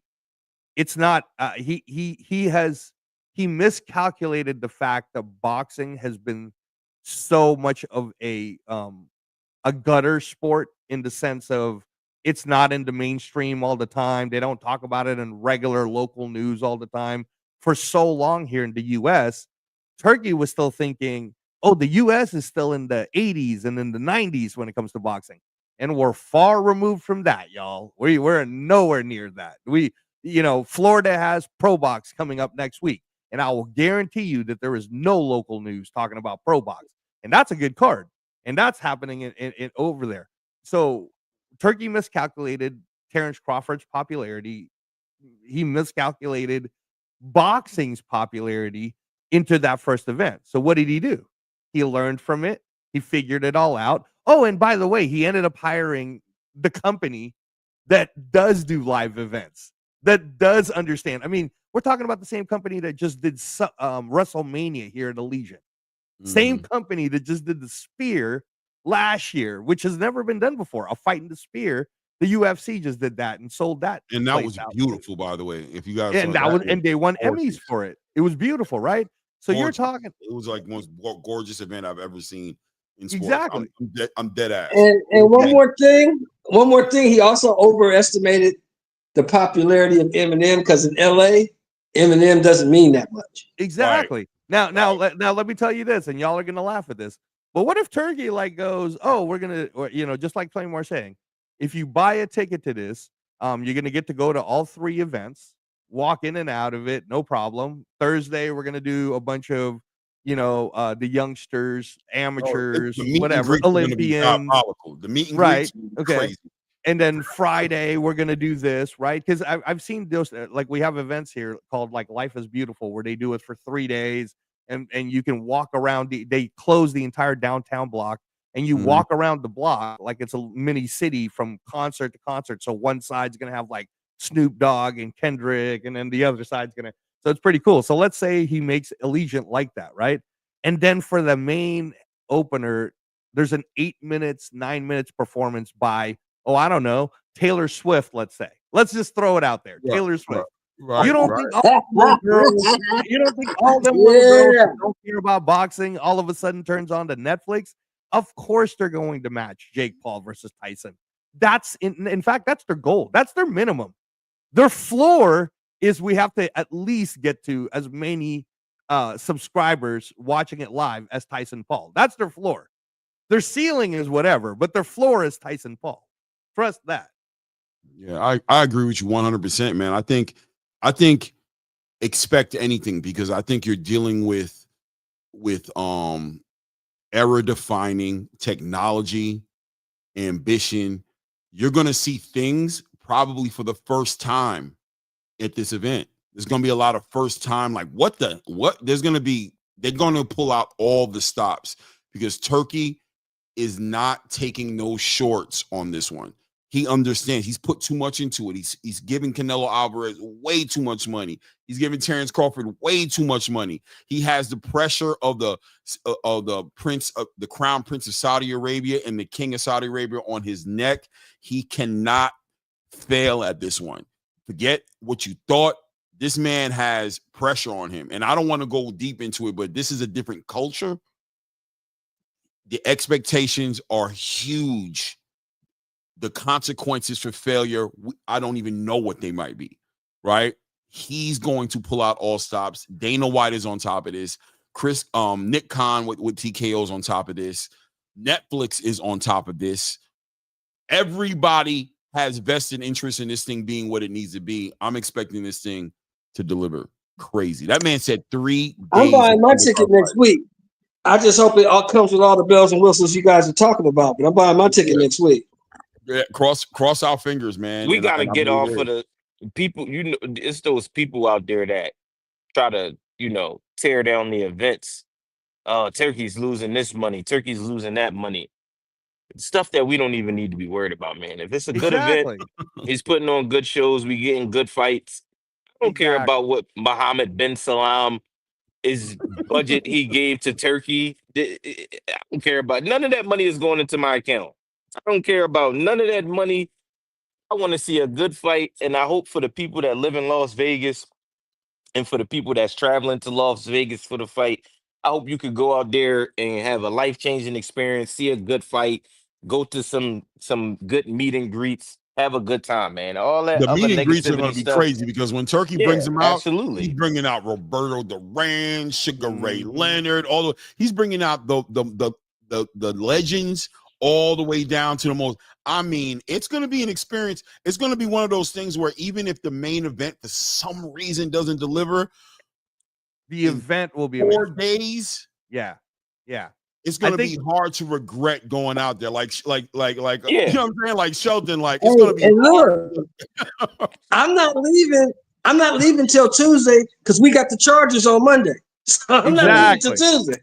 Exactly. That's what I'm saying, Shelton. You know what I'm talking about. One That way was or the other another, thing I I was think gonna Shelton say. comes back and says, yeah, but, right? So if somebody wants to be like, yo, I ain't going to lie, man, Shelton's going to be like, I hear you, but dog, no. Yeah. Friday was crazy. And September. Thursday was wild. Saturday was cool. October. I hear you, but the Ravens won, so I don't give a damn. Yeah. Right. September, October too is a good time. September, October, November. Those are like the best months to go to Vegas. It's not smoking hot like it. I went out there in July 2 years ago. Dude, I couldn't even go outside during the daytime. It felt like the top of my head was on fire. Bro, let me tell you something right now. Yeah, definitely don't come here July or August because Absolutely not. I would never come we're gonna back hit there to in July. 120. But right now, bro, it's 10 in the morning. It's 104 degrees outside right now. Jesus. Yeah, and it'll peak itself. It'll get to like 115. God bless you if you're dealing with a swamp cooler. Oh my God. It is so hot out there, man. My wife's flip-flops was sticking to the ground. That's how hot it was. But just like what you were saying, though, by the time that September 13th event rolls around, it's gonna be a nice 80 up in the yes. It's gonna be 80, 85. It'll be in that nice cool weather. And my man knows, Raider Nation, bro, it's going to be packed that weekend. It's gonna be packed that weekend. So there are going to be people who are like, not only am I a boxing fan, I'm a Raider fan, and I was planning on going to Monday night anyway. Shit, let me see how much a 400 level ticket's gonna be. Let me see how much. And then once Turkey announces, hey, by the way, if you do buy a ticket, you'll get a chance to just come in and roam around, watch my Thursday where I'm going to showcase some of the Olympians, my Friday where I'm going to showcase some of the youngsters. Now everybody who's planning a trip is going to be like, let me get this straight. So I can show up to Vegas on Thursday, go to a Thursday, go to a Friday, go to a Saturday, catch my break on Sunday, then go to Monday Night Football, the opener for the Raiders. Bro, I'm telling you, man, people are crazy if they think this is going to be Turkey Al-Sheikh's love letter to boxing for the United States. Yes. He's going to say, hey, I'm popping my piggy bank. I'm popping my piggy bank as we speak because I know them Raider tickets is like $400 a pop, but I'm getting one. And those Canelo tickets for 2 tickets, that's like $900. So I'm talking about a $2,000, $2,500 weekend, but I do not care. Y'all division this year, the AFC West that's gonna be a fun division to watch this year. Oh my gosh. I'm Believe taking me, Ashton man. Genty. I'm taking him to break the rookie rushing record. I think he'll have a great year this year, man. Y'all division gonna be loaded, man. Yeah. Yeah, definitely a very fun year. Sorry, Claymore, we're not trying to steal your Yeah. Nah, dude, what are you talking about? I'm Sorry about actually that, Clay, listen, but I'm you know online. it's Raider Nation over here, baby. No, listen, bro. You're not stealing it at all, bro. I love it. Please feel free. Number one still is first. Y'all can have all that. That's number one. Salute to everybody. No doubt, no doubt. Salute. Fly, Great. Eagles, fly on the Okay, here we road go. to That's the NFC, victory. man. This AFC business right Fly, now. Eagles, fly. You know what I Hey, mean? This congratulations to the AFC Eagles, by business. the way, bro. Congratulations to the Th- Eagles, and you guys Yeah, just yeah, got yeah, yeah. Jacorian Bennett. You guys got a real dog with Jacorian. He'll Yeah, I probably don't be I the even know. was, next I, starter. I was, yeah, I seen that. I was upset today to hear that CJ, Charlie Gardner Johnson that we traded to the Texans or let go to the Texans. He got injured today. He might be out for the season, man. That's messed up. Well, now I you didn't guys want to got Well, get rid Bennett. of him. Yeah. Yeah, but So anyway, sorry. Back to the whole turkey Allah shake. So again, like I've been saying, Claymore, Netflix is not stupid. They're going to get minimum 100 million live, but I think they can at least match, they're if not beat, Tyson they're gonna versus Paul. kill that. Reyes, how you doing, man? They're gonna kill that. They're gonna obliterate that number. The one reason and most important reason is that whole demographic on the West Coast alone. Not to mention across the United States itself, the demographic of Mexico and other Latino nations that are going to support in the United States. I mean, that's Chicago, New Jersey, New York, Florida, Atlanta. We got Texas. Like forget about it. Like it is free or not free, but the subscription of Netflix. Yo, this is going to be crazy, and that's just because it's Canelo. Let's not and then add, you like you're got saying. Bud people coming from the Midwest that which is not too There far. you So go. it's like, There you go. Exactly. So now you're adding Bud into the mix, and if you sell it right, with Bud being the pound for pound king versus the number one boxer in the world, what does that do? That sells everything on this fight. So now you add in another little element, like you said, some entertainment value. You're adding this entertainment value, man. You're talking crazy gazooka views, and that's not even including what's in the stadium because they're using a stadium. They're not using an arena. They're using a stadium, which is probably going to hold. What does that hold? Like 74,000 people. So it's Mhm. easy, 65. probably The going whole 65. 60. 65,000. Okay. But Well, we're but not but they're going to including use we're the not including the field. floor, right? Yeah, Yeah, when you no, put the the floor field will get it together. up to 75,000. The floor will yeah, get it Yeah. up. with So the you floor. there Oh, of exactly. course, yeah, So because you ain't got the field there. Yeah, you only got a ring. So they're gonna have right. ringside seating. Yeah, it's gonna jack it up. Yes. So yeah. So about 74. I'm giving 74. Y'all can say 84. Okay. I'll take either or, high or low. But that's going to crucify numbers in boxing history in the United States. And I don't want to hear nothing on this internet. I don't want to hear nothing in this space about negative and stealing or this and that. Listen, this is about to be something amazing, and I'm glad I'm a person to witness it. I mean, it's a first time thing for us. I mean, I thought the Jake Paul and Mike Tyson things was crazy. This is going to obliterate that.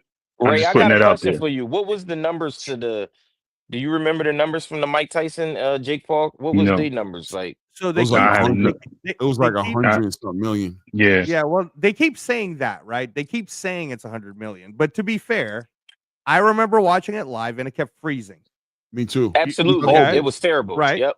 So it was terrible. Now, my theory to it, and people were laughing, Now, but now I hold think on, hold on, hold on, hold on. Stop right there. Were you streaming it or was you on Netflix? Because my no, Netflix I I was came was on in on Netflix, clear. bro. Netflix. I was on I yeah. I was on had Netflix. Netflix. Netflix, no problem. Yeah, Yeah, I I had have no Netflix. Nah, it problems. was My freezing. Netflix It was came in freezing. clear. My Yeah, Yeah, Netflix no, mine was Mine was clear. freezing. I had to keep going in and out. Like I had to keep exactly. That's what exiting was in and out. happening to me. right, Yeah, but That no, was Yeah, at happening to me. some point it finally it did come in. Like after a while, it did for like the main event. I did see, but it was freezing all.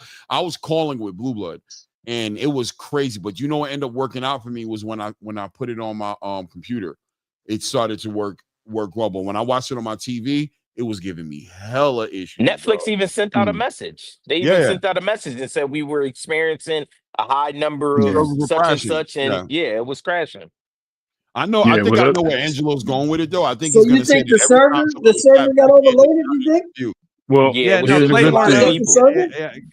Claymore knows that. What I'm trying to say is, number one, I don't know what those true numbers are, because then Netflix, after that, then really started tracking things. Right, the NFL was next, and I remember when in the Raider Nation, when we were watching it through a Raider podcast, we were saying, man, Netflix better not fuck up with the NFL, because that's different, man. There's too much betting and the whole bit, right? So now they Netflix figured it out. That's why they are able to get even more NFL games. So now they got that whole thing down. And the Katie Taylor versus Amanda Serrano all women's boxing card event, that was 6.5 live at its peak. And I think that beat a lot of the in the recent times of live watch television for just events, like regular events, right? And I say that to say, how many people who are casuals, who are mainstream casuals, really even knew who all these women were, right? Maybe Katie Taylor and Amanda Serrano, but at the end of the day, all it was it was on Netflix. People who subscribed to it or advertised to it were like, oh, it's a Friday night, it's a live event, let me go check this out. And then they went ahead and turned on the TV. Now that's for that. Canelo Crawford. Okay, Canelo Crawford could become our Hagler Leonard of this time. It could be that. I mean, the fight could live up to that, is what I'm trying to say, right? And to this day, I want you to think about it. It to this day, guys, we're still talking about who really won, Hagler versus Leonard. Still talking about it. Okay? I was gonna say, in my opinion, we're talking Floyd Mayweather. Forget Hagler Leonard. This is gonna have all views on it. Canelo has such a casual following; it's crazy in itself, and the fact that it's on Netflix and the way Netflix it's just the fact that they just put it on. The Mike Tyson thing was big because of the casual fan base and the people that never seen Mike Tyson fight and things of that nature. Now you're getting people that, like I said, the demographic of Canelo, followers of Canelo, that's going to like surpass, because that right there is like a good 100 million in itself. That's going to be views at home. And I hope Netflix did battery up, because they're over here. They just built a new place over here in Jersey, a new studio where I'm at. But they about to cream of the crop this world right now. They're about to take over, because if they see success, continuous success, Amazon going to be kicking themselves in the butt, man. I'm telling you, don't be surprised if you see the zone over there. I don't think that Amazon, far as viewership, I don't think they can't compete with Netflix. Hell no. No, it's not about the viewership, even right? though So Prime does do the NFL as well, but they don't global sell it the success. way that Netflix sell it, like the Black Friday with the Raiders. I think the uniforms, like they sell things right. Yeah. Right. Netflix has it's a global thing. That streaming traffic that Amazon doesn't have. Like, people come to Amazon to watch what they come to watch, and then they bounce. They don't just Right. I'm not just surfing on Netflix, Prime, like people all day long are on that thing looking for something. Like only thing I'm looking forward to on Prime right now is when Reacher, the new season come. I don't got nothing I'm watching on. I go catch it. That's it. I haven't watched that in a long time, man. They got commercials. That's another thing. Just on Amazon Prime. Like, I'm not just on it. Yeah, I'm on it for a reason. I'm focused, and I come in. Like I have my MGM through Amazon Netflix Prime. Don't have ads. Amazon Prime, you watching a movie or TV show, there's an ad every 20, however it lasts for this long. When I go on Netflix, I just watch it straight through. I go look for the next watch. Like, I literally go home after work, do what I do, and then I'm on Netflix searching for something, a new show or a new movie or whatever, chilling out. I barely go to Prime. I'm not gonna lie to you, it's about that time for me. If I don't say something, ain't gonna happen. It's going on 4 hours. I appreciate you guys as I normally do, bro. Boxing is in a good space, man. I'm excited to see the way this event's going to pan out. I'm excited to see the all accesses that are about to start dropping. Terrence Crawford went ahead and did did a little bit of media yesterday with Dan Raphael. I got to go catch that interview, see what he's talking about there. I'm anticipating seeing a lot of that. And I'm definitely anticipating seeing this card next week. What's going on this weekend as far as boxing is concerned? So I'm glad you asked. Right. So There's a fight Friday. I know that for sure. Yeah, tomorrow, guys, turn on DAZN. Yep. It's going to start at 10:30 in the morning. I believe it's in Libya, but it's a WBA event. Okay. All you're going to care about is the fight. And the main event is for the WBA interim 126-pound. So it's Mirko Cuello is fighting, I believe, Jose Perez. But Mirko Cuello is the kid who was on the undercard of Lamont Roach versus Tank Davis. He fought Christian Olivo. And if you guys want to go back, it was the free fight. That was a hell of a fight. Hell of a fight at 126 pounds. So that originally was supposed to be the #1 mandatory to Nick Ball. But you know how the WBA is funny. So Nick Ball is now fighting Sam Goodman. This kid is now going to be fighting this new guy so that he can get the interim belt. And whoever's the winner of this supposedly is going to be the mandatory for Nick Ball. So that's the main event. The co-main event is the 175-pound banger, bro, with Albert Ramirez. And he's going to get tested by Pampelon. Yeah, that's going to be. And then the other thing is Mike Perez is back. And Mike Perez just won at cruiserweight. So Mike Perez is back. So tomorrow, turn on DAZN, 10:30, 11 a.m. Or if you're in the East Coast, it's obviously in the afternoon, early afternoon. That's why I was asking you, Claymore, like, hey, man, you want to do a watch party for this one? Because this is a pretty good. I'm going to catch it, though, because I'm looking at it right here. I'm looking at the card right here. I'll be watching it regardless. You know what I'm saying? In my truck, I'll be watching it. Trust me. Right. But yeah, that's what's Saturday, going on. Do we have anything? What's that? Sorry. Is there anything going on Saturday? Yeah, it's UFC, bro, here in Las Vegas. It's but it's also UFC free to everyone. I think it's going to be on ABC Sports. Not ESPN, and then tonight the Raiders are playing. Just got to throw that out there. Of course. Of course. Salute to everybody in the building, man. Thank you. Hey, guys, remember to hit the like button if you haven't done it. Subscribe, hit your bell icons to get your notifications. If you haven't done it yet, make sure you do that as well. I appreciate you guys. It is Thursday for me. It's pretty much Sunday because tomorrow I go back to work. So I'll be at it. Appreciate you guys, man. I appreciate you guys, man. Thank you, man. Yeah, Clay, I just want to give you your props, man. I want to give you your props on you being able to touch on so many different topics within your live stream. Some people live streams just consist of one topic, and we always I always say, like, let's talk about the fights that are actually made, the fighters that are actually active, instead of us going down pipe dreams about Tank and Shakur. Until those fights are signed, sealed, and delivered, we could speculate about it, but when there's such good fights coming up and there's people moving up in the rankings and a lot of stuff, Moses and Dillian has happened. He's #1 in the WBO, could possibly face this guy or that guy. There's so much good content in boxing, and I feel like a lot of these channels just focus on the negativity part of the sport. And I think we do a disservice to the real fans and the casual fans that are trying to learn the sport, because they come into certain platforms and now they're just automatically like set in to choose a side with this side, the top rank PBC or this fighter, that fighter, and they never broaden their horizons and know that it's a lot of talent in boxing, man. I always say UK fans have the best boxing fans. It doesn't matter who it is. They support their fighters. It could be McCall, it could be anybody. Like Yardy about to fight Benavidez. Like, dude, they support their fans. Their fighters. We find one guy and become a super fan, and it's F everybody else if you're not on this team.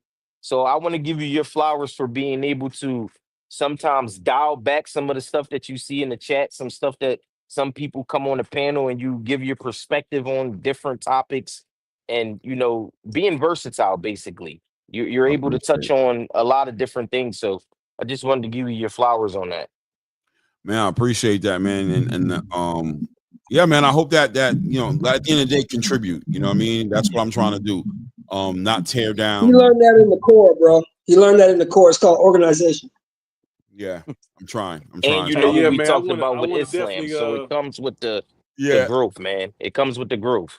I would agree. You know what I'm saying? That the rant yesterday, man, was needed. You know what I'm saying? I really appreciate it. Clearing the air. Like, let's talk boxing. Let's not talk. You know what I'm saying? People who want to put other people's jackets on already. You know what I'm saying? Because it ruins their platform. You expose your hidden hand when you start saying, well, I think he's on it. Well, I think he's on it. It's like, no, we don't do that here. You know what I'm saying? Because boxing is already, a dying sport here in America. So let's just stick to what we know. Let's not put jackets on anybody. Let's talk about those who are walking around with the jackets and seeing how they're going to communicate. Let's see what type of media presence they're going to now say to their fans, instead of now saying, well, I think all y'all on it. You know what I'm saying? It turns into the I think that's how they actually killed baseball, during the days of the steroids, that they just put the whole jacket on the whole era of the 90s. And then all of us kind of like, especially in America, what we do, we fell off on baseball. And now you got nothing but foreigners coming from other countries playing our sport because we put a jacket on everybody in a whole era. And that's what's going on right now. So if we can read the tea leaves, quote unquote tea leaves, we can see that's what we're doing to boxing right now. So there's no reason to do it. The witch hunt tactics, it's a decision that just needs to be made as far as what are you here for? I mean, I get that YouTube is a profitable space if you're able to get the right attention, but at the end of the day, bro, not all attention is good attention, bro. And the attention that you guys are getting right now, you looking like some culture vultures, bro, like some diabolical culture vultures. Hey, can you put that up? Hey, Claymore, can you put that one up right there? The least biased channel. Always great boxing talk. Smash that like button. Thanks for the super chat. Yes, sir. That's awesome. Sir. I was gonna say, explains the channel in detail. Yeah. Exactly. And just tell them your next ring, Clay. Just tell him to let it go, man. The guy got beat. Let it go. It is what it is, man. Let's move on, bro. Because I think even he's supporting this movement right now, man. Big things coming from boxing, bro. Let's get behind it, man, and put this sport where it's supposed to be in America. Absolutely. All you guys, man. Salute to everybody in the chat. Salute to everybody who's hopped up on the panel, the scholarship. Until the next one, guys, you know what it is. It's at ATP. And at this point, we out.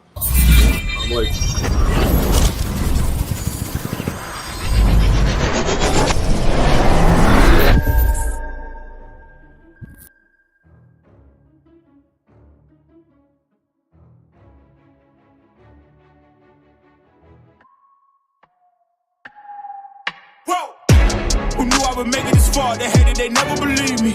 Yeah, I would never drop the ball. I know I make it look easy. Yeah, Mayweather with the defense. I don't care what a critic got to say. I got them picking up the pieces. That to me, you really playing with your life. I'm about to come and run it all back. I'm the new era, about to snap back. You ain't fitting for it, cause you all cap like. Hold up, I shoot my shot. Wait, hold up. I'm really about to run this go up. You know it's all net when it go up. Ain't got no other plans, you don't need to understand, ayy. We on overtime, you don't need to understand, ayy. You just show them how to do it when you don't know what to say. Tell me how you plan to win if you plan to play the same. Moving fast, already gone, yeah, but you bringing me back.